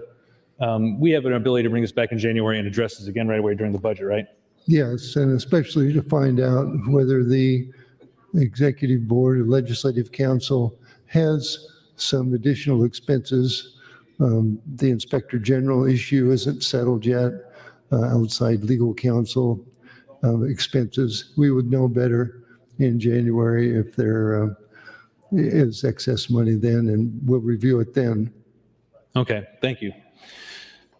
I want to get as much done when it comes to being efficient with taxpayer funding, like I mentioned before, and we have the opportunity to do it now, which we will with a whole host of other things. But this portion, I can see both sides of the story about how we may not want to treat the legislature different than others. However, it is somewhat different when it comes to the executive branch, which is what Senator Michaela Kavanaugh expressed earlier. So seeing both sides of the story, I am going to plan on voting yes for FA 124 with the intent then we can address this in a few months come January to make sure we're doing our due diligence and make sure all of our ducks are in order so we can even be more efficient with taxpayer money and we're doing the right thing. So thank you, Mr. President. Thank you, Senator Clemens and Senator Hansen. Senator Wayne, you're recognized to speak. And this is your final time on the floor amendment. Thank you, Mr. President. So again, I hope people actually looked at this and seen the potential that we have right now. We have the smartest and talented people we have the biggest class who have been here the longest. Right now, we can do something. And so the question I have, and the question I'm gonna ask you tomorrow, is the 1107 front loading today to everyone, including Ted Turner and Bill Gates, worth a speeding through or setting up a plan to get it right that goes into effect next year? Is it worth today? Now, with all respect to Jacobson saying we can do all this next year, we could do all of what we're doing right now next year because the entire 43 is not going to take effect until next year. We can do everything next year. Problem with the special election is, one, you have low turnout, which means special interest groups can influence sides a lot easier. Two, people don't usually know that elections are in off years unless you're in the spring in Omaha. And three, Jacobson's talking about cuts. It costs money for a special election, around $1 million. Guess who buries that cost? The counties. So we're going to put another underfunded mandate on them. Good job. Good property tax relief there. So here's what I'm going to educate everybody on today. I think everyone should pay their fair share. You know who doesn't pay their fair share? Financial institutions. They're capped at a 3.54 rate of their income. 2028, corporations get down to 3.99. Individuals get down to 3.99. Corporations of financial institutions have been that low for the last 10 years. So let's have a real conversation about paying their rate and what companies and what individuals are doing their jobs. They are statutorily limited to 3.54% of their total income. Property tax relief, everybody should have to pay in something. We're going to make the barber go get my hair cut pay an extra tax. Meanwhile, financial institutions got a sweetheart deal. And guess what? They got a variable rate. As corporate rate goes down, theirs goes down. And it's less than 50% of the corporate rate. So in 2028, their tax on their deposits are 1.5 something. And their max is 3.54% of their total income. So let's have a real conversation about property taxes. Every industry should have to feel a squeeze. So we're going to give the financial institutions who own multiple banks and community banks and property same kind of tax breaks that we're giving everybody else when they have the lowest rate, and it's going down. See, I try not to talk about too many truths up here because people get offended. But that's the truth. In a time where financial institutions are doing the best they've ever done. If there is a bank closure today, typically it ends up with somebody being indicted because they are doing extremely well. So why don't they have to pick up some tabs here? Why is the individual paying often 2 times what banks are paying? Why is corporations paying 2 times what banks are paying right now?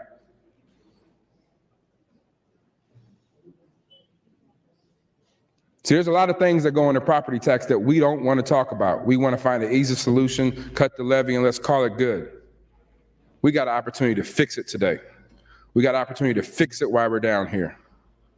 And I'm saying let's fix it. Forget the scheduling. Let's get the real solutions. We're down here. We're down here. Let's get something done that Nebraska's asking us to do. Thank you, Mr. President. Thank you, Senator Wayne. Senator Armendariz, you're recognized to speak. Thank you, Mr. President. I just wanted to be clear. It sounds like some people are making decisions for fear of lawsuits with the legislative money. We want to keep all of the money there just in case we get sued. Sounds like they have about 50% of their budget in money sitting there, the taxpayers' money sitting there, and they want to keep all of it just in case we get sued. So just to be clear, if there were a lawsuit and that we had to pay out, and we've done for other organizations, those organizations come to the Appropriations Committee and let us know of the shortfall. I haven't known of an instance we do not pay out on a lawsuit on a shortfall. So that's not a good argument to keep all of the money in case you get sued. If you have a shortfall because you got sued, you come to appropriations, you ask for a shortfall appropriation, and to my knowledge, you get it. We've done it in the past already, even since I've been here. It's not an argument. This is change. We hired an organization to find savings for our state. Other states have done it as well. People are frustrated that now we're finding them and nobody wants to give it up. It is typical. Organizations across the board, government, healthcare, private companies, hate change. But a lot of them bring in organizations to find savings for them or tell them how they can run better and do more, grow even. This is typical of the fear of change. And remember the last time I was on, emotions come from your base instinct. They prevent logic. We went through appropriations and we used logic and reason to decide what was to be done. Thank you, Mr. President. Thank you, Senator Armendariz. Senator Dorne, you are recognized to speak. Thank you, Mr. Lieutenant Governor. Been hearing all the conversation about the Legislative Council. Have some thoughts on this also. A couple years ago, I believe Governor Ricketts was still governor. They brought forward a proposal in his budget to increase the governor's budget. We had quite a conversation in appropriations. This is the governor. We shouldn't do this or we shouldn't do this. I finally made the comment, take the governor word off the line. If this was some other agency, how would you be handling this? It's the same way with the Legislative Council. Take the Legislative Council name off of there. Why are we better than anybody else? Senator Erdman said they will have 22% left. Would we have any other agency in our budget? Would we leave them with 22% in there when we are trying to make sure that we are run as slim or as trim as we can be? Take the name Legislative Council off of there, and what would you do? I was not going to speak when Senator Ben Hansen made some of those comments. If this was any other agency in our budget, what would you do? Why are we the legislature? Why are we any better? They can come back next year, just like everybody else, and bring a proposal to increase their budget. So if you think that other agencies should have 22% left in their finances at the end of their cycle, then we shouldn't even be sitting here talking about this bill or any other bill, because I don't think anybody's at that level. Take the name Legislative Council out of there when you decide to vote on this, and vote on it based on the numbers. We need to make sure we do what is appropriate for the state. Thank you. Thank you, Senator Dorne. Senator Kauth, you're recognized to speak. Thank you, Mr. President. I rise in opposition to FA 124. I've been listening to the debate all afternoon. I'm shocked that this body does not have the political fortitude to hold ourselves to the same standards that we are holding other departments. I really never thought that we would put ourselves ahead of anyone else. We are the ones who should sacrifice first. We're the ones who should cut the hardest. We're the ones who have control over all of this.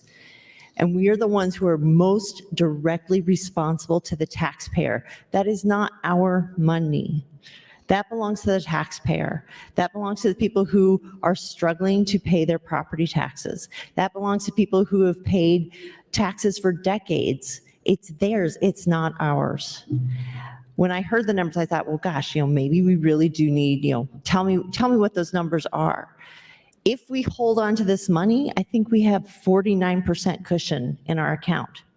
What on earth do we need that for? As Senator Dorne so rightly said, if there's an emergency, if something happens, and as Senator Armendariz said, we would go to the Appropriations Committee and explain what happened, explain why we need the money. We do not need that money right now. That money needs to go back to the citizens of this state, and it's reprehensible to say otherwise. Thank you, Mr. President. Thank you, Senator Kauth. Senator Slama, you're recognized to speak. Thank you, Mr. President. Good evening, colleagues. In a rare and perhaps unexpected turn of events, I do agree with Senator Kauth and will be joining her in voting no for FA 124. And it's for this simple fact that at the root of every tax crisis is a government spending crisis. If we're unable to cut even ourselves and our niceties and our frills, we're not even going to be able to chip the surface of this tax crisis and solving it for Nebraskans. If we can't cut ourselves first, we're not going to cut anything. So I stand wholeheartedly opposed to FA 124 and any attempt to whittle down, I think, already very, very, very conservative cuts that I wish went farther. Thank you, Mr. President. Thank you, Senator Slama. Seeing no one else in the queue, Senator McKinney and Kavanaugh, you're recognized to close on FA 124.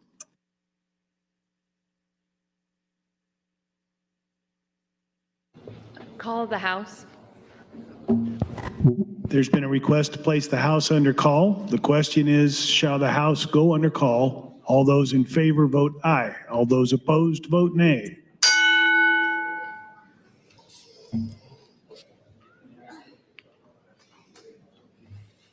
Record, Mr. Clerk. 20 yeas, 3 nays, place House under call. The House is under call. Senators, please record your presence. Those unexcused senators outside the chamber, please return and record your presence. All unauthorized personnel, please leave the floor. The House is under call. May I continue on? Senator Kavanaugh, you're recognized to continue. Thank you, Mr. President. Colleagues, I want to make this brief. Just wanted to remind everyone that FA 124 is striking the language that takes $3.5 million out of legislative services and just keeps us where we were when we adjourned in April. So I ask for your green vote on this amendment. And I think after we vote on this, we will then be going to cloture. So thank you very much. Thank you, Senator Kavanaugh. Wendy, check in. Wendy. Also, my mic's on.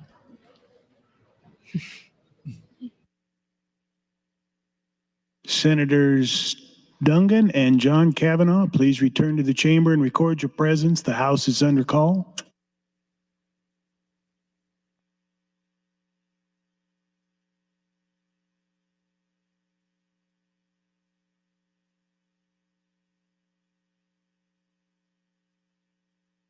All unexcused members are present. Members, the question is, shall debate cease on FA 124? All those in favor vote aye. All those opposed vote nay.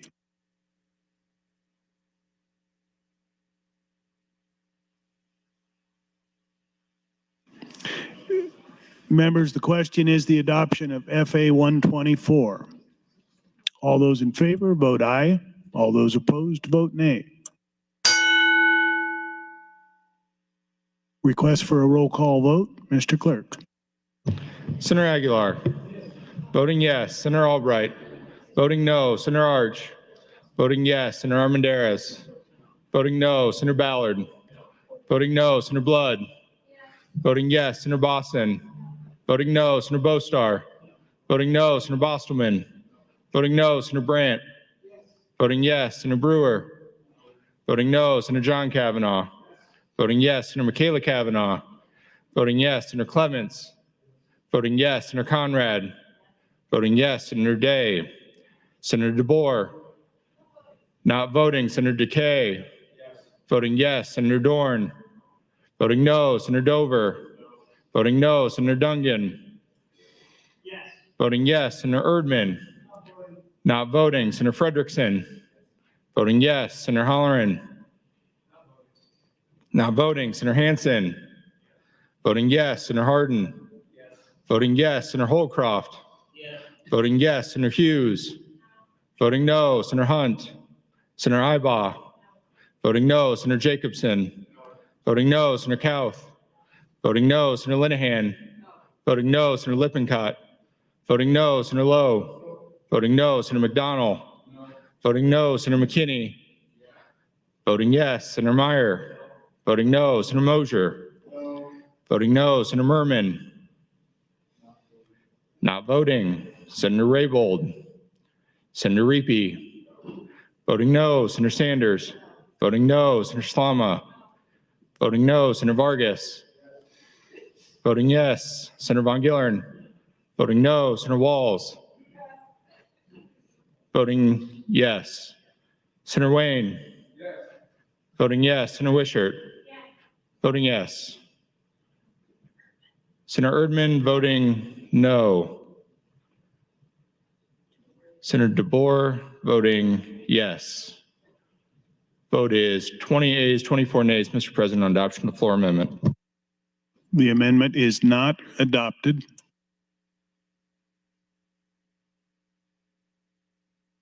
Raise the call. Mr. Clerk. I have nothing further on the committee amendment, Mr. President.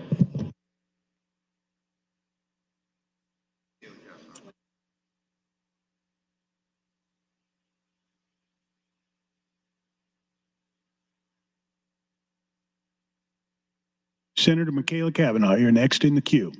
Thank you, Mr. President. I honestly don't have much left to say, but I didn't want us to just go forward without going to cloture after we only have like 8 or 9 minutes left. I am glad, though, that we got to a vote on that amendment because I was beginning to think that it was being filibustered to keep it on the board till we got to cloture, to force people who supported the amendment to vote for cloture and then get screwed. So thank you for screwing us up front. It's appreciated, that level of transparency of making us think that 25 people are going to agree to do what's right by our legislature and then not do it just to get a cloture vote. So I guess I should just appreciate we have that level of some integrity in this chamber today to is not necessary and cuts DHHS's budget and cuts our budget and cuts corrections budget. And while people worked many hours and listened to testimony, no one can give me specifics about what we are cutting and why. So that's cool. The money, the carryover money, yeah, we can survive without it, supposedly. But it is how we start our new biennium, is to have, you know, money to use until a budget is passed. But I'm not on appropriations. I just go here to school. So I don't know what that's going to mean. I do know in previous years when we haven't had special sessions, but we've had special needs, like in 2020 when 2019, my freshman year, when we had an emergency situation at the YRTC Geneva where it shut down and they, in the middle of the night, shackled the teenage girls, put them in a van and drove them to Kearney to the boys' campus, which they couldn't do, which was a violation of PREA, and on and on and on, bygones. Yeah. So we had to actually launch an entire investigation and have special hearings across the state. And we had to use legislative reserves to do that because we were at the University of Kearney, I believe. I'm kind of looking at Speaker Arch to see, that was right, yeah. At University of Kearney. And we were in Geneva. Senator Brandt would know, and Senator Dorne. I think we were in a bank vault or something, and the community came and we had to have equipment set up so that we could get a transcribing and testimony, and it was like a mobile hearing, and we needed these dollars for that. And I know you probably choose to not listen to anything that I've said over the last 24, 48 hours, but we are, teetering on a crisis here with no bid contracts and government malfeasance. So there is a chance that we might be heading down this road yet again. But even if we're not getting sued, we might decide to do our jobs and do due diligence and government oversight and launch investigative committees that have to travel the state to talk to the people of the state. So, yeah. Thank God we can't think for ourselves. Thank God you all took the legislature out of it entirely and ignored the separation of powers. 1 minute. And just kowtowed to the governor. I'm so proud of your inability to not think. Wait, that was a double negative. Your inability to think. There we go. Again, I'm tired. I did have an ice cream sandwich for dinner. Okay, well, thank you, Mr. President. Thank you, Senator Kavanaugh. Senator Wayne, you're recognized to speak. Thank you, Mr. President. So I'll just tell you my position from the beginning. I said at the end of last session, that if we can't help children, I'm not coming back. I want to help all taxpayers, and if we can't help children who have been sexually assaulted because we failed to investigate or failed to do our jobs, I wasn't coming back. I was dangled with the idea of out in front of me with the carrot saying that that was going to be on the table. I didn't know the pressures of a schedule to get this done, but we are moving one way or another, so that fell off. So today I was going to go home and just call it good. But I left out the rotunda, came back, and I heard about some potential deal or whatever, and I was like, okay, we'll see how it plays out. And then, honestly, I just felt like if I go home my last year, and I just go home and don't do anything, then I'm kind of a failure.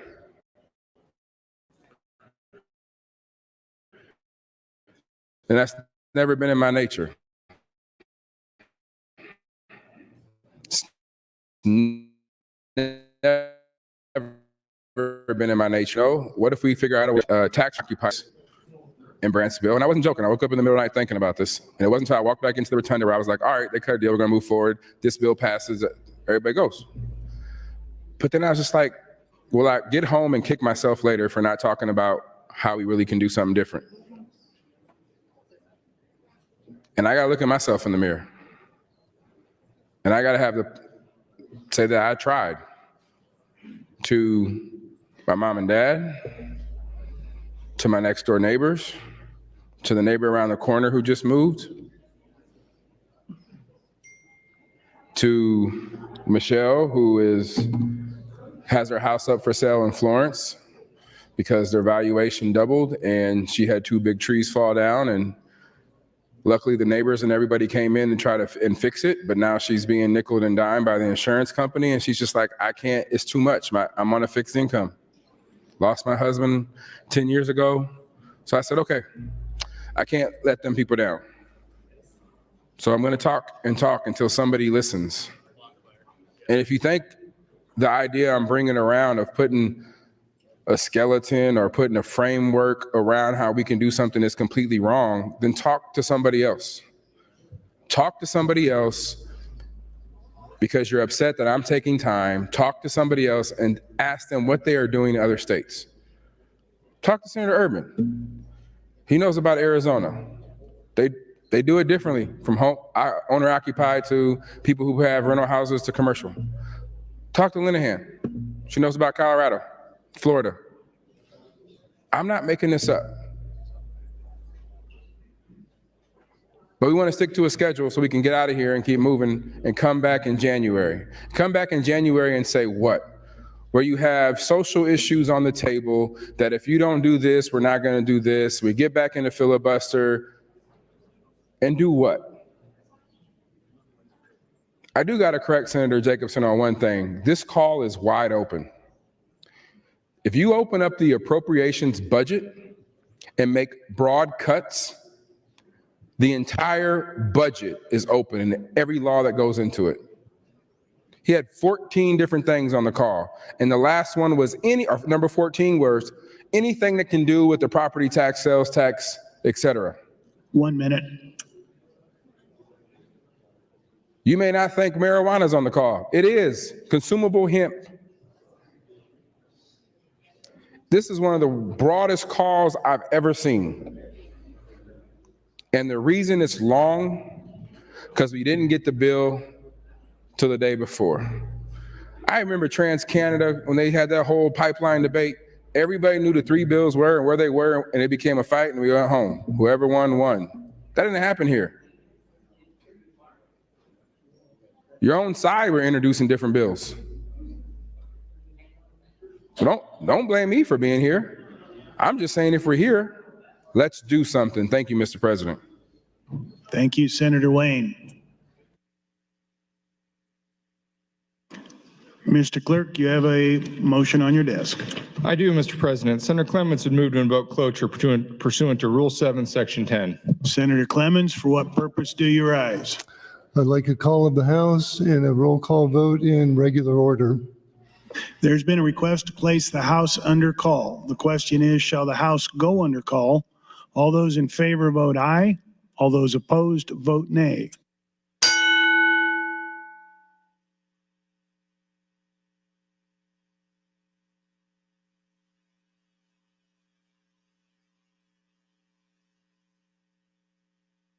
Record, Mr. Clerk.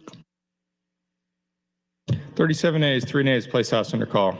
The House is under call. Senators, please record your presence. Those unexcused senators outside the chamber, please return and record your presence.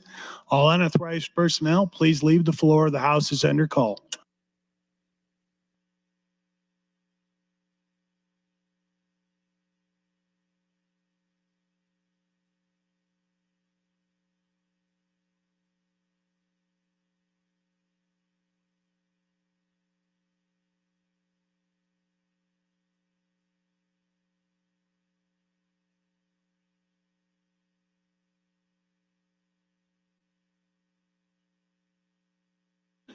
All unauthorized personnel are present.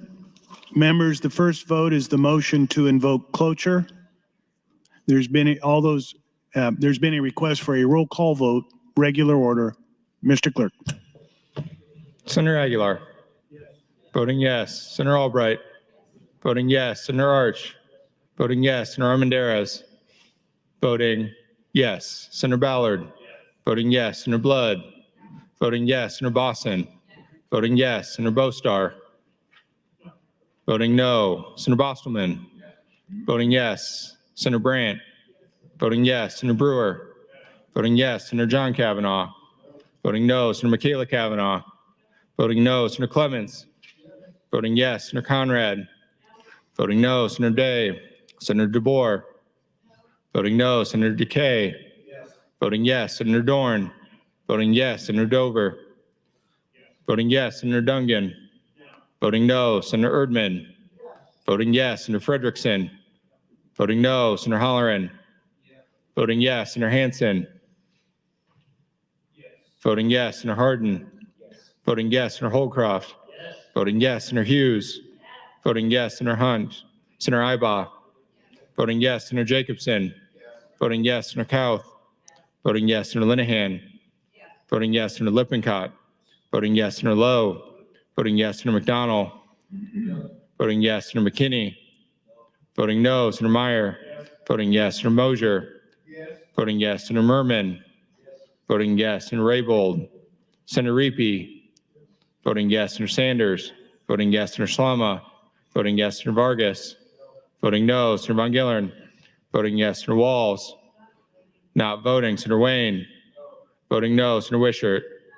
Not voting. Vote is 34 ayes, 10 nays, Mr. President, to invoke cloture. The motion to invoke cloture is adopted. Members, the first vote is on the adoption of AM 39. All those in favor vote aye. All those opposed vote nay. There's been a request for a roll call vote. Mr. Clerk. Senator Aguilar. Voting yes. Senator Albright. Voting yes. Senator Arch. Voting yes. Senator Armendariz. Voting yes, Senator Ballard. Voting yes, Senator Blood. Not voting, Senator Boston. Voting yes, Senator Bostar. Not voting, Senator Bostelman. Voting yes, Senator Brandt. Voting yes, Senator Brewer. Voting yes, Senator John Kavanaugh. Voting no, Senator McKinney Kavanaugh. Voting no, Senator Clemens. Voting yes, Senator Conrad. Voting yes, Senator Day. Senator DeBoer. Voting yes, Senator DeKay. Voting yes, Senator Dorne. Voting yes, Senator Dover. Voting yes, Senator Dungan. Voting yes, Senator Erdman. Voting yes, Senator Frederickson. Voting yes, Senator Holleran. Voting yes, Senator Hansen. Voting yes, Senator Hardin. Voting yes, Senator Holcroft. Voting yes, Senator Hughes. Voting yes, Senator Hunt. Senator Ibbotson. Voting yes, Senator Jacobson. Voting yes, Senator Kauth. Voting yes, Senator Linehan. Voting yes, Senator Lippincott. Voting yes, Senator Lowe. Voting yes, Senator McDonald. Voting yes, Senator McKinney. Voting no, Senator Meyer. Voting yes, Senator Mosier. Voting yes, Senator Merman. Voting yes, Senator Raybold. Senator Riepe. Voting yes, Senator Sanders. Voting yes, Senator Slama. Voting yes, Senator Vargas. Voting yes, Senator Von Gillern. Voting yes, Senator Walls. Voting yes, Senator Wayne. Voting no, Senator Wishart. Voting yes. Vote is 40 yeas, 4 nays, Mr. President, on the adoption of the committee amendment. AM 39 is adopted.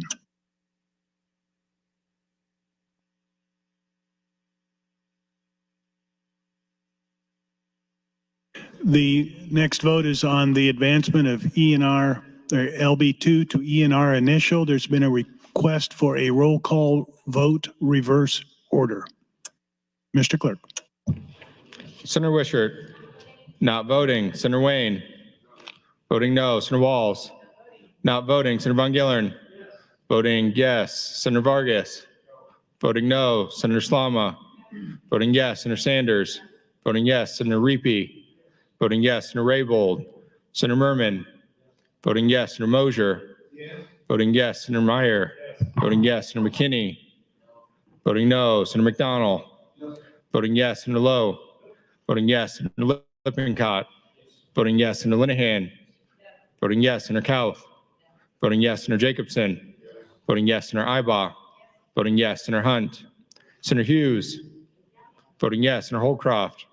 Voting yes, Senator Hardin. Voting yes, Senator Hansen.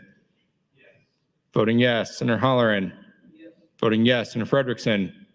Voting no, Senator Erdman. Voting yes, Senator Dungan. Voting no, Senator Dover. Voting yes, Senator Dorne. Voting yes, Senator DeKay.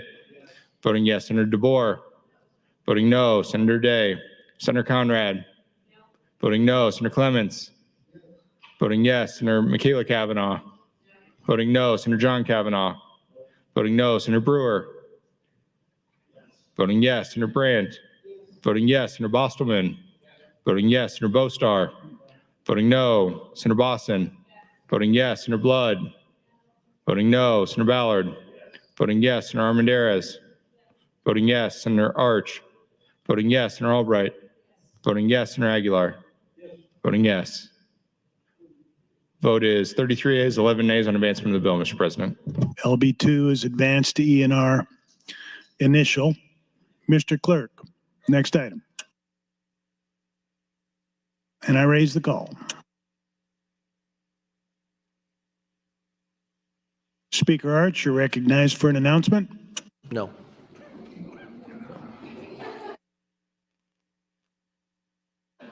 Thank you.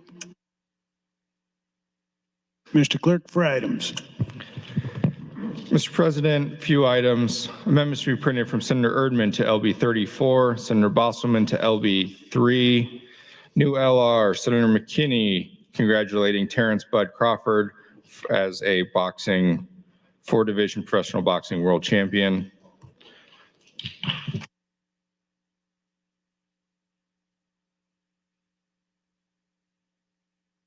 Already got one. Mr. President,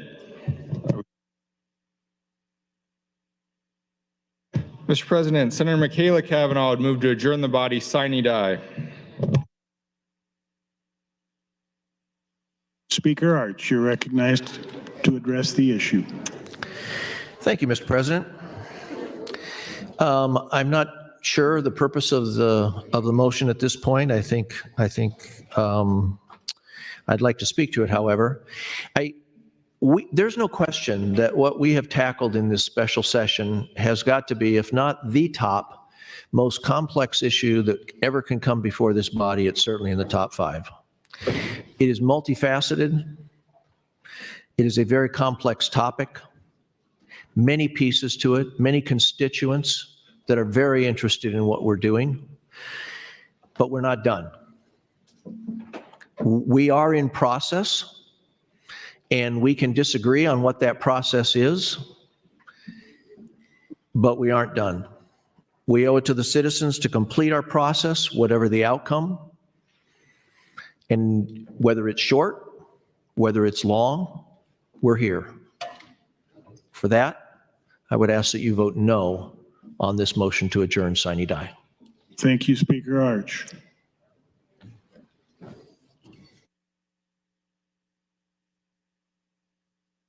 The question before the body is to adjourn sine die.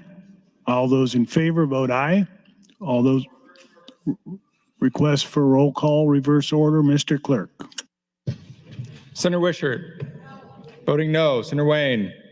Voting yes. Senator Walls. Voting no. Senator Von Gillern. Voting no. Senator Vargas. Voting no. Senator Slama. Voting no. Senator Sanders. Voting no. Senator Reapy.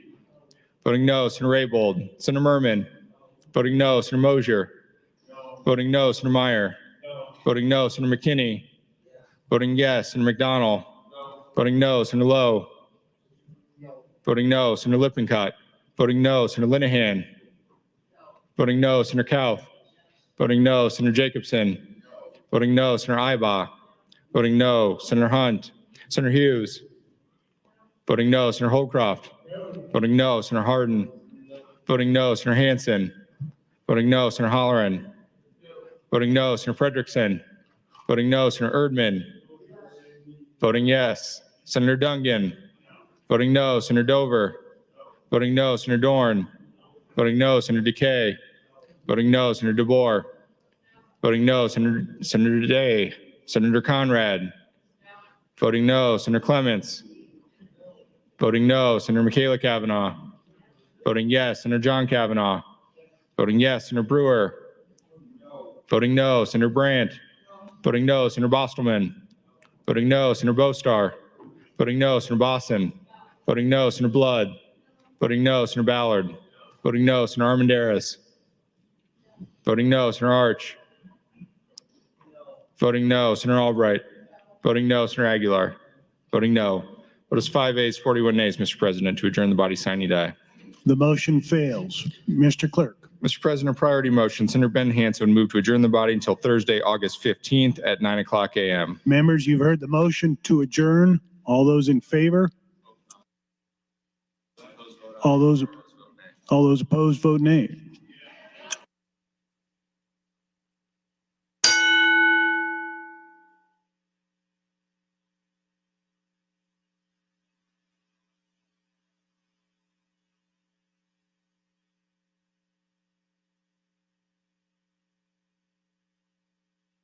All those in favor vote aye. All those opposed vote nay.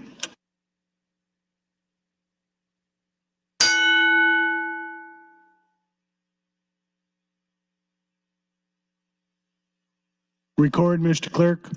34 ayes, 2 nays on the motion to adjourn, Mr. President. The legislature is adjourned.